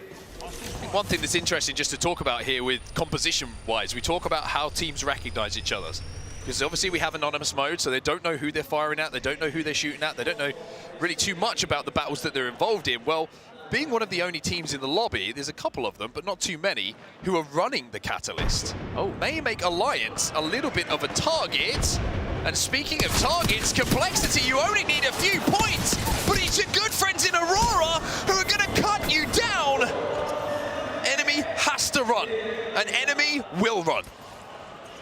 Now, I can't tell if that was foresight by Enemy or they would just split a little bit, Complexity and caught off guard, but Enemy was very far away from Monsoon and Kimchi when Aurora began to push, and maybe has kept their hopes of reaching match point alive here, because now can just trot on away and hope to get them back on their feet.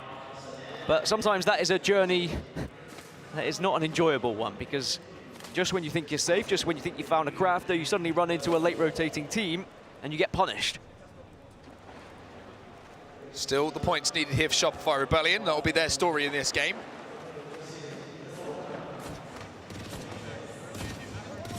Alliance trying to hold them out here. This is on the very northern side of the zone at the moment. Exoclan pretty close to this as well, so Alliance have got to watch their backs.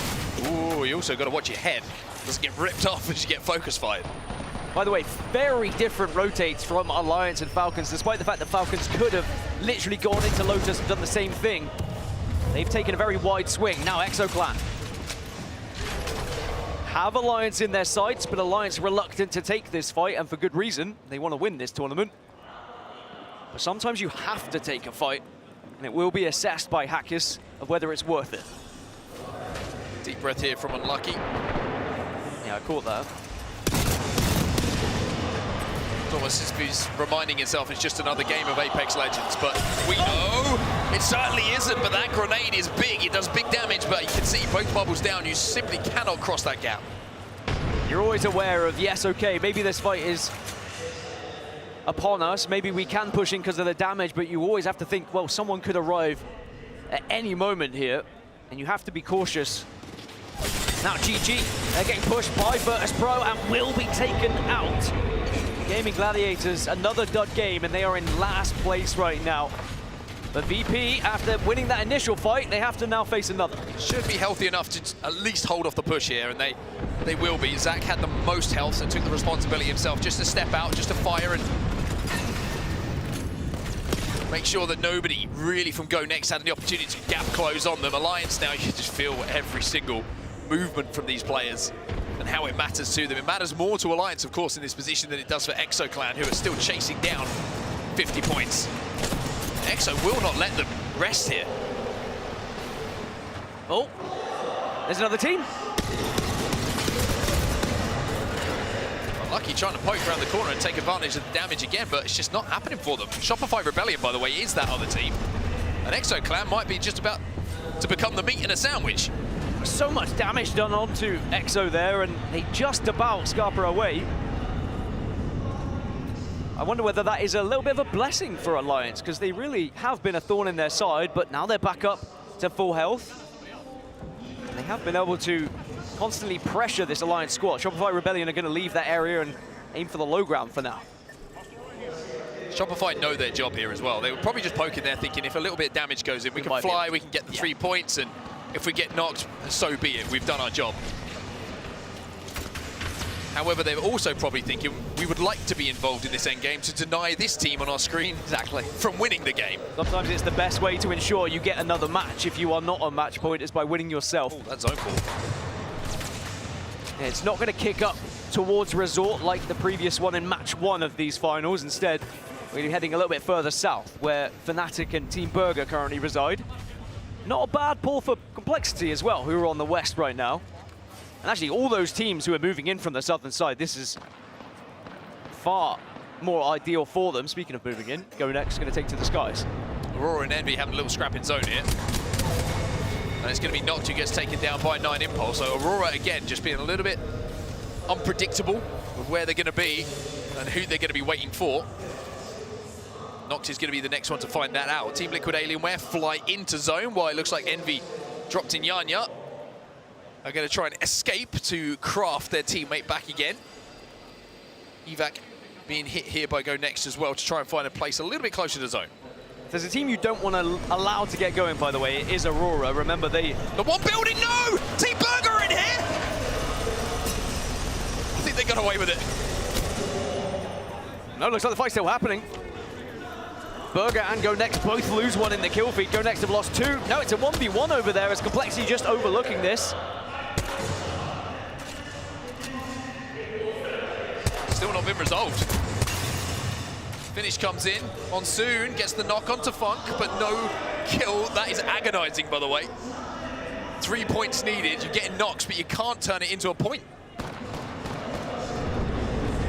Well, this building just became even more interesting.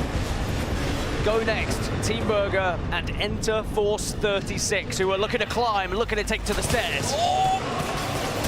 Careful that amp cover. And it goes in, Team Burger eliminated. CNAP should be able to be res nice and quickly. Now, do Go Next think about maybe trying to push this?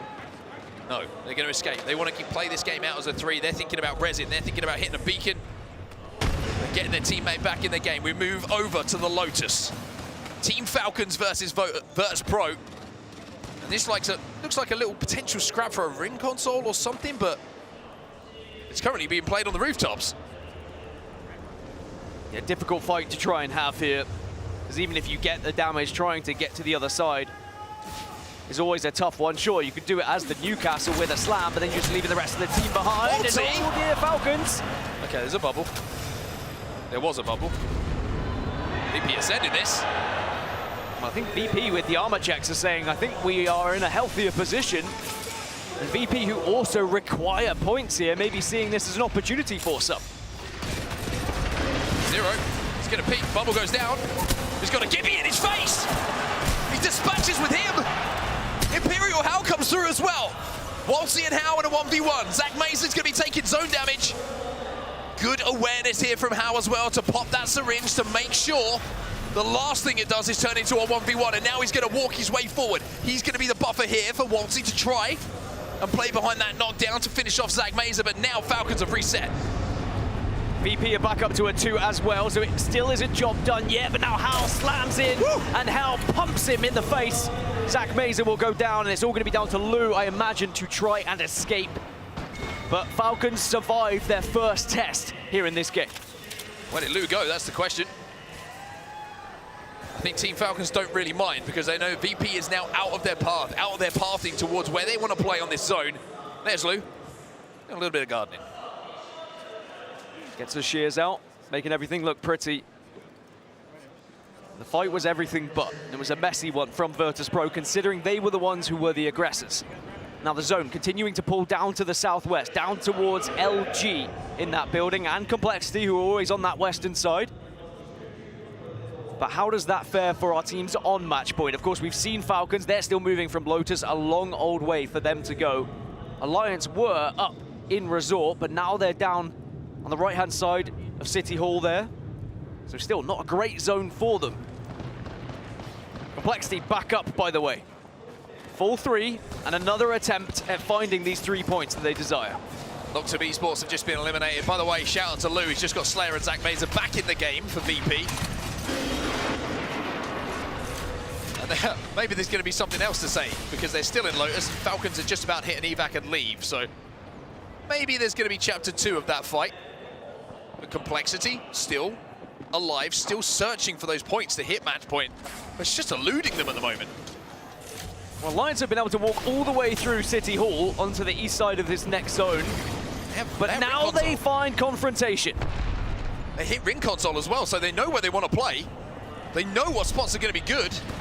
And they just about managed to cross and avoid the glare of Go Next. As TSM now take on LG. Sykes and Funk still on their feet, and it looks like Funk is dragging Sweet back to his. TSM have not been able to get going today, and it looks like it might be another game where they exit early. Zap, the last remaining player, about to get eliminated, and will be. 16 squads now left. LG across the 25-point mark. They are halfway towards match point.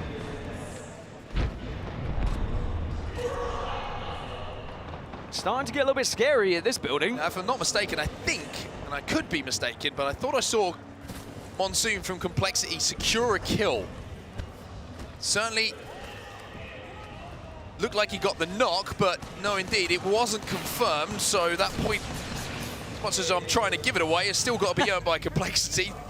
Same situation for them and Shopify Rebellion at this point. Still need 3 points each. Guild have got a couple of points though. They're only 9 away now. Good news for Complexity is they are bang center of the next zone after that. If Complexity just stay alive, they should find the points purely through placement, and by doing so, we'll have a chance to be in that end game and stop the likes of Falcons or Alliance winning it here and now. There is your standings as it stands. Match point finals, of course, hit 50, then win their next game. That's how you win it here in the ALGS. Virtus.pro have finally been eliminated. The final player to go down will be Lou. They just couldn't elude the zone. The zone claims its first victim. Shopify Rebellion 2 points away from the match point threshold now, and again, similarly to Complexity, find themselves in a fantastic position purely for placement. But yes, both the teams who are searching for points are next to each other. Only the blues to work with here for Shopify Rebellion. Koiful does have purple thanks to the Catalyst, but I mean, this is, I'm looking for our match point teams at the moment. Falcons are kind of quite far from zone, and they're sandwiched by a few different teams. Alliance a little bit closer to it, and they're also in a pretty secure building for quite some time. Falcons have got some work to do here. Yeah, I'd argue Alliance in a better position. But if anyone can brute force their way into a zone, it would be Team Falcons. A playstyle that they struggled to achieve throughout group stages and even some of the bracket stage, where they are so good at fighting their way into zones. But they have found that rhythm towards the latter stages of yesterday and into these match point finals. But now they take to the sky. Can they find somewhere to play? This is a big moment here. If they land, they get the walls down. Falcons, zero's down, no bubble. Q comes in, as does the res immediately. Bubble, bubble, bubble, bubble, bubble. Bubble does go down. But Shopify Rebellion, they need the points. They want to push this. They know the Falcons are weak. They obviously don't know this is Falcons. But they also don't want to allow the reset here. Bubble disappears. Falcons getting peppered. Falcons getting smashed. And with that, not only Falcons out the lobby, but Shopify Rebellion will join them on match point. Job done for Shopify Rebellion, but there is still one more threat in this lobby, and that is Alliance. That would be their next target if they could pick and choose, but Falcons now have to wait and hope they get to match 7. In fact, Falcons probably cheering on the likes of Shopify now. Complexity still need 2 more points though, and they're in the building right next to them, and Shopify have got knocks. Monsoon has gone down. He is back to his feet already though. Crazy how the two teams that are chasing match point are the closest to each other in this zone. End of Force 36, long way for them to go before they start thinking about being on match point themselves. 23 seconds until zone closes. Plenty of teams here all stacked on one another, but this is the team we need to be thinking about, Alliance, and how they progress towards this zone. In the moment, they're just watching their backs to ensure they don't get closed in. Team Falcons eliminated on 54, won't get the chance to win it here, but Alliance still alive, and Shopify Rebellion just crossed that threshold, so they have to wait until next game to win this tournament.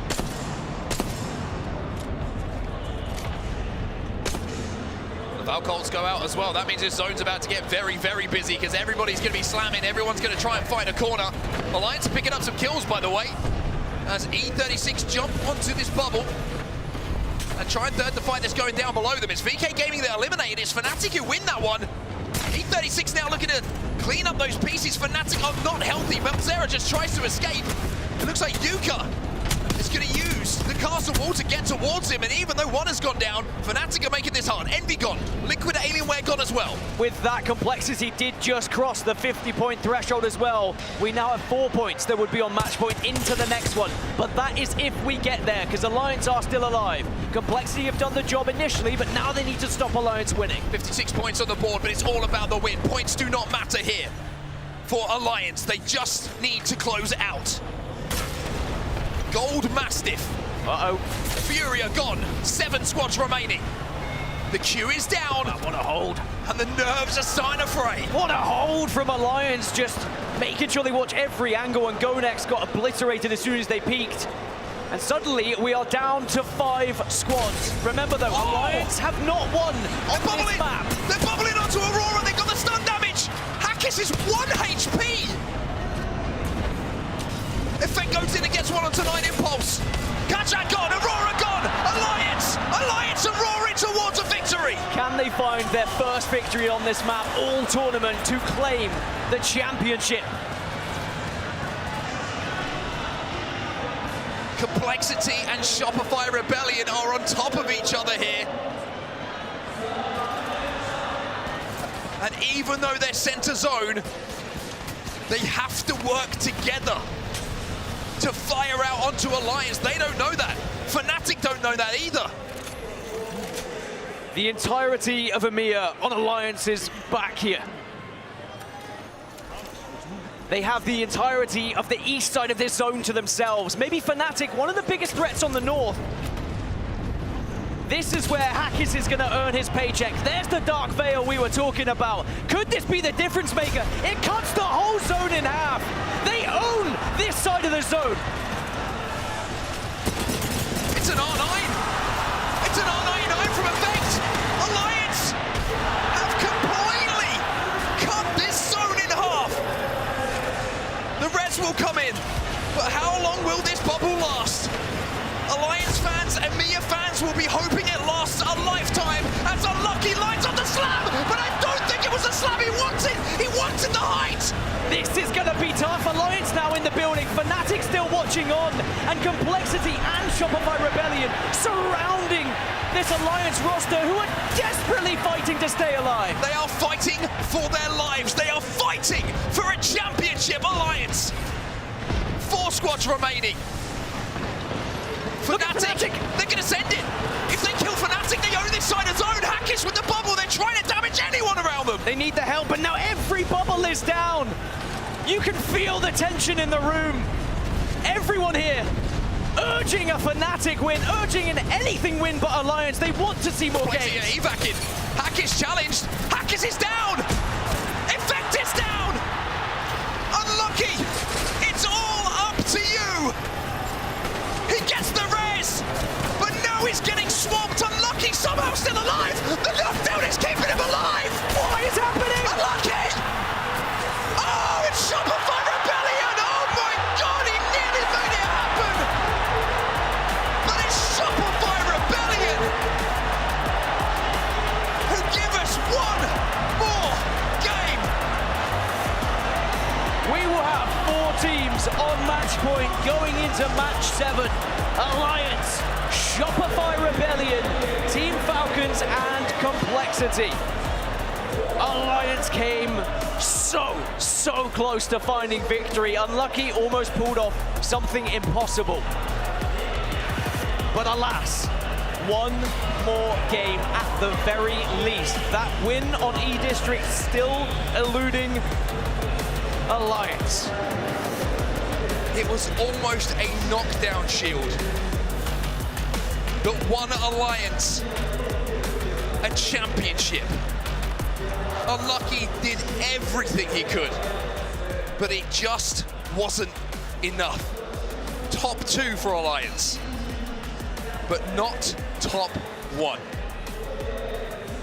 And I'm going to be honest with you, you look at that final zone, you look at the teams that were involved, and you've got to think, Catalyst is a target. When you see a Catalyst, and you're looking at the final zone and you've not seen Alliance in the kill feed yet, you're starting to think, well, maybe we should kill that Catalyst team. Because it did look to me like a couple of teams just suddenly turned their attention when that Dark Veil came down. and the whole final zone seemed to shift. Now let's talk about that Dark Veil, because they did cut off the entirety of that circle, but when it happened, Fnatic also used it, moved over to the north, and became the ultimate threat, which is what then led Alliance to actually bubble out and say, oh, well, we need to win this game. We can't allow Fnatic to have that room, but by doing so, allowed the other two teams to exit the building, and it was just a domino effect of unfortunate scenario for Alliance. And even though Unlucky tried absolutely everything, Shopify Rebellion came out on top. Well, ironically, it's the facial expression of MT on Shopify Rebellion that Alliance fans are probably recreating in the stands and at home right now. It doesn't get any closer than that. Here's your heavy hitters for match number 6. Effect with 7 kills. Loads of reses coming in from Hal. The assists belong to 9 Impulse, and it's Koifel leading the lobby with damage dealt. But there is also the subplots. Even though we're talking about Alliance, there is now multiple teams on match point. 4 of them in total, as Complexity and Shopify Rebellion will enter the match point conversation. So many of our previous LAN winners in the recent year feature on that list of teams that are on match point right now. Guild closing in on match point as well. Fnatic only 6 points away. Could we see the hometown heroes cross that threshold and get into another match to maybe win the whole thing here in Japan as well? I'm sure the roof would be blown off of this place if that were to happen. That was fun. That was very, really very fun. That was fun. I mean, what an endgame, and what a way it would have been for Alliance to manage to close out a championship, but it wasn't to be, because we know better, everybody. Just when you think these match point finals are about to end, one more game, and that's what we have in front of us now. We probably have, well, who knows at this point, but we have 4 teams now on match point. We're actually going to send it over to the desk now, because I'll be honest, I need to hydrate, I need to catch my breath, because I nearly passed out. Well, us too. I mean, we were also watching, but you were speaking during that, Mark, so take it easy. You and Dan, great call on that one. Almost ending here in Sapporo. It was so close and unlucky, a little unlucky, not to get that match point win right there and send Alliance to their 2nd LAN victory of the year to cap off year 4. Welcome back to the desk. Rain Day here as your host. Glitter Explosion, Snipe Down, and Jamerson. Guys, I mean, it couldn't have been any closer. Lauren, that one had everyone in their seats up, ready to go and say, this could be it. This could be a championship moment. Easily one of the most chaotic and potentially quickest lands that we would have ever had. That's if right. Alliance was able to pull that one out. We go again, but Alliance looked primed and ready to try and close this out. This was a spectacular feat on all ends, because those 3 teams, yes, aware there could be a match point team in there, but all doing the same thing. It fell on a knife's edge, is what I'm trying to say, Snipe, on who won that game. And honestly, at the end of the day, the lobby is lucky that Alliance gave them one more chance at it. Yeah, I think we're actually going to be able to see the perspective of how close that really was in the end. We saw it from Alliance's point of view, and I mean, I thought they were dead about 3 or 4 times during that whole time. I don't know where these were coming up, but we'll take a closer look at that here in a second. All right, Jamerson, let's talk about this, come down from that moment, and get back into what had occurred. This play right here from Falcons, Hal slamming down, knocking off Aurora, and leading to an incredible win in Game 4. And ultimately, talking about Falcons' performance on World's Edge across this tournament is something that we really do need to point out. Throughout Pro League, World's Edge was their worst map across all of Pro League split number 2, and Storm Point. They were able to basically score so much higher on that map. On World's Edge, they averaged 6 points. On Storm Point, they averaged 15.1 throughout Pro League. Here, though, we're seeing them actually split that performance. So it's a 9.8 point average here on World's Edge for them, and a 10.4 average on Storm Point. So we're seeing that they have improved their game on World's Edge. Yeah. They were able to convert there in game number 4 and get that win. Yeah, and obviously, you know, Falcons are trying to highlight E-District. They didn't do well in that one. They were on match point. Just came down to Alliance. And Alliance, you know, they had put themselves in this position because of Game 5's thing. Yeah, I mean, there is a reason that the 3 top teams in this are all LAN winners, because I don't see how this tournament can go on much longer with those. I don't think we've ever seen that much of a top-heavy leaderboard in any Grand Finals whatsoever. And the way that these teams, especially Alliance right now, are playing, I'd be hard to think that they don't close this out. Oh, and that's a great point. All 3 of our top teams, all 3 have 1 lands. It is looking like time is of the essence here. Yeah, the experience is really coming into play here. And like Eric was saying, we're getting a chance to kind of see these final moments here from Shopify's perspective, because we saw what happened when Alliance went out, all 4 bubbles down on the ground, and we watched Alliance try to get that height while everybody else was fighting below. Shopify right now looking comfortable and waiting for the dissension from the Alliance players. And honestly, watching the Newcastle, unlike try to do whatever you could possibly do in this situation, but look how healthy Shopify is in this scenario. There was no way, now that we could see just how settled they were, and they were waiting everybody out, that there was no way Shopify wasn't going to win that. And I think they had that high ground so that it was much easier not to waste resources. I mean, really, Alliance getting to that point, it was a phenomenal effort, having to go into maybe what looked like a missed Newcastle wall and hold that room, fight complexity, fight their way out, attack Fnatic, pull back, get the res, make it to a top 2. Obviously, there is a lot of high-level gameplay going on, and it only is going to continue. But where do we go from here? Well, that's a bigger question, and sometimes where do we go isn't just about this game, it's about all the games coming up in the ALGS. That's right. Maybe it's about next year in year 5, which is coming to the ALGS. We will be back, and we will be teasing a little bit now of some new things. You know, maybe a few legends not being allowed to be played, called a ban, maybe some new maps added to the ALGS, maybe a new event that is going to blow your mind. All of that and those details coming up at the end of the show, so stay tuned for that. Year 5 announcements are coming, and they are spicy. Cannot wait to share that all with you. But in the meanwhile, guys, I think we have Lace, who is ready to go in the crowd. If I'm correct, Lace, are you there? Yeah, welcome. If there's anything better than the ALGS, it is the crowd that comes with it. Now, I'm pretty certain I found the only Lace fans in the crowd. But anyway, amongst we have I'm K-Moz, Fantasy, and Trixinity here. Now, I'm K-Moz. You've obviously had a fantastic time in Japan so far. We're in the match point finals. Which team are you rooting for? Oh, okay. So, Team Falcons. Yeah, Team Falcons. And Guild, because we like the Aussies. We want the Aussies to be, you know, get some support out there. Yeah, I'm absolutely not being biased, finding the only English-speaking Australians in the crowd that love Lace. But look, we do love the Falcons. Now, Fantasy, you've obviously had a brilliant time in Tokyo. You're now in Sapporo. We think Sapporo and this dome is a little bit better, right? Yes, like it feels like 30,000 people. This is insane. It's unlike anything I've ever experienced in my life. Like my first LAN, this is ridiculous. This is awesome. I mean, it doesn't get better than this being in Japan and Sapporo. Now, we've got the wonderful Trixinity here. Now, obviously, you know, you guys are part of the X and Y crew. Which team are you going for? I'm going for Guild. Got to support the Aussies all the way. Aussie, Aussie, Aussie! Oi, oi, oi! And that's us guys in the crowd, but we have a wonderful crowd here for ALGS. Back to you guys at the desk. Thank you so much, Lace. We have 4 teams at match point. I cannot believe this. What an end. It made me sweat a little bit, thinking to myself, imagine if we still had gold knockdowns. I was like, oh. Well, that's not the case here. We got some more Apex to go for match point finals. I don't think we're mad about them being in the in memoriam section we saw for the Apexes just before, because that would have, that would have been a real throwback. That would have been some like Kings Canyon Apex Legends esport action if we had had gold knockdowns deciding things. But no, I think good decision to take them out and you know, even reduce the amount of shields that the purple ones have recently, right?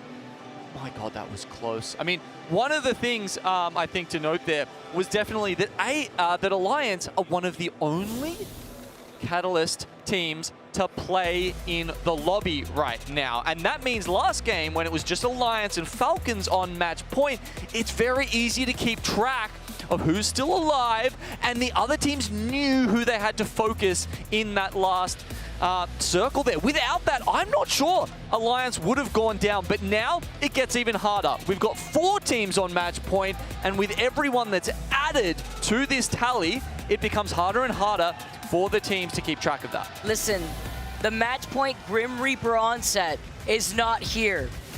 The teams usually sweat when Onset and Gaskin walk up on the mic, can this be the moment to change this curse? 4 teams at match point, and as you mentioned, Genome, the Catalyst acting like a double-edged sword. It's just like so insane to think that how that actually involves squads to play differently. What could they do? They have to forcibly swap. We still have E-District coming into the mix. Yeah, I don't think you can, really.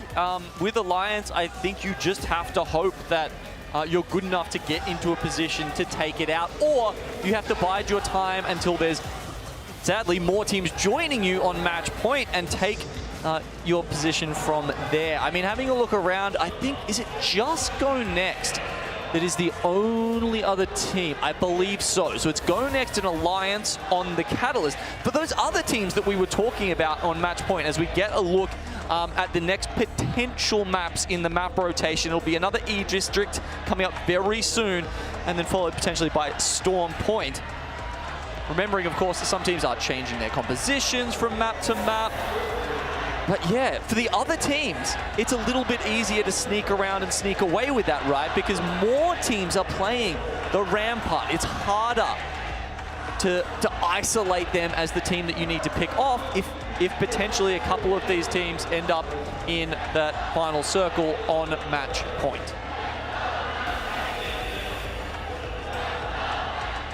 Listen to that crowd. The cheers to give their favorite teams their energy as we enter match number 7 on E-District.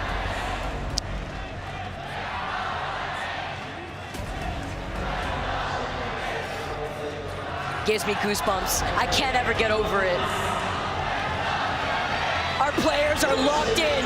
They're ready to go. History will be made today.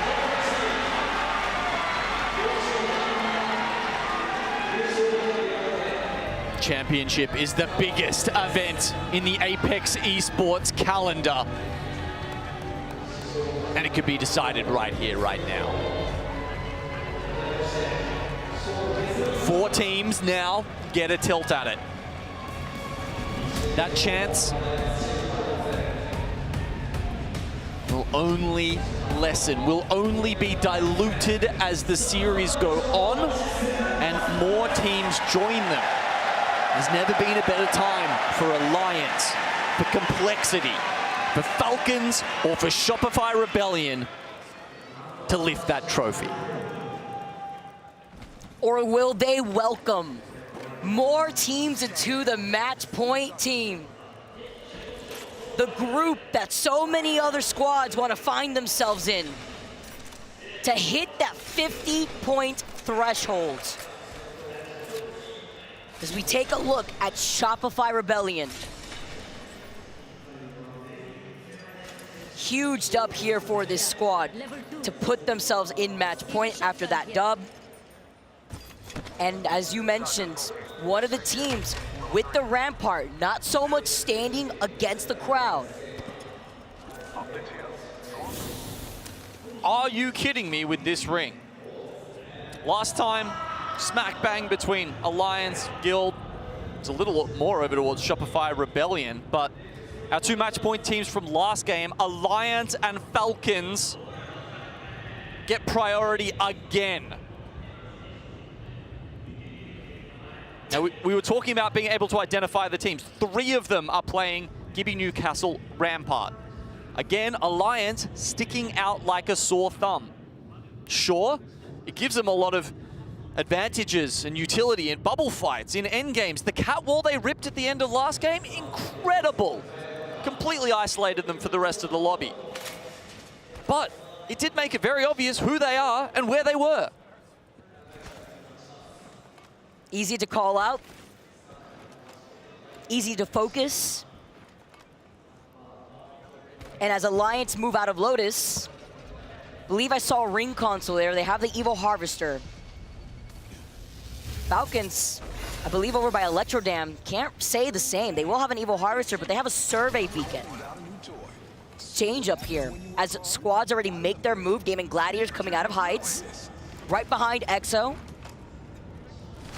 And in a zone like this, we have seen it pull slightly over to the south side of Electro, leading into the congestion point that would put you into Lotus where Alliance is sitting in.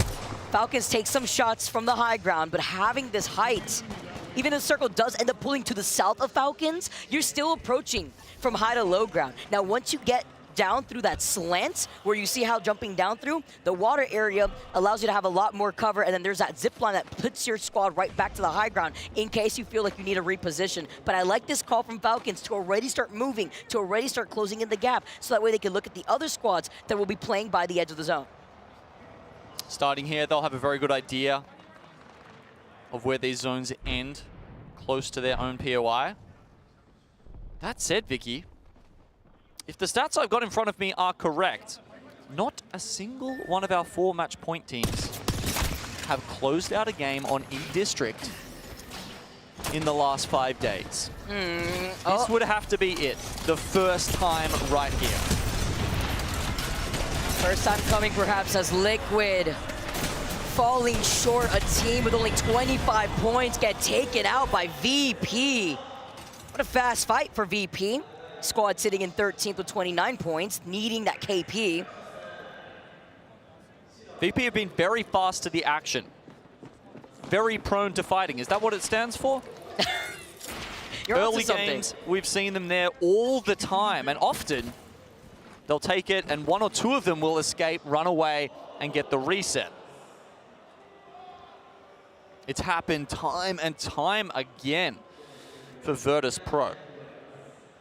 This time, however, they do get the clean wipe onto T-Law, bumping them up to 29 points. So still a little bit off the pace here. Of course, plenty of teams still hunting for that match point eligibility. Guild the closest after a rip snorter of a start. They're still 6 points shy. Aurora have started moving up, 32 for them. Fnatic, also 44 points for this squad. One of the teams rocking the Valkyrie. Monsoon jamming with the crowd. We do have that pause. I'm not sitting, but standing on the edge of the apple box. Where it's almost like the calm before the storm.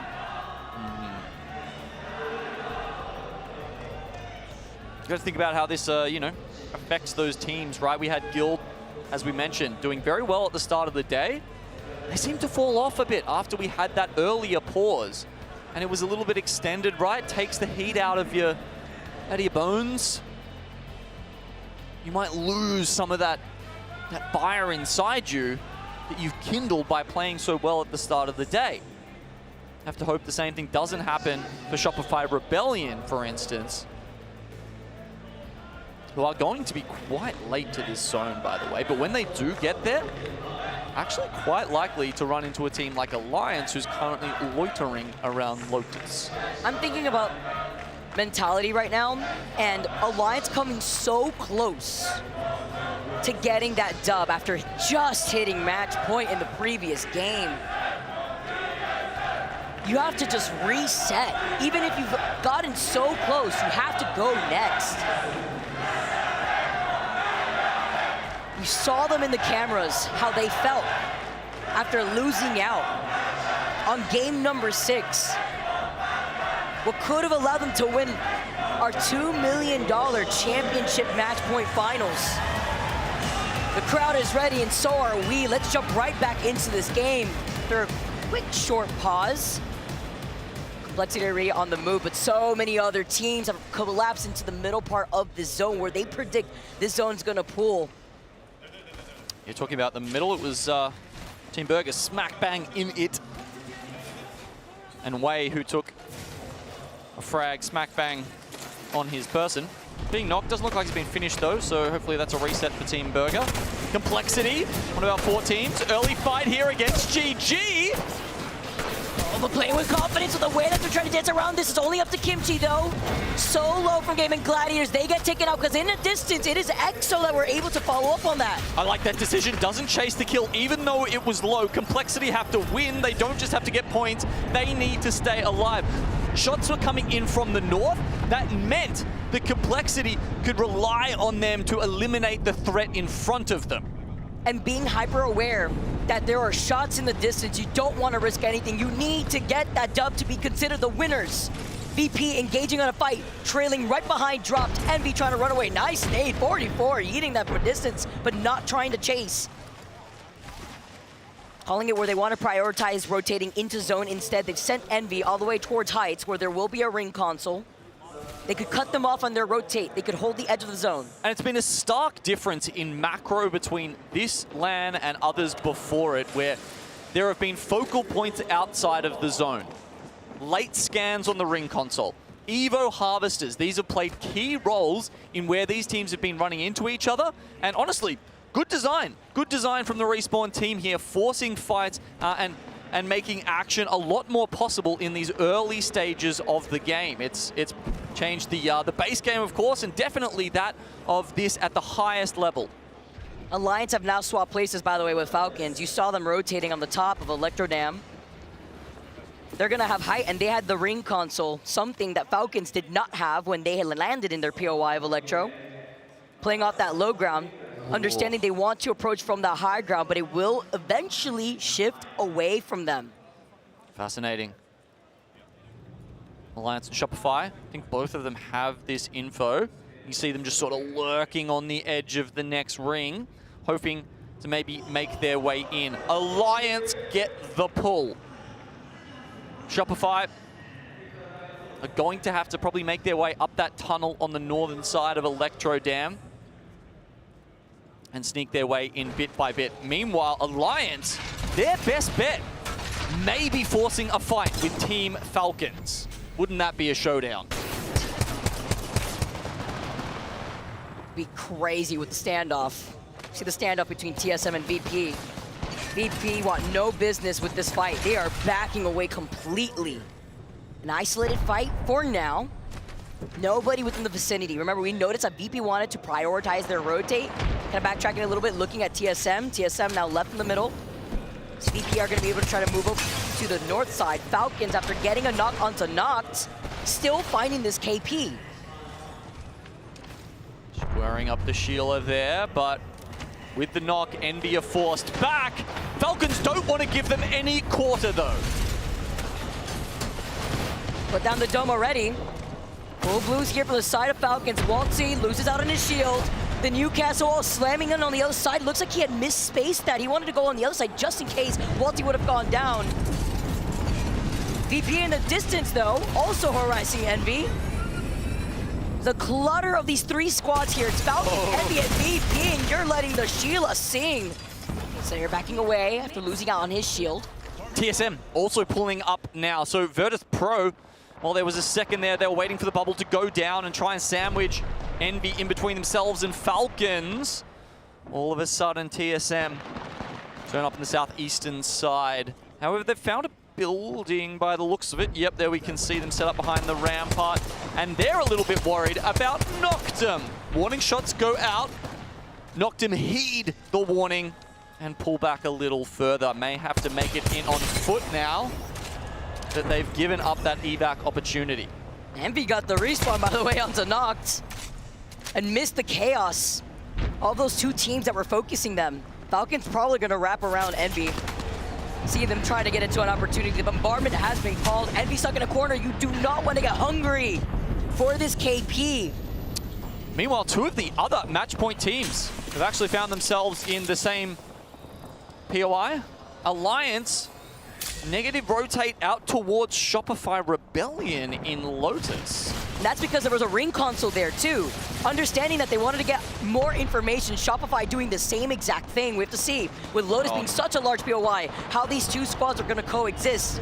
See another bombardment on top of Blue trying to dance around. God, I feel so sorry for Envy right now.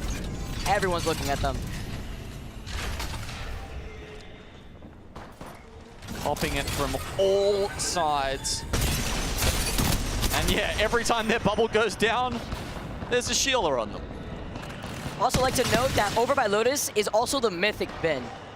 As we take a look at the fight here. Yeah, imagine if Alliance and Shopify fought to the death over that. Do they know it's the other team? Shopify will, with Alliance being on the cap. So that's the notice right there that Shopify could use to their advantage. Imagine having to worry about one less match point team and walking away from a POI with a mythic bin. Right, yeah, does that make you more inclined to take that fight? Envy, I mean, we saw that coming from a mile away. Not a playable position that early on. I love how both squads also just disengage, walking in opposite directions. But look at this zone pool. Okay. It looks like Alliance are getting the better of that mythic bin, by the way. Could be a key factor in their fight against Shopify if that happens. Noctum goes down, still failing to add to their tally. Okay, we've got the drop onto Alliance. Hackers still on blue at this point. Ooh. Maybe they didn't get the bin after all. Huge here. Bombardment called in. Nice crack as well. The reset from both sides. FT's low. He gets shot from the window. Effect gets that knock. Alliance now want to capitalize. Cyrus one. Shopify Rebellion look like they're in trouble. But by the way, EXO are looking to maybe see if they could get some poke damage, but not all members are there. Alliance come out. They take care of Shopify. Yeah, the one member of EXO is well away. They don't have to worry. It looks like one of Alliance got knocked while trying to take the bin, and Shopify then lost a 2v3. Not only do they lose their chance after winning the last game, but Alliance do get that mythic bin. Though it will be a tough rotate for them into the zone. Shopify no longer have their own fates in their hands. Alliance, Complexity, and Falcon still alive in this lobby, still on match point. Fnatic get the res. The audience, with bated breath, we're looking to see what Fnatic could do. They're at 45 points, 5 points away from being at match point themselves. I'm getting ready. Oh, in the feed, you saw Complexity with the set. No, Monsoon actually getting a knock onto Alliance. That's big as they try and get in because they want to go towards EXO Clan, but they don't have very much time, having to pop syringes here. Will they be able to pick Hackers back up? Effect's knocked! They're picking them apart. That's 2 knocked out of Alliance, but Unlucky's still alive. Having your Newcastle is so crucial. He's even got the ult just in case, but EXO are gonna back away. They're not even gonna contest and put on this pressure onto Alliance, and they lose out on effect. Yeah, they grab the banner. Unlucky, no Moby. Does one of the other players have it? We'll check in with them soon. Zone Pool's on top of VK Gaming. Of course, it goes around one of the canals. We often see these zones pull away from the POIs and into the rivers and sewer systems that surround them. And with the ring also dealing enough damage to get these knocks, it's also an indicator to Monsoon, who got the initial damage from Complexity, that Alliance are in trouble and are still in zone. Complexity holding them up on the other side. TSM engaging on this fight here versus E36. The stare down between both domes and mobile shields as Reps try to find this opening on the other side of the Newcastle wall. Complexity about to eliminate some of their competition, and TSM looking to do the same here. Here you get eliminated by EXO. Alliance looking at Complexity as a 2-man right now. They're in a lot of trouble trying to survive. Complexity, Monsoon with height, not trying to overextend, but seeing only hockeys. Do they want to try to take this chance? There may be another team that could just easily take Complexity's spot. They don't want to risk it. God, this is so hard. I mean, yeah, okay, someone's trying to take their spot. It's Go Next, the other team with Catalyst. Complexity trying to work out which one's Alliance. Was it the one we just kept knocking, or is it this team that's just stolen our spot? And it's too risky to take that guess. You'd rather just play it safe. And this is actually the insurance that Alliance needs to stay alive. Yes, just as a duo, but alive nonetheless. They're about to get pressured out. Aurora now are looking at them. Hockey's almost losing out on his shields. Lucky, only one shot, but he was able to pop that bat for now. 9 impulse down though. Team Burger, after that early reset, looking okay. Falcons nearby to TSM. Complexity. They would have been so much better off had they finished off their competition, but they have to prio themselves. They have to worry about Complexity first. This is what match point format does to a team. This is a playstyle you have to go for. Alliance get the spawn onto Effect. They get the res. All 3 members now here for Alliance. And as one of the 2 teams with the Catalyst, squads are gonna start looking at them. They're in the middle of a lot of this chaos. Fnatic blowing up the screen right now, blowing up the kill feed. Unlucky trying to get away with just a sliver of health. That was the most death-defying rotate I've ever seen, trying to use barely any utility, maybe even just none. Not sure if they had it or not. Somehow it works out. Potential plot armor right there for Alliance. They used the bombardment after they saw the Gibby bubble. Bubble gonna go down soon. Alliance holding on for dear life. They can't even afford to uncrouch in this spot. So tenuous is the position they hold here on E-District. Because you can expose yourself from so many angles. Look, they're getting shot from behind. The sliver of the bullet is escaping right through that bench line. And Go Next are trying to send it onto Alliance. They see the Catalyst. They want to be able to try to contest them. I mean, Hackus is the only one with anything in his backpack, having to throw down the last few meds he's got to try and help out the team. Of course, Effect only spawned in with a few cells and a few syringes. Unless they can get access to another team's death boxes, Alliance are on a timer. Alliance are looking at Aurora from behind. They're looking at Go Next from the other side. They have to contest 2 teams at the same time with lackluster loot after getting that res. Complexity fighting for their life. Holding a corner, popping the shield back. It's Fnatic on the other side. They get the initial knock. They trade it up with enemy getting Meltsarum. And Monsoon goes down. Let it rain. Enemy pops out the shield. But Go Next help them out. Fnatic take them out. Alliance now move up. This is the perfect time. If they can win this fight, they would get access to the death boxes and a fantastic position. They go back though. They hesitate. The nerves here for Alliance to stay alive, to not overextend. So many squads, 8 squads left. Less than 40 seconds now. Was it competence or was it cowardice? I guess only time will tell. Guild go down, TSM2. Falcons are still in this, by the way. Up north, they have been biding their time. And they are in the least contested spot in comparison to Alliance. The only spot over to the north, and they can hold so much space at the same time, while Falcons harass VKG. LG are on the other side of VKG. They're just gonna keep holding this spot before the zone closes in the next 10 seconds. It will determine what our last 2 match point teams will do. All the other teams are on the southern side here. Alliance between quite a few. I don't like their chances. Falcons, however, reminiscent of the Siphon game, have half the zone to themselves. Scouts were trained on VKG in the middle. They've been taken out by LG. That's even better for Falcons. History here as Falcons thrive in this chaotic environment. We know that Hal and Zero have been here before. They've seen this opportunity.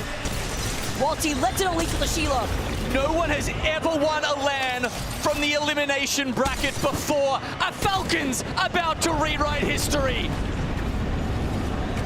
It's almost there. The bombardments have been called in. The double cat wall as well. Double cat still in the lobby. From Alliance, Go Next.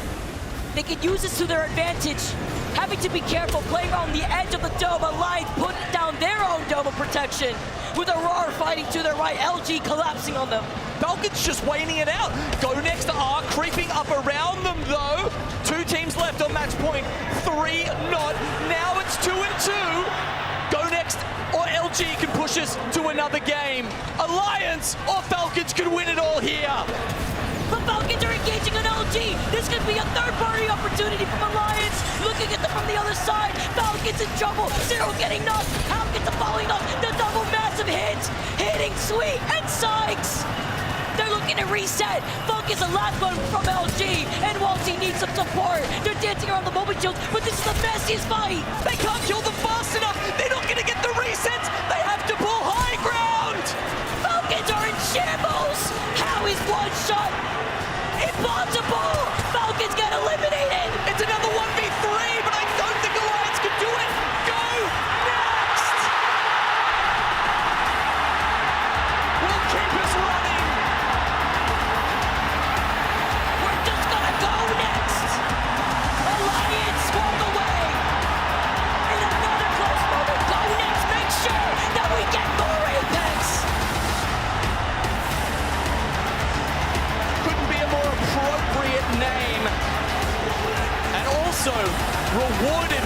51 points and a match point chance now.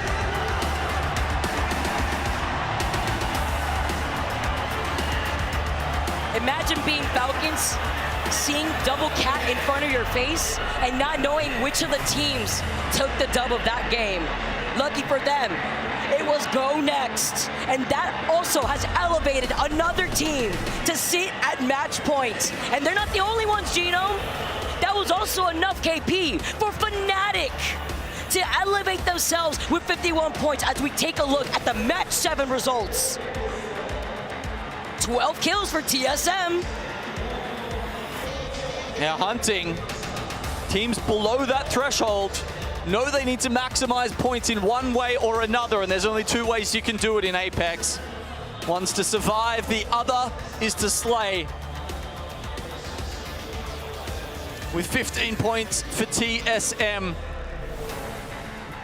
They only move up into 14th spot, but as we get a look soon at those overall standings, I'm sure you'll get to see how many teams now joining those 4 from match 7 with match point eligibility. Complexity only at 2. As more and more teams go up there, Vicky, here, okay, here's a series result. As you mentioned, Go Next, 51, Fnatic, 51. 6 teams now, match point eligible. And look how close LG is with 48 points behind the rest of the squads. I mean, this is crazy.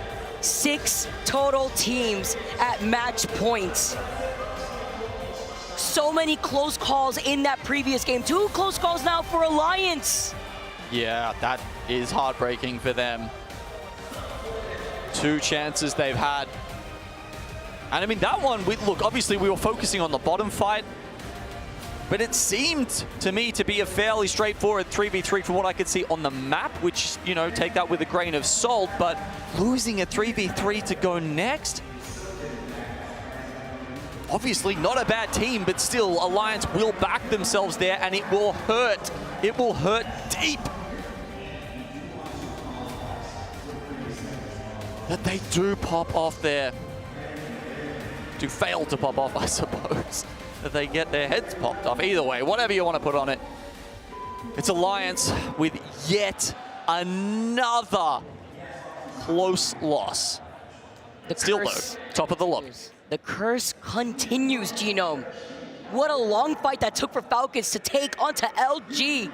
It worked against them, but that means we got more Apex to go. That means we got game number 8 for match point finals. Don't go anywhere. It's coming to you on the other side of this break.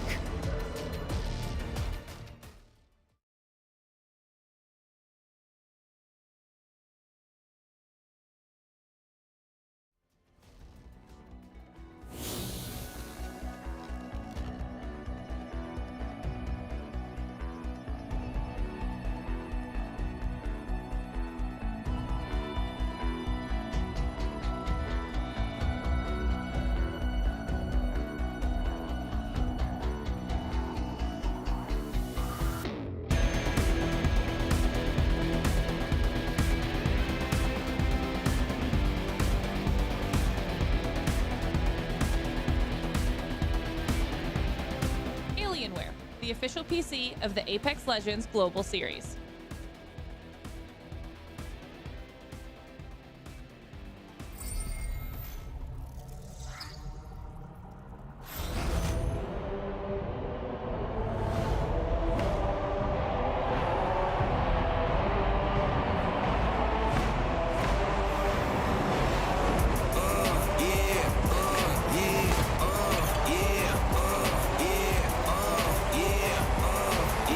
Wait a minute, get it how you live it.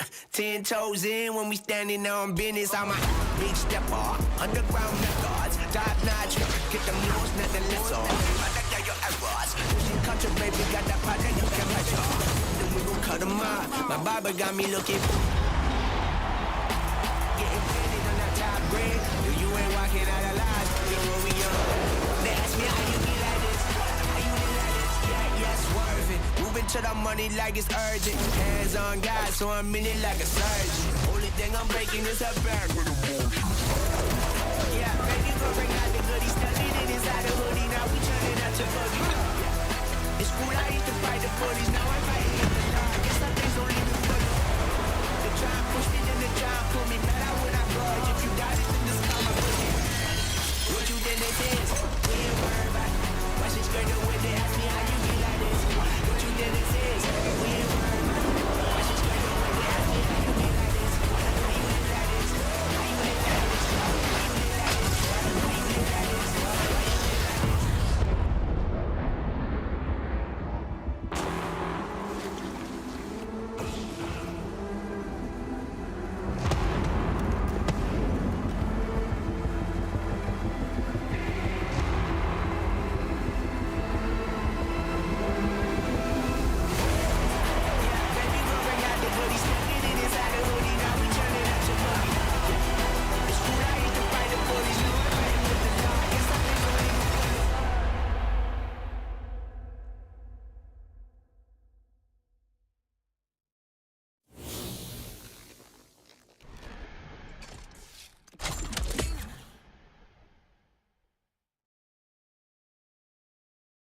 Oh, good, that bubble left, the best bubble. Volt in low time. Chill. Chill, they're gonna in, they are inting. I will not catch you. Chill. I have no Q on them. Shoot them, 3v3. Below, correct him. Cat fucking low. Cat dead. 100. Give me slow. Newcastle 1, all you, Zidane. You win this. 1v1. You win that, it's 1 HP. Push him, Zidane. Nice, Zidane. And we go next with more Apex for Match Point Finals. Game 7 going in favor to the squad to keep us going. Go next now find themselves in Match Point. I think it's a fitting reward for a Game 7 victory and keeping the lobby alive. Plenty of other teams very happy to see the EMEA team take that one out. And as a result, we'll move over to Storm Point, Vicky. And looking at our stats, I cannot help but think that Match 8 here is where we might see this finish. Most of the teams on Match Point have seen their success on Storm Point. Shopify Rebellion, their first pick, Lightning Rod. Go Next, their first pick on Barometer. Also, a Trident accessible POI. And even without looking at the other teams who may not have access to those right now, so many of these teams like Shopify Rebellion and Falcons have multiple wins on this map so far this tournament. Even Fnatic has 2. That's gonna be them coming out of Coastal Camp. So many teams now finding themselves at Match Point, 6 total squads. As we get into game number 8.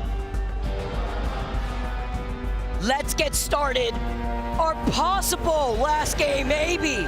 Or will we welcome more squads into the Match Point Club? We've seen it end many times on Storm Point. Can this be another moment for our teams? Our legends are out of the dropship. Let's get this started. Storm Point. Genome history has been written on this map. And looking at where the zone will be pulling could benefit the likes that are already at Match Point. I feel like it's slightly less than we saw on E-District. It's very much within, the home reaches of Falcons, of Alliance, and Shopify Rebellion at times.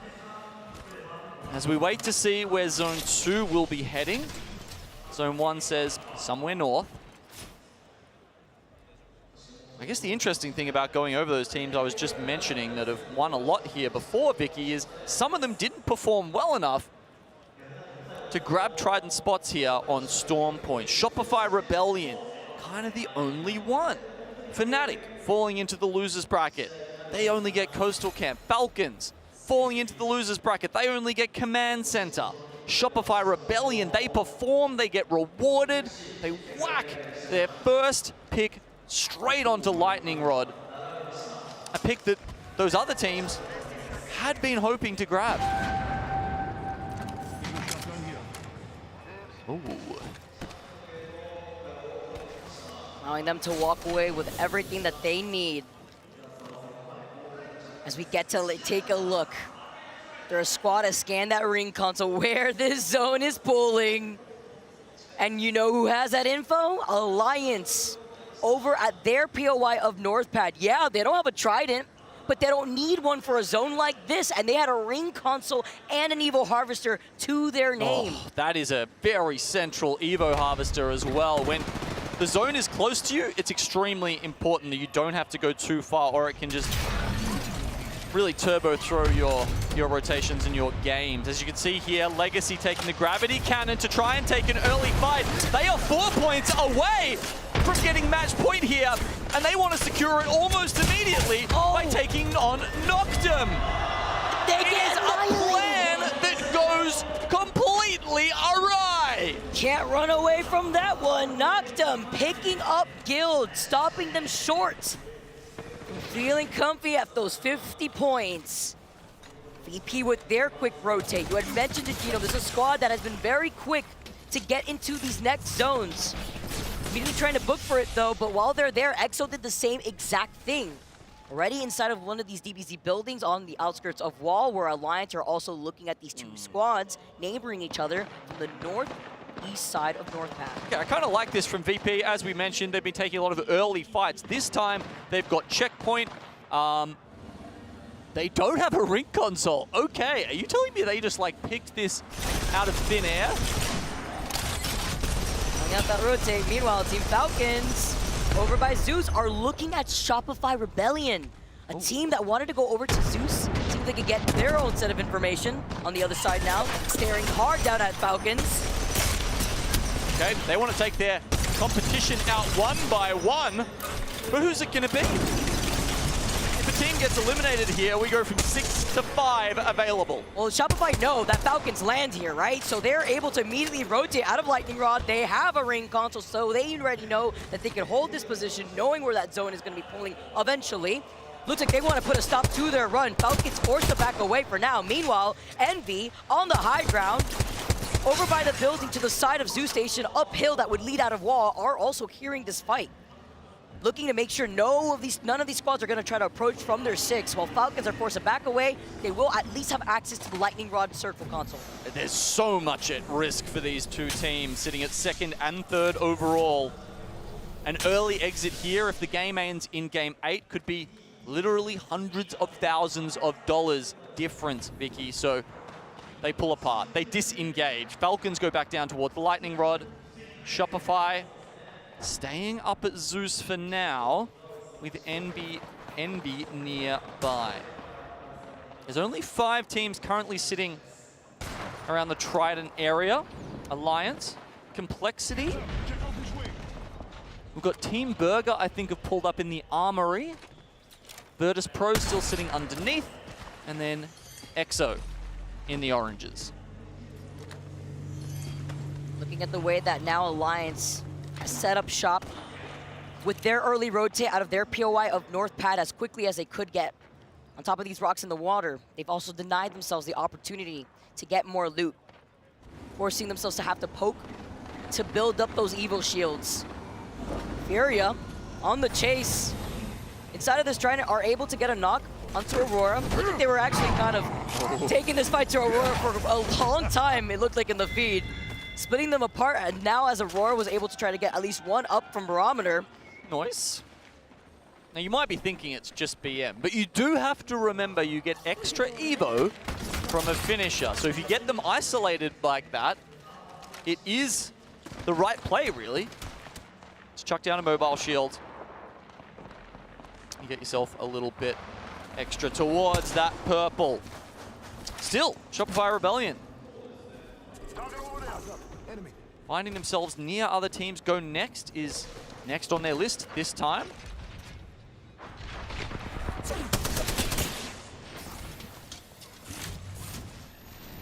them down if they can. See the charge rifle. Still being a problem in the feed. Go next. The edge of that zone. Feeling that pressure, maybe force have to go outside of zone by cliffside. And if they do wrap around, they don't have the, I was gonna say, if they don't have an access to the Trident, they do have an access to the Trident. So they are able to hop right back into that Trident and go right around through the other side of that zone where Gaming Gladiators and TSM are actually gonna be waiting for them over by Stormcatcher with this nice overhead on where this zone is gonna be pulling. We know it's gonna be on the outskirts of the water here. This is, I feel like, a zone that I've seen during Split 1 Pro League Complexity excel in before. We know that Monsoon has no issue when it comes to getting these sniper knocks. Yeah, exactly, and that's the kind of thing you want to be thinking about. Sniper rifles, very, very good in that area because there is so much flat terrain. Like, you don't even have to really worry about someone, you know, on the undulating plains. You just, it's flat ground, and you'll be able to really get the sniper out and make good use of it, especially because Complexity have managed to get in there early and solidify a solid position in the zone. VKG take up a very north spot now as we see those, you know, late console scanning, bulk skydiving teams. Mouthful. Any adjectives you want to add in there? Fast. Fast. Here's another one. The way that they've been able to now fly up to the heavens, Fnatic take the skyward dive, make their next move. They got the information off the survey beacon and Cascade. They see where everybody has collapsed on one another over by the water side, but they're playing objective, right? They're gonna go from survey beacon to survey beacon. They're gonna boost up those Evo shields, as you can see here. And they know where everybody's gonna be rotating from, so they know they have time. Yeah, and they've got the Valk, right? So that means, yeah, as you said, they'll grab the Evo Harvester near the lift. Then they can go up further towards wall and potentially get the scan because they've got the Valkyrie. There they probably will meet TSM and Shopify Rebellion, though. And that'll be, could be, a very interesting set of fights. Nizel trying to get out of dodge here. He's being chased by Envy, but it's the last one. That's bittersweet, though. Gotta look at your old teammate and his new team sometimes, even though you're forced to play this out as a solo. Envy and T-Law having that fight with Envy. Oh, wow. Losing out. So VKG, even though they had that spot near the rocks, they've pulled even further north here. And they're potentially looking at the other teams like Shopify Rebellion, who are currently trying to track down Nizel. And, yeah, there he's gone, eliminated an 18th spot here. Question is, will Shopify Rebellion go down towards the wall, or will they go all the way north past the giant zip and go towards VK Gaming? I feel like they would probably take the option to go through VK Gaming. It's nice to assume at this point there is absolutely a squad that's already set up from inside the wall. No, not again. I can't believe we saw that earlier on. But, you know, something that we have seen a lot in the past with these rogue Tridents. Who's playing Octane? Where'd that jump pad come from? I had somebody say to me that they thought that there was a horizon in the lobby. I'm like, nope, no horizon. That's just a gravity cannon on a slope. Some wonky interactions sometimes here. Knocked him, having red Evos off to the side of Alliance. Aurora. Oh, they need that loot. 17th. It's been a slow day for them. Alliance are forced to call in that catwall that you saw earlier on because when they saw that team fall off the Trident, they need that loot desperately. So they're going to be able to now extend, try to get whatever they need, while Noctem aren't going to move from their position. While Shopify Rebellion do end up rotating onto VKG off to that north side by the big zip. Yes. Correctly predicted by Vicky Kitty there. She's in the mind of MT. You had called it out for the pathing first, Genome. All right. IGL Genome. We'll call it even. A little bit of info here with the next zone coming in. Okay. Oh! Directly on top of the oranges. Love this. Going to be so fun. I mean, think about, we are going to have teams throwing down all their walls within the oranges. You're going to have one on each level. You'll have people sitting underneath. You'll have people trying to set up Newcastle walls on top. Interestingly, quite a bit of that zone is still in on the high ground. That means teams who come up through the wall will be very advantaged. LG currently hold that position. but teams like GG, TSM, and Fnatic potentially could come in from the back. It'd take a lot, though, with how secure that bunker is from wall. Being on that high ground where that gravity cannon is, but you also can't ignore what Hail Mary plays could be done off that gravity cannon. If teams are willing to take the chance, if they feel like they have no other option, Knock them were the ones settled. I mean, sometimes you go back and forth a little bit just to grab like a placement point or two, right? Yeah. I mean, in Noctem's case, kind of desperately need it in the position that they're in. With complexity right behind them, too. This zone, though, for the teams that have already secured those small DBZ buildings are thriving. Not going to feel the pressure that a lot of the teams that have little to no cover, that don't have the rocks, that are going to be out in the open, forced to use the dome, then have to get pelted by these bombardments, what they're going to be forced to do when that next zone pulls, and they see where that zone's pulling.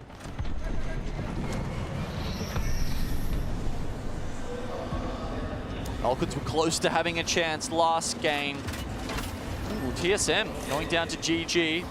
Zero holding that bubble in reserve. No one's behind the rock. Okay, VP had this position earlier, but with the Trident in the way, Falcons a little more safe in the same spot. 36 engaging here. Slow fight. Nobody ahead of him here. Squad right above their heads. While sharing this, you know that Falcons are within the vicinity. We just saw them right in on the Trident, place their Trident by the rocks. LG is a team that I'm worried about, but they don't really have line of sight. They would have to drop down at that point through that zip.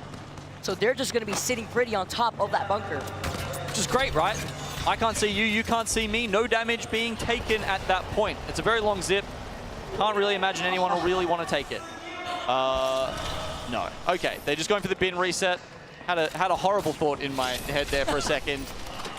The intrusive thoughts are gone. It's a smart play by Team Falcons, just upgrading their attachments a little bit there. Flatline only for Imperial Hal. So it's a little bit harder for him to get to the red, but with only 1,000 left, it is actually doable. Back to their force here. Not a bad position unless LG just drop in. I'm not expecting that to happen. They needed some of that extra loot. And go next on the other side, Fnatic playing off the low ground bunker. Everybody here seeing that the circle has completely shifted over by those buildings are forcing these teams to make their next move. Noctem getting eliminated. 13 squads still left. One by one, we take out the squads not on match point. All 6 still remain. They've worked too hard to give it up this early.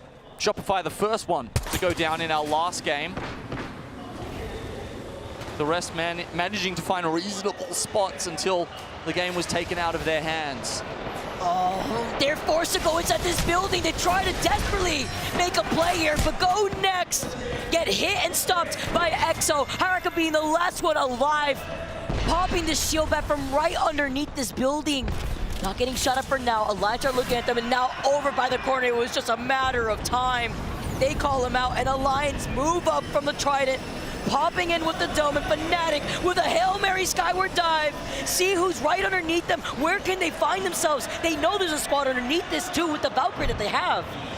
Love this. They take the egg that's furthest towards the edge. That means they can get a nice castle wall on the top and potentially play the top. We told you, there's going to be teams on all sides of the levels.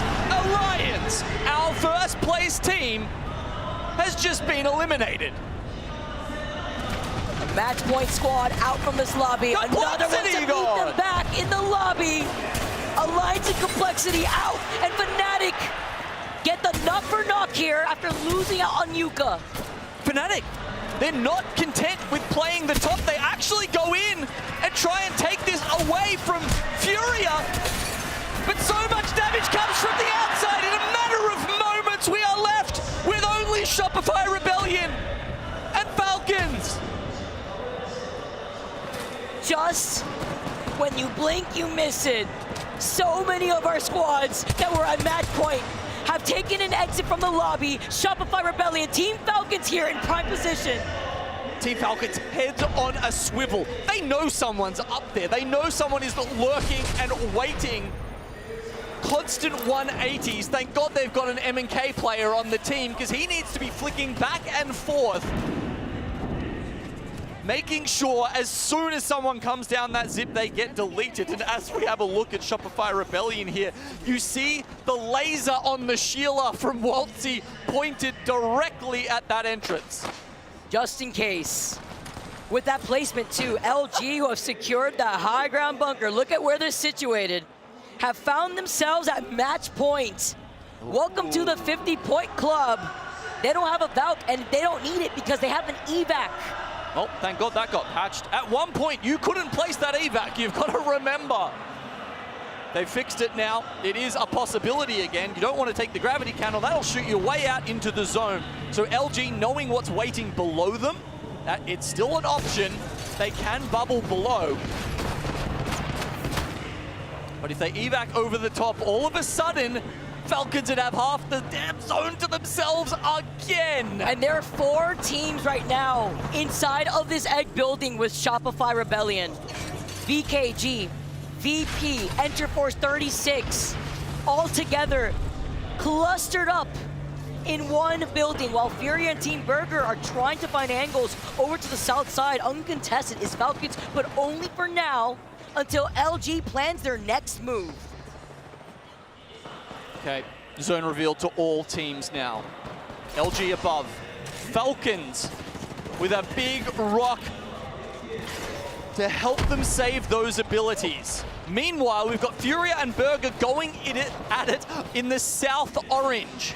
The other 4 teams sit by themselves at the North Orange. Furia get the South Orange to themselves.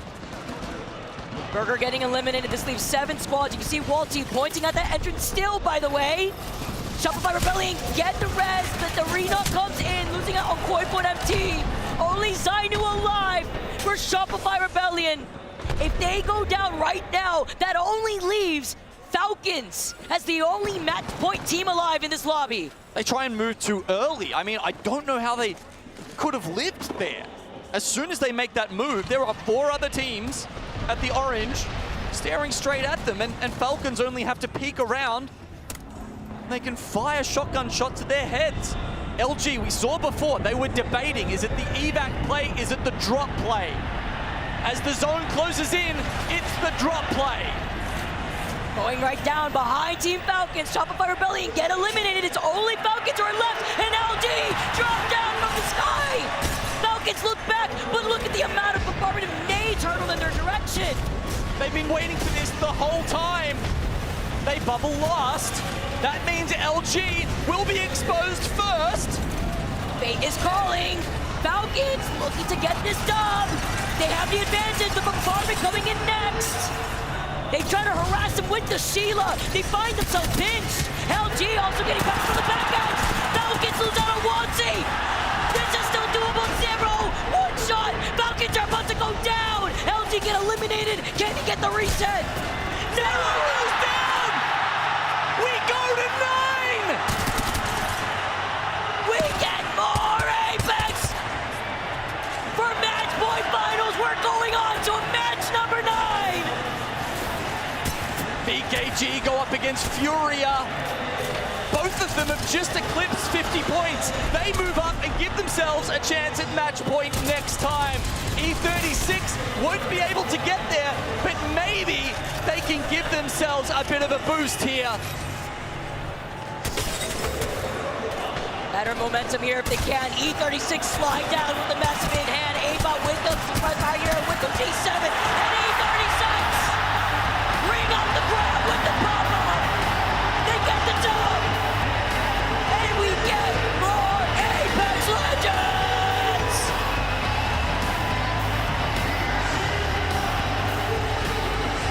The curse continues, Gino. But we get more Apex. We get match number 9.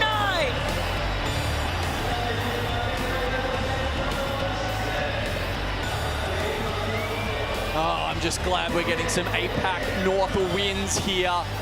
with the biggest crowd in Apex history. We want them to be enjoying themselves. And as Fnatic don't really add much to their tally there, Vicky, but it doesn't matter. They're already across the line. The magic number, 50 points.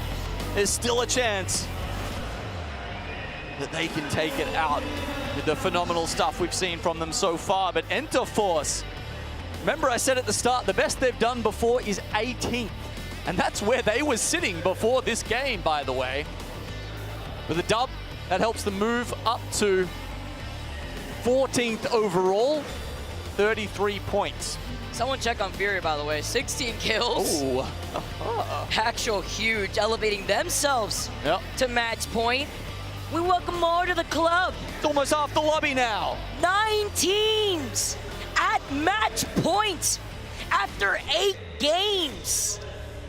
This club is getting a lot less exclusive at this point. Revoke my own membership here. Gotta go somewhere else. It's getting a little too crowded. And you know what's coming up next? The Grim Reaper, Onset and Gaskin. We taking on the mic. This is when teams start to sweat as they walk up to the platform with 9 squads at match point for a Year 4 championship. Time is of the essence for the teams that try to greet the other squads that they know may be within the area, that may be at match point, as we take a look at our heavy hitters. Madden is popping off. Oh, Vaxlon too. Fury really showing up. Zach Mazer with 8 revives, by the way. Team Burger, Pricey with 2.3k damage. But this is how you keep ramping. This is what match point finals is all about. The only type of format to ever exist. And we have it here in Apex Legends. I'm ready for some more Apex. I'm ready for game number 9. Oh man, I don't know if the players are. There's whew, so many of them were really hoping it would end there. 6 teams. Now they've got another 3 joining them. I'm like the Tooth Fairy, letting you guys know that you're always gonna get some more Apex under your pillows. Don't go anywhere. We got more ALGS here for the championship on the other side of this break. Welcome Onset and Gaskin.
너 빼. 발길이.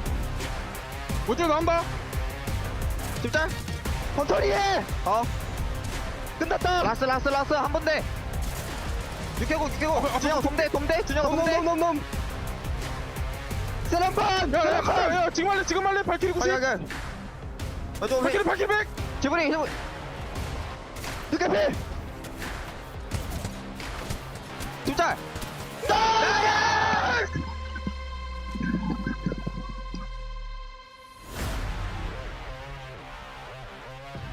Just when you thought you'd seen it all, we're back here on match point with more surprises. It just keeps going. Just when you think we're going to have a champion, someone else steps up, and this time around, it was E36. What an end game. What a moment. So many teams so close, but yet not able to close out. You could barely hear yourself think in this arena when that match was won by E36. Arguably even louder when Team Falcons died and everyone knew they were going to witness yet another game here in Sapporo, Japan.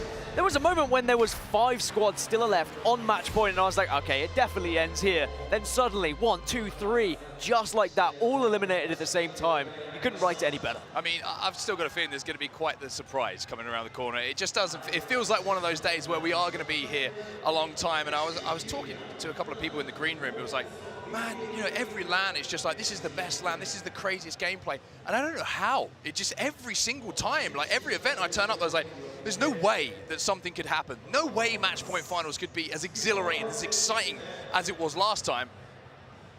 Here we are. What else do you want from me? Exhibit A, presented right in front of you. Well, it doesn't matter what map we seem to find ourselves on. The match point teams just can't quite get over the finish line. But we do move towards World's Edge. And now that is one of the best maps for a lot of these squads. As you can see on the stage, all of those teams that are on match point. 9 squads find themselves with a chance to be the winners here in Japan and a chance to cement themselves in history and lift that trophy. Let me tell you who those 9 squads are. Alliance, Team Falcon, Shopify Rebellion, Complexity, Furia, Fnatic have now hit match point. Go Next Esports, match point. VK Gaming, and out of absolutely nowhere, Luminosity Gaming. They are your 9 squads, who if you see them with their name above the Champions banner in this next game, will call themselves the ALGS Championship Champions. Interestingly, the teams that have the most wins on World's Edge in this lobby are not on match point. You have the likes of Envy and Aurora, who could very much keep this going, because World's Edge is such a difficult map to navigate. When we have this many teams on match point, everyone is going to be playing that little bit tighter, trying to play zone, trying to get in a position to win the championship. But for those teams who are still trying to find points, they can take advantage of that. It's interesting that you talk about it, because now we see the mind games of teams on how they're going to approach it, because it's not just the match point teams now who are thinking, we just need to win. We just need to be in that zone. We need to be the ones with ourselves alive at the last moment. It's also like, how do you get points at this point? It's absolutely crazy. And speaking of crazy, this crowd is pretty crazy. And Lace is up there with them now. What you got for us, Lace? Yes, I am here with the original Apex Queens and Arthur. But we have been watching these lovely ladies throughout Apex, and they're here in the crowd with us. We have Clara, AC, and Ambush. Now, Clara, obviously you've been to plenty of events. This has got to be your favorite one so far, right? Times a million. This is the most incredible event that we have had so far, and I hope that every LAN is in Japan so far, you know? I absolutely agree, or maybe Korea or something too. Let's have a good time here. Now, AC, it's so good to see you again. What team are we rooting for today? Liquid, of course. And I'm going to guess that Ambush is probably in that same path as well, but it's so nice to have you here. What has been your favorite part about the event? Honestly, just the people, everything. Like, I've never seen a crowd like this in my entire life, and I've been to almost all of them. Like, this is another level. It's crazy. Yeah, we have over 13,000 people here now. Arthur, do you even watch Apex? I'm watching right now, and I'm having a great time. Wonderful. We've just encouraged basically a new Apex fan, but guys, I'm so glad to have you guys here. Thank you so much, and back to you guys at the desk. Thank you, Lace, and I will say that they seem well hydrated. I saw a stack of, I think it was 5 cups. It's good to be hydrated, make sure you get the water in, all that good stuff, but it's great to see some amazing creators that love Apex Legends, much like we do, but you know, the crowd has been absolutely ridiculous. The noise has been absolutely ridiculous. And now as we look at the lobby and we look at the faces of the players on your screen, almost half of them are one game away from $600,000. It's a $2 million tournament. They are so close to being champions. You could almost tell a story from every single person on this screen. The different emotions. I saw a few laughs. I'm seeing lots of twitches and lots of nerves, and for good reason. 9 teams on match point, and we're into match 9. It's World's Edge. Will it be settled here, or will we keep going? Will 9 be the lucky number for someone, for one team, maybe even for one player? Well, let's start our journey once more. Enter Force 36. One of the teams who aren't on match point, which is becoming a little bit of a rarer breed the more that the games go on. So many teams who have found success throughout this tournament, that have had winning games, that have had massive point games, are still not on match point, and that's why it is so difficult to try and suggest who is going to win this one, because there are still plenty who could spoil the party, or if you're a lover of Apex, maybe just keep that party going. Fnatic all the way down at Thermal Station. They do have a ring console, and why am I mentioning that? Because we need to tell you where we are going. Goodness. This zone, good luck. If you get those rocks outside of Overlook, you're in a very, very strong position. Well, VK Gaming have ring console at Overlook and have the first opportunity to get to said rocks and get to one of the best positions that is available for where we think this final circle might be heading. And remember, if VK Gaming were to find a victory here, they would become champions. They are one of our 9 match point teams. What an incredible story that would be. Absolutely incredible. But we'll have to see if that is going to be how the story ends. Elsewhere, just looking across at some of our other teams as we check in with VK. Go next to making their move through Geyser at the moment. Liquid Alienware, a long way to go for them from Dome.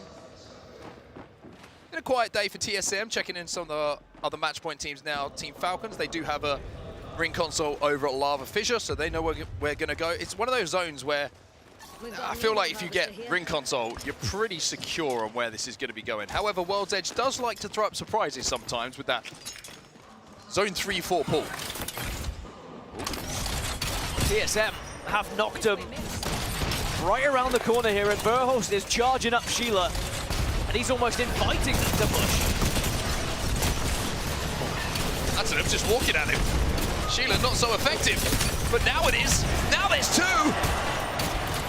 And with the 3rd player in front of him, Zappel swing, TSM back on form as they swipe away the advantage of Noctum. TSM, another team, of course, who could get a victory here to keep us going into match 10, but still a long old journey all the way down from tree and launch site, which they find themselves in between at the moment. Liquid Alienware weren't so far away, but they did not opt to third party that one. They couldn't close that gap in time. Exo Clan also 16th position, also on 33 points, needs 17 more to get to that match point threshold.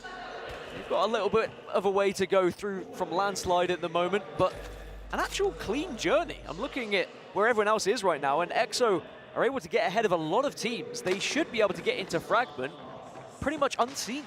Go next have wrapped all the way to the back of Overlook themselves. You can see that on your screen. Trying to do a little bit of scouting up on this top platform. VK Gaming is going to be the team that's nearest to them. Now, you've got to be careful. We always talk about prio, right? We always talk about getting a good position, being the team who's essentially has the pick of the litter when it comes to spots you want to play. But it also means your awareness has to be heightened. You have to be able to watch 360 around you. If you can play your back to zone, obviously that helps a little bit. That's a care package that's going to drop your way. Now, what's in the goodie bag? Gold Nemi, a brick as well, which means that one of them will have purple. Never complain at a gold Nemi.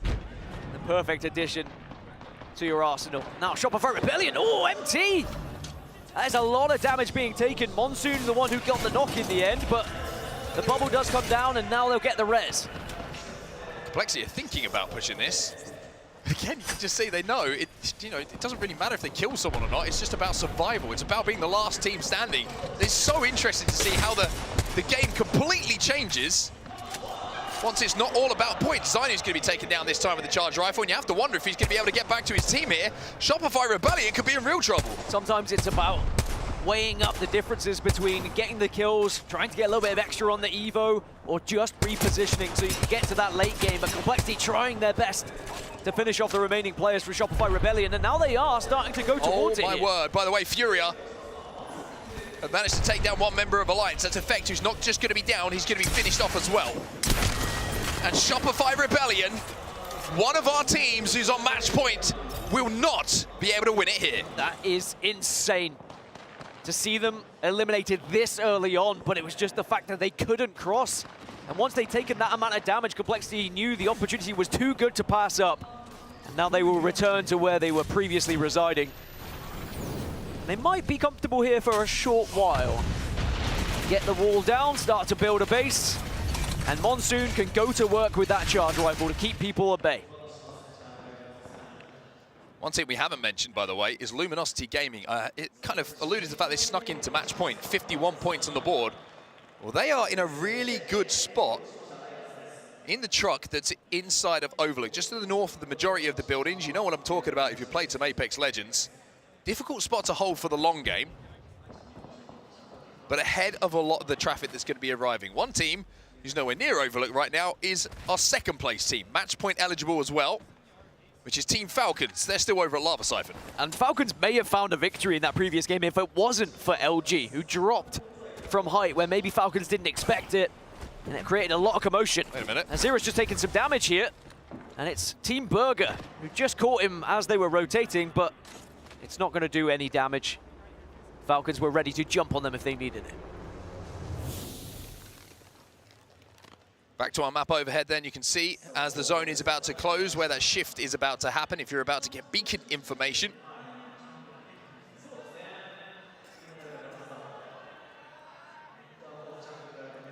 And as it does close, we are indeed going exactly where we thought we were going.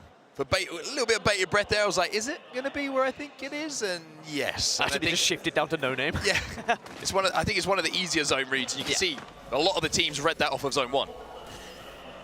Falcons, by the way, are going to be behind Liquid Alienware here, and maybe thinking their rotation might be a clean one. And there you go, there's that information. They finally see the bubble in front of them. And now it's about, do you continue on this path or do you double back? Of course, you have the ability to hit the ring console here, which is probably why Falcons wanted to head this way. So they won't be immediately concerned. Get the bubble down, get the scan, and then start thinking about your pathing. Zero says, Waltzy, get your ass over here, hit this console, and then we can think about what's next. Step 1 first. And up to purple go Team Falcons. Also get that zone information, of course, which is going to be one of the main contributing reasons for their pathing over towards Big Maud. As we now check in with Alliance, who came so close, not just once, but twice.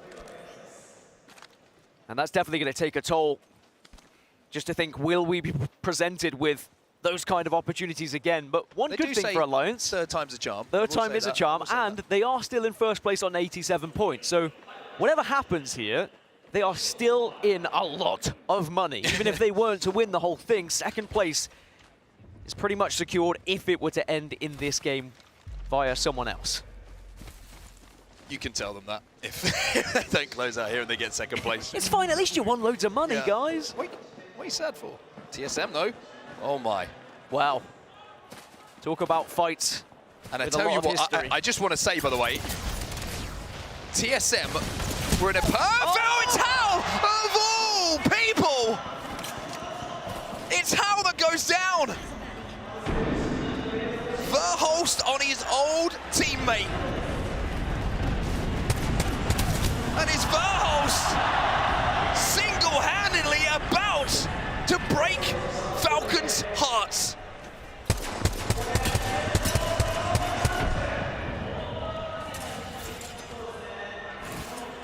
Cooks a nade. Zero's going to get the bubble down. TSM won this. Reps in hot pursuit. Oh, I think Zero's got away. The Zero has managed to turn the corner. Wait a minute. Woo. Still life in Falcons just yet. But for TSM, closing in on that match point threshold. I think Falcons were actually saved by a couple of stray triple take bullets that went towards TSM from Fragment that just made them aware that there was someone in the vicinity. Does he have any heals here? One med pack, I think. I think he's just used all of his syringes. Is a crafter though. But you got to craft the banner. You got to craft the Moby banner. There's a Phoenix. As if there's a Phoenix just sat right there. GG down to 2, and it's down to Unlucky with that triple take, who gets the finish onto Blast as well. That's going to be Alliance maybe looking to play for this Mythic bin. Gaming Gladiators in last position at the moment. Still with one remaining player, might be able to get away and attempt a miracle run. But Alliance will happily hold down below here.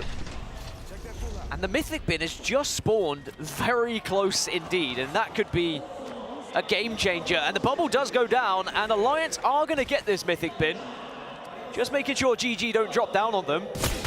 What are your rewards? Well, first of all, it's going to be Red Evo. And it's going to be a bow check. Now, Hackis with a bow check. Something scratches the brain and the memory of game-winning, or certainly great moments from that man. And we call him Legolas sometimes. We haven't seen that many Bocek kills throughout this tournament, but we might be about to see plenty more in the hands of Hackis as Furia will take this zip over towards zone. They should be able to create some sort of cover up here, so they're going to be fine. Furia on match point, of course. 0.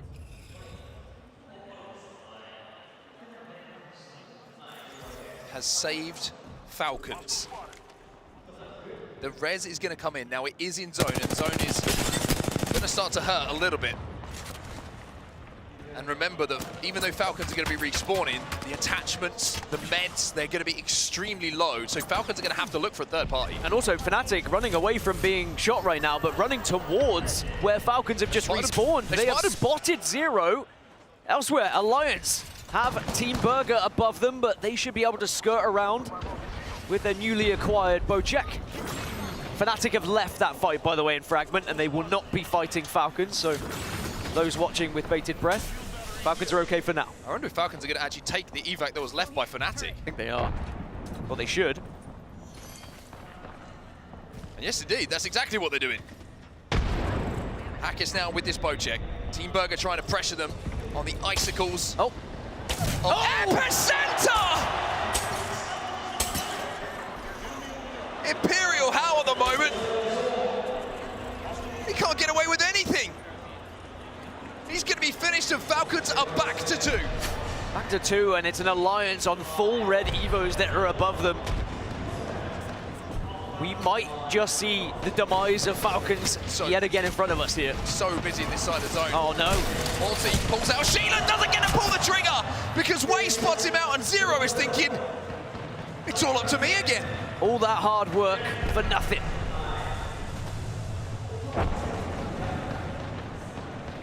By the way, this zone, when we do see it, LG bang center of it. Worth noting. Now Go Next will be pushing up. It's VKG, who did drop over towards Overlook as well. Gaming Gladiators have been eliminated in the meantime. Go Next Esports, who have fought their way onto match point as well. They are safe inside this next zone, but they're going to have to give up the bottom floor.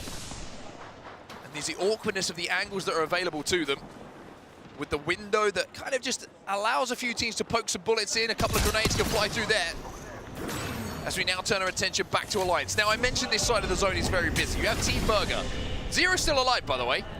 You have Furia and Aurora, who are all going to have to move forward and take this fight. But this is Fnatic versus TSM. Malstera and Juka trying to even up the money, but it's not going to happen. TSM will eliminate Fnatic, but can they get the res? There's shots coming in from a distance. And TSM look like they might have to play the next few moments as a 2. Alliance wanted to go uphill here, but not able to do so. Have to go back on themselves. A Kraber for Hackis, though, that could be the turnaround they need. Hackis threading the needle from a Bocek to a Kraber. Cycling through the power weapons of Apex Legends as Furia. Trying to finish off TSM, and now finding Team Burger. They want a piece of it as well. This is another one of our match point teams, and it's going to be a prayer to the skies for Keon. He hits the Valkyrie and hopes, beyond hope, he can find somewhere. TSM win that fight against Burger, by the way. Burger will be eliminated as Falcons get one back up. Alliance trying to dive on into the northern side of this zone and have found somewhere to play as TSM do get eliminated. By the way, Enter Force 36 are above Alliance here, but they're on blues. Alliance are so kitted when it comes to fighting here. I mean, just look at the loadout. Falcon's gone. They're not going to win it here. Fury are gone. They're not going to win it here. And with the Gold Mastiff, a Kraber, full red Evo, and with ExoClan falling as well, it's another step closer here. 5 out of 11 squads remain on match point, but we have already cut away 4. Liquid Alienware go down, and it's Virtus Pro who are able to stay on top in that engagement as well. As LG, look at this position. Old school Apex, you know, just center zone, blue shields. Come and kill us. A 50% chance that the game ends here in match 9. The whole tournament could be achieved by LG, honestly, with the position they find themselves in, but Alliance also want to do a job. They recognize that E36 are weak here. And they take the hype from them. They're going to have to force this fight, Alliance.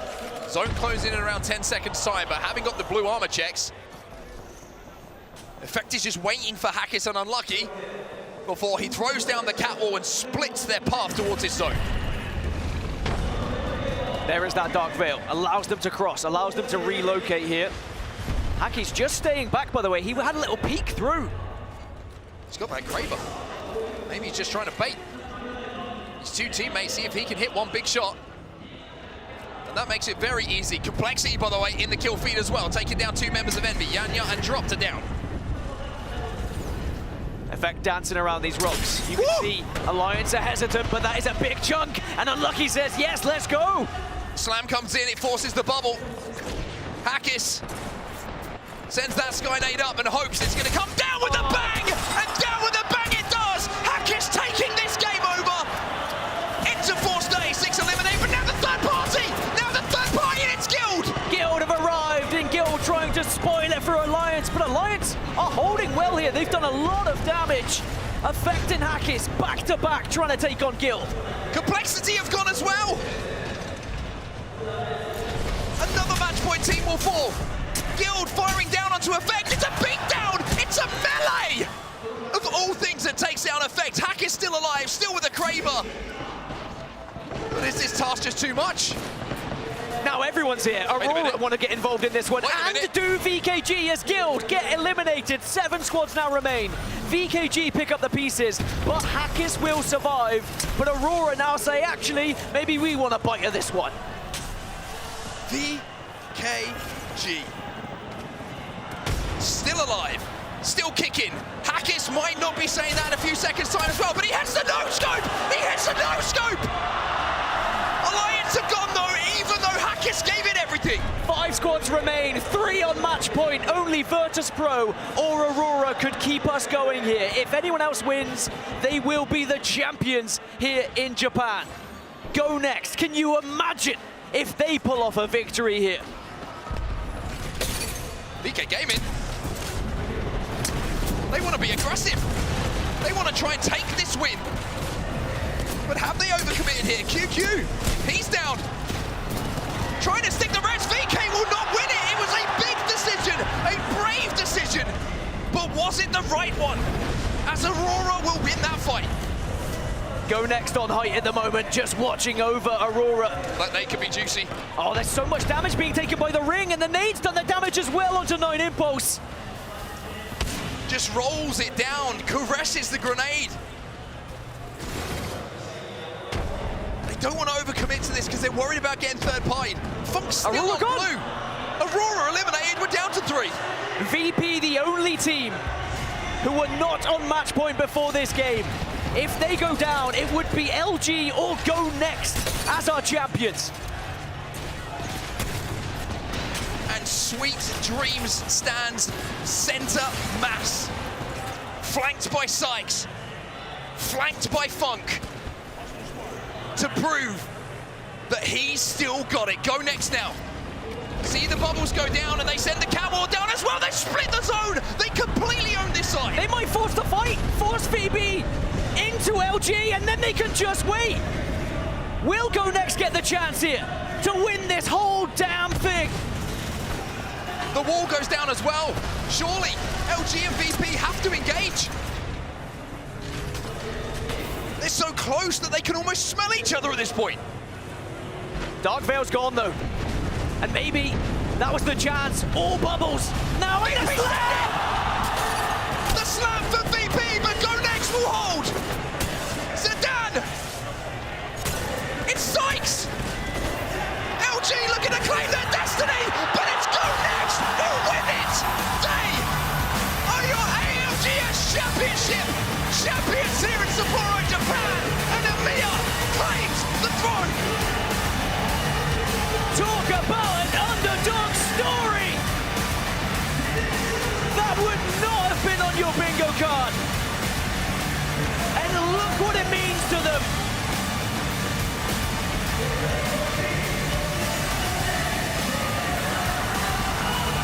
The ultimate underdog story.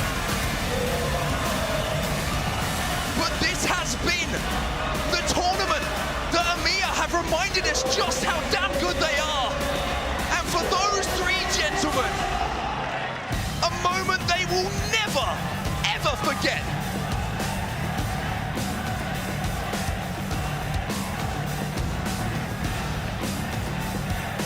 Cast your mind back to when Alliance were so close to winning this tournament, and Go Next topple them earlier to keep us going to further matches.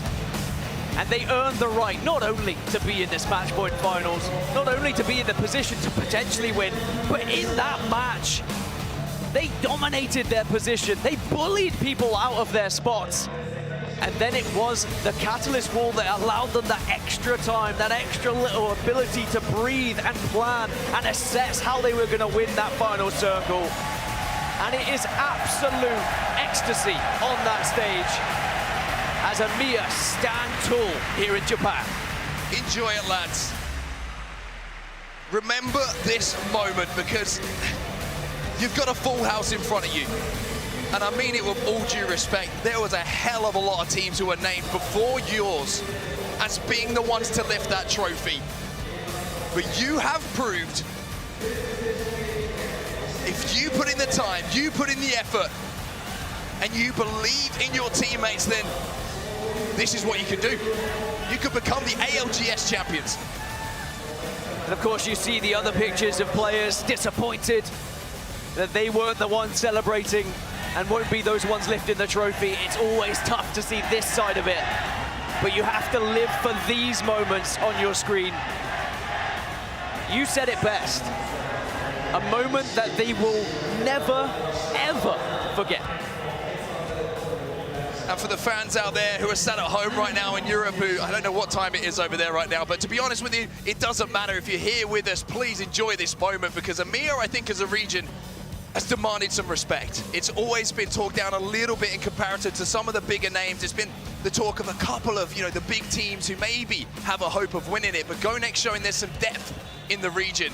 And while we kind of talk about the region, let's have a look back at that winning moment, Dan, because I mean, so much happened in that winning moment. Go Next will want to watch this 8,000 times. I mean, ever since day one of this tournament, it was Amiya on the tip of our tongues, because they were the ones who were stepping up, who were finding points, but wasn't necessarily Go Next the ones that were first in that line.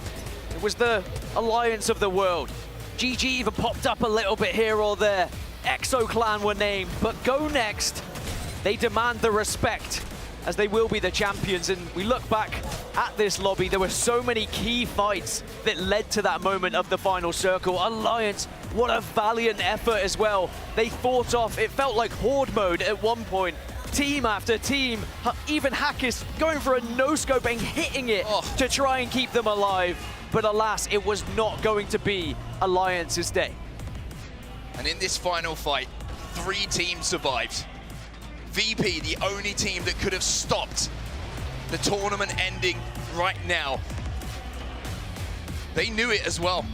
They tried to slam for height. They tried to push. Go next down into LG and force that fight. This is the POV of Sykes as the Gibby ults come down. But it might have just been the cat spikes, Dan. The cat spikes in the bubble that slowed everybody down, and Go Next are the last team standing. It may have even been the cat spikes that got the final kill, looking back at that one, to be honest. And we were mentioning it at the start of today. Catalyst has been a key legend in final circles when she gets there, and Go Next were able to utilize her perfectly. Alliance will take second place with 95 points. It is an EMEA 1-2. The Giants, Team Falcons, finish in third. Shopify Rebellion, 72 in fourth, and Virtus Pro in fifth position, followed by Complexity. An incredible tournament, and even if it may be an unexpected ending to some, an absolute perfect ending for EMEA and Go Next. Absolutely incredible stuff, and now it is the biggest moment of the Go Next player's career. It is time for us to go down and crown our champion.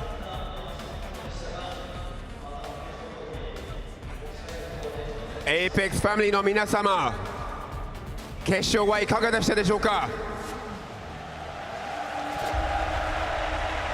ALGS の優勝チームでございまして、Go Next でございます。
Congratulations, absolutely incredible performance from you guys. Phenomenal stuff here all the way through. 皆様、素晴らしいことではないでしょうか。本当にかっこよかったですね。I want to ask you a couple of questions. My first question for you guys is, coming into the finals day, how confident were you? 一番最初の質問ですが、決勝前、どれほどの自信ありましたかって。はい。Hello, hello everyone. This crowd is amazing. First of all, I want to appreciate my boys. I was tilted. They put me back on the ground. I IGL'd as I know, and these boys are the best team in the world. 緊張しながらチームから応援されて、すごいそれで力になって全員で優勝できることができました。かっこいいです。はい。Second question なんですけれども、So my second question for you guys is, what are you most proud of about your team performance today? I think what I'm most proud, we had all individual mistakes. I'm proud that we kept the calm. Everyone was confident, and especially the way we play as well. We came into here being underdogs, and we left world champions. All I have to say is believe, and if you have God by your side, you can do it. Alright. 質問なんですけれども、パフォーマンスのどちらの部分が誇りに思っていらっしゃいましたかって聞いたら、隣に神様がいてくれれば何でもできるし、こちらに入ってきて誰も優勝できると思ってなくて出るときは世界チャンピオンになることができました。そして最後の質問になるんですけれども、友人や家族やみんなの前で優勝できることは一体どういう意味をお持ちなのでしょうか。 What does it mean to come here all the way to Sapporo and win in front of your friends, fans and family watching all around the world? What does that mean to you? I think it means everything. I think this was the best crowd ever that I ever played every LAN. The fans are amazing. And as I said once again, we came as underdogs, and living in a championship as world champions means everything for me and the boys. I don't think there is words that can describe these moments. この瞬間説明する言葉はないです。素晴らしすぎて、もう本当に優勝できて素晴らしいことではないでしょうか。Go Next ALGS4 年目の優勝チームは Go Next でございます。盛大な拍手をお願いします。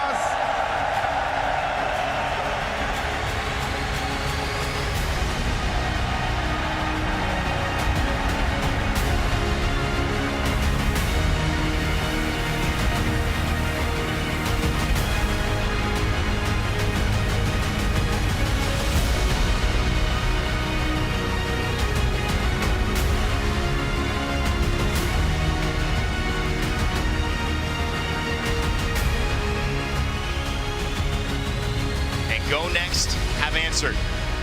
They are undeniable. Your champions of the ALGS Year 4.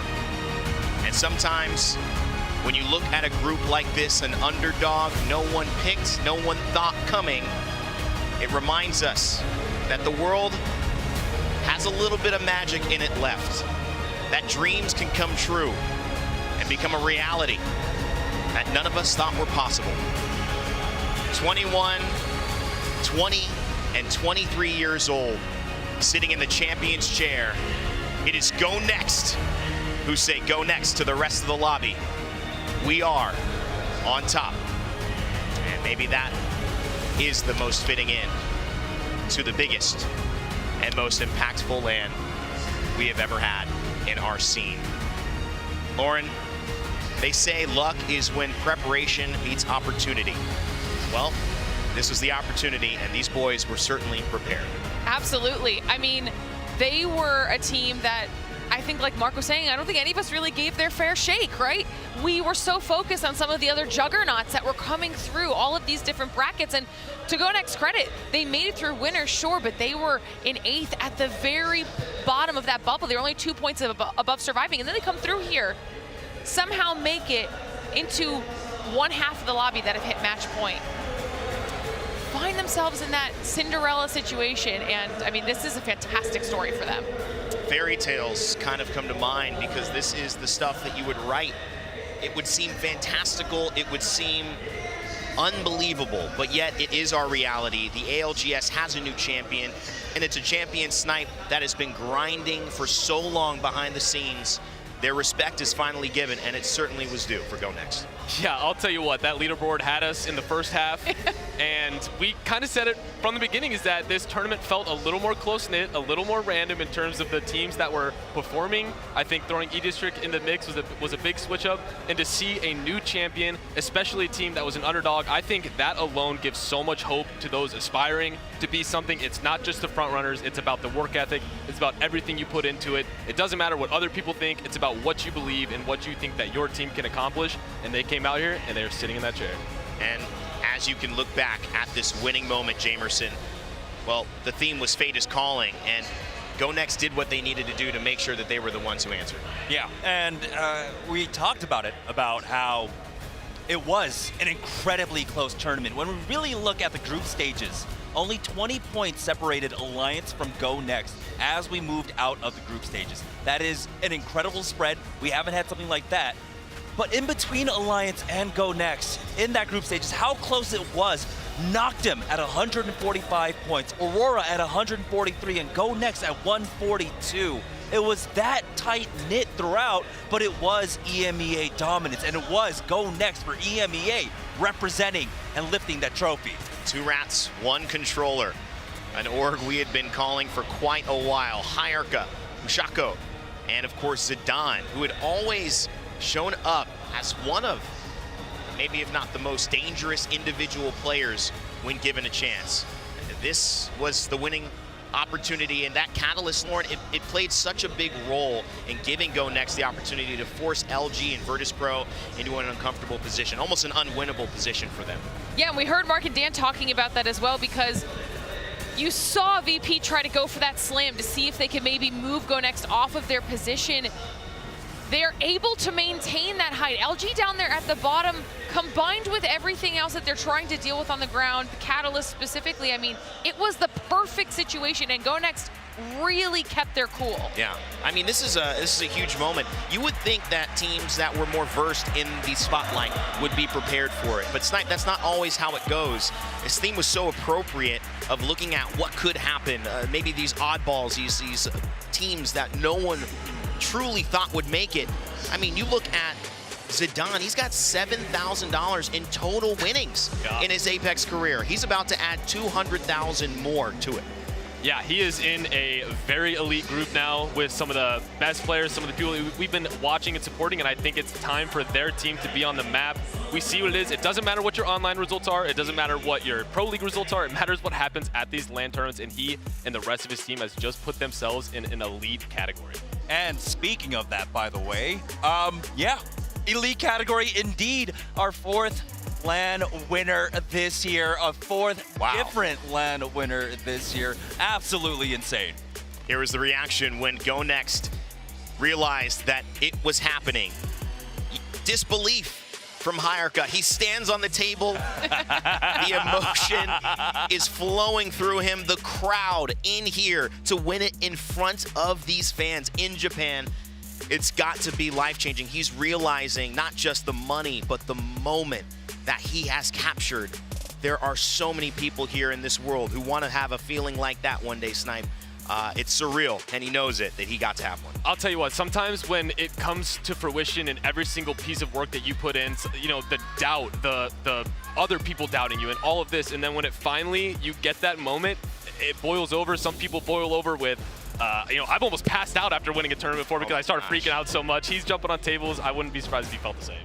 Major news here. $600,000 for this team of Go Next to split amongst the three. Alliance, they were obviously the most dominant team across the points, but because they didn't win, they will take second place, but still a cool $300,000. That adds on to, I believe, the $600,000 they've already won throughout this year. They're nearly $1 million in earnings, so Alliance won't be too upset with that. And Falcons right behind them, a huge bounce back. Jamerson, after placing 20th in Split 2, now third place. That's going to feel good and obviously encourage these guys that they did make a good decision. They just weren't right there. Yeah, the thing for Falcons was at Split 2 coming in 20th, that started a drought for them where they were not able to get a win on a map until just yesterday. They went almost, I think, 40 some odd maps before, or matches before they finally got another win in their belt, and that must have been a huge relief. We saw it on their faces. Yeah. Waltzy looked like a different man.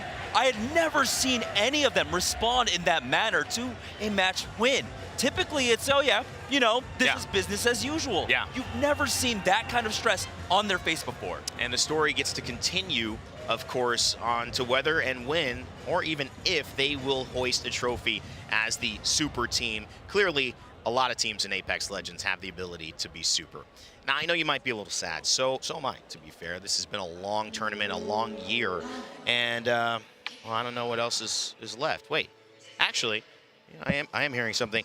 We are going again, actually, because year 4 may be over, but year 5 is right around the corner, and I mean right around the corner. In fact, our preseason qualifiers for year 5 begin on the 22nd of February. In 3 weeks, we start again, so you will not have to wait long. Make sure you spend some extra time in Japan. You take a break because the ALGS will be back, and it will be back in a new way. We have listened to your feedback. We're going to be introducing legend bands. The way those will work will be phenomenal. The most picked legend will actually not be playable for the rest of the series. Teams will have to keep adapting, and that will continue to happen throughout the game. So you might see no Newcastle after game 1 and then no Gibraltar after game 2. How will you see the depth and diversity of these players operate? You're also going to see a new map, Broken Moon, will be introduced into the rotation. And also, the biggest Apex Legends Battle Royale LAN in history is coming shortly. 160 teams. We'll have 120 of those teams from Pro League all around the world automatically invited, and we will qualify 40 teams from our PLQ. That means that in 3 weeks, you could start the process. Maybe you and your squad will be a part of one of those 40. You thought LANs were too exclusive, not enough teams, not enough region representation? That's done, baby. Year 5 is here, and it is bigger than ever. I cannot wait to walk you guys down that road as it continues. But Lauren, obviously the exciting things keep on coming in Apex. We've just ended one element of our I guess competitive cycle, but a new one is about to begin. Absolutely. I mean, you caught me for a second there. I was about to go sign up myself. Yeah. Get ready. There's a spot. I mean, why not? Can we, There is never, it's never a bad thing to get more competitive Apex spread throughout the calendar year. I mean, I think we saw that with BLGS as well.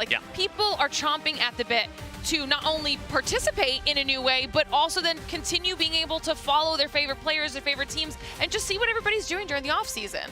Well, an incredible moment we have just experienced. Go Next walk in as underdogs, they walk out as champions. 2024 comes to an end in the beginning of 2025 with our championships here in Sapporo. And Go Next have the last word. We'll see what happens, of course. We'll have a whole new season and get to do this all again, so I'm super excited. But right now, we also want to give a moment to those who performed extremely well. We've been tracking them all throughout the event with our Sony in-zone kill leader race. It's time to see who took it at the end of the day. And guess what? It was Imperial Hal who was your top kill leader over the course of the year for championship. Koifel had been leading this across the first 3.5 days. Verholst, Lou, Effect, and Koifel were there. But I will tell you this, the man who got the most kills today was Effect. He didn't win it all, but he got 3rd place and I believe 2nd place actually, and that was obviously something that was hard to do. He's just been on fire, and one of the reasons that Alliance was so close so many times tonight.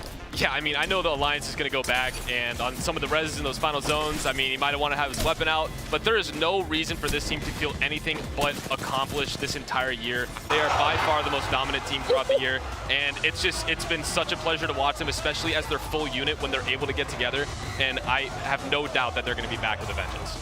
Well, another element we want to highlight are the moments that make the ALGS Championship. That's why we have our Alienware Aces to end this broadcast, which of course starts with none other than the opening ceremony. I actually wondered what could possibly be better than Sim playing on Saturday, and somehow this team topped it. The introductions, the dancers, Waka from the Yosakoi region, I mean, congratulations to them. They were phenomenal across the board, blending modern dance with traditional Japanese instruments. They've won awards everywhere. They were clapping for our players to enter. And then, of course, you would look at this match point moment. This is Falcons finding a way to take it all to the top. And this is where Go Next changed the course of history. They would actually make sure that Falcons and Alliance could not end it, and they would be the ones to end as well. So we'll end it with this one final thing, the winning moment. We're an underdog. We're someone no one believed in, no one even considered could be raising that trophy, sealed the deal. With the Catalyst pick, not your major pick in this tournament, but a pick that was the winning pick for Go Next, as they crossed over the bridge to fight against Virtus Pro and LG and clean this all up. I just gotta say, there's so much here that matters to me, but as I've thought about what this means this year and what it all means with all of our family here, as we are family, and all of the family watching as well at home, and all of the family who have made it out to Japan, I'm struck by this idea that you get to choose your family. and you get to say and be dedicated to go and keep showing up for them. Like you at home show up for us. Like the team behind the scenes has shown up 5 months to prepare the most amazing championship, the biggest event we've ever had in ALGS history. And all of the people, the talent behind the scenes, my friends, my colleagues, my peers, who show up every day when they don't have to be the best version of themselves and keep inspiring us all. I am so blessed to have these guys as friends, and I am so blessed in my own personal life to say that I'm welcoming a new member of my family in just a week. My daughter will be joining the scenes. We're gonna need some Apex daycare pretty soon. And a big shout out to Tiff as well, who's watching back. I know she wanted to be here, but we're gonna have a couple of Apex babies as well, guys. Thank you to everyone who's been a part of this. We can't thank you enough. Year 4 has come to an end, but year 5 will be here soon. So as always, one final time from Sapporo, we'll say sayonara. And of course, remember to never give up, never stop gaming. And we'll see you all in year 5.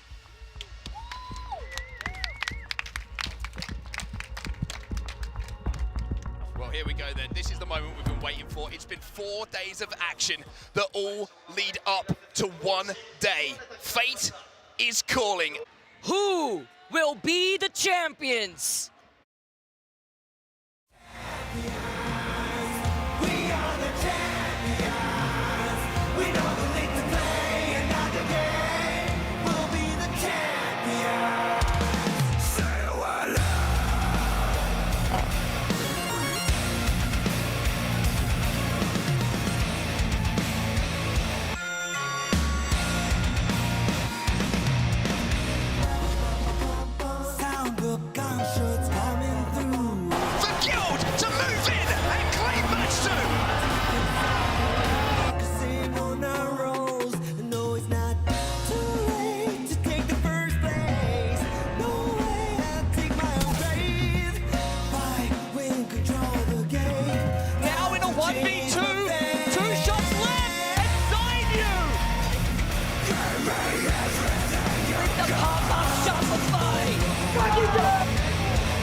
We know are your champions.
Herman Miller, the official chair of the Apex Legends Global Series.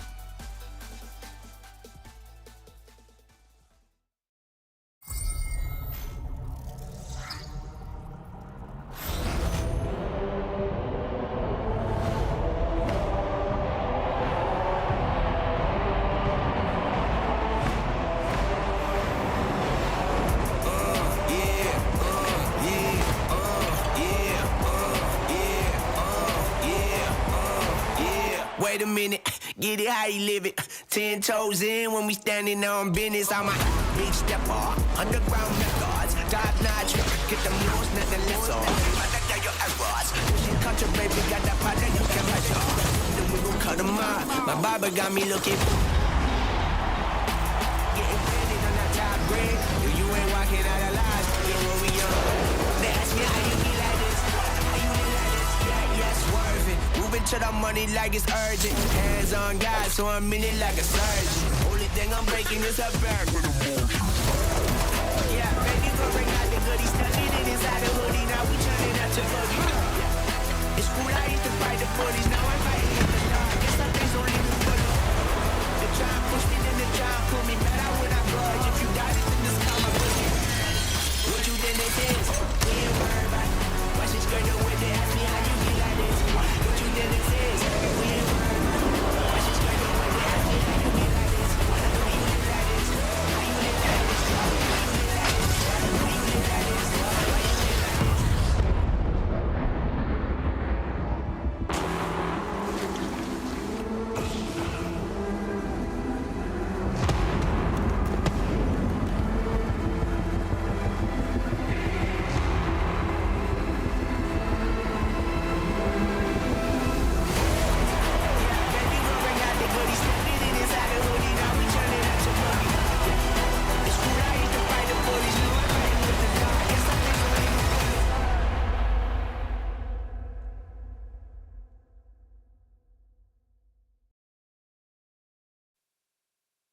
Alienware, the official PC of the Apex Legends Global Series.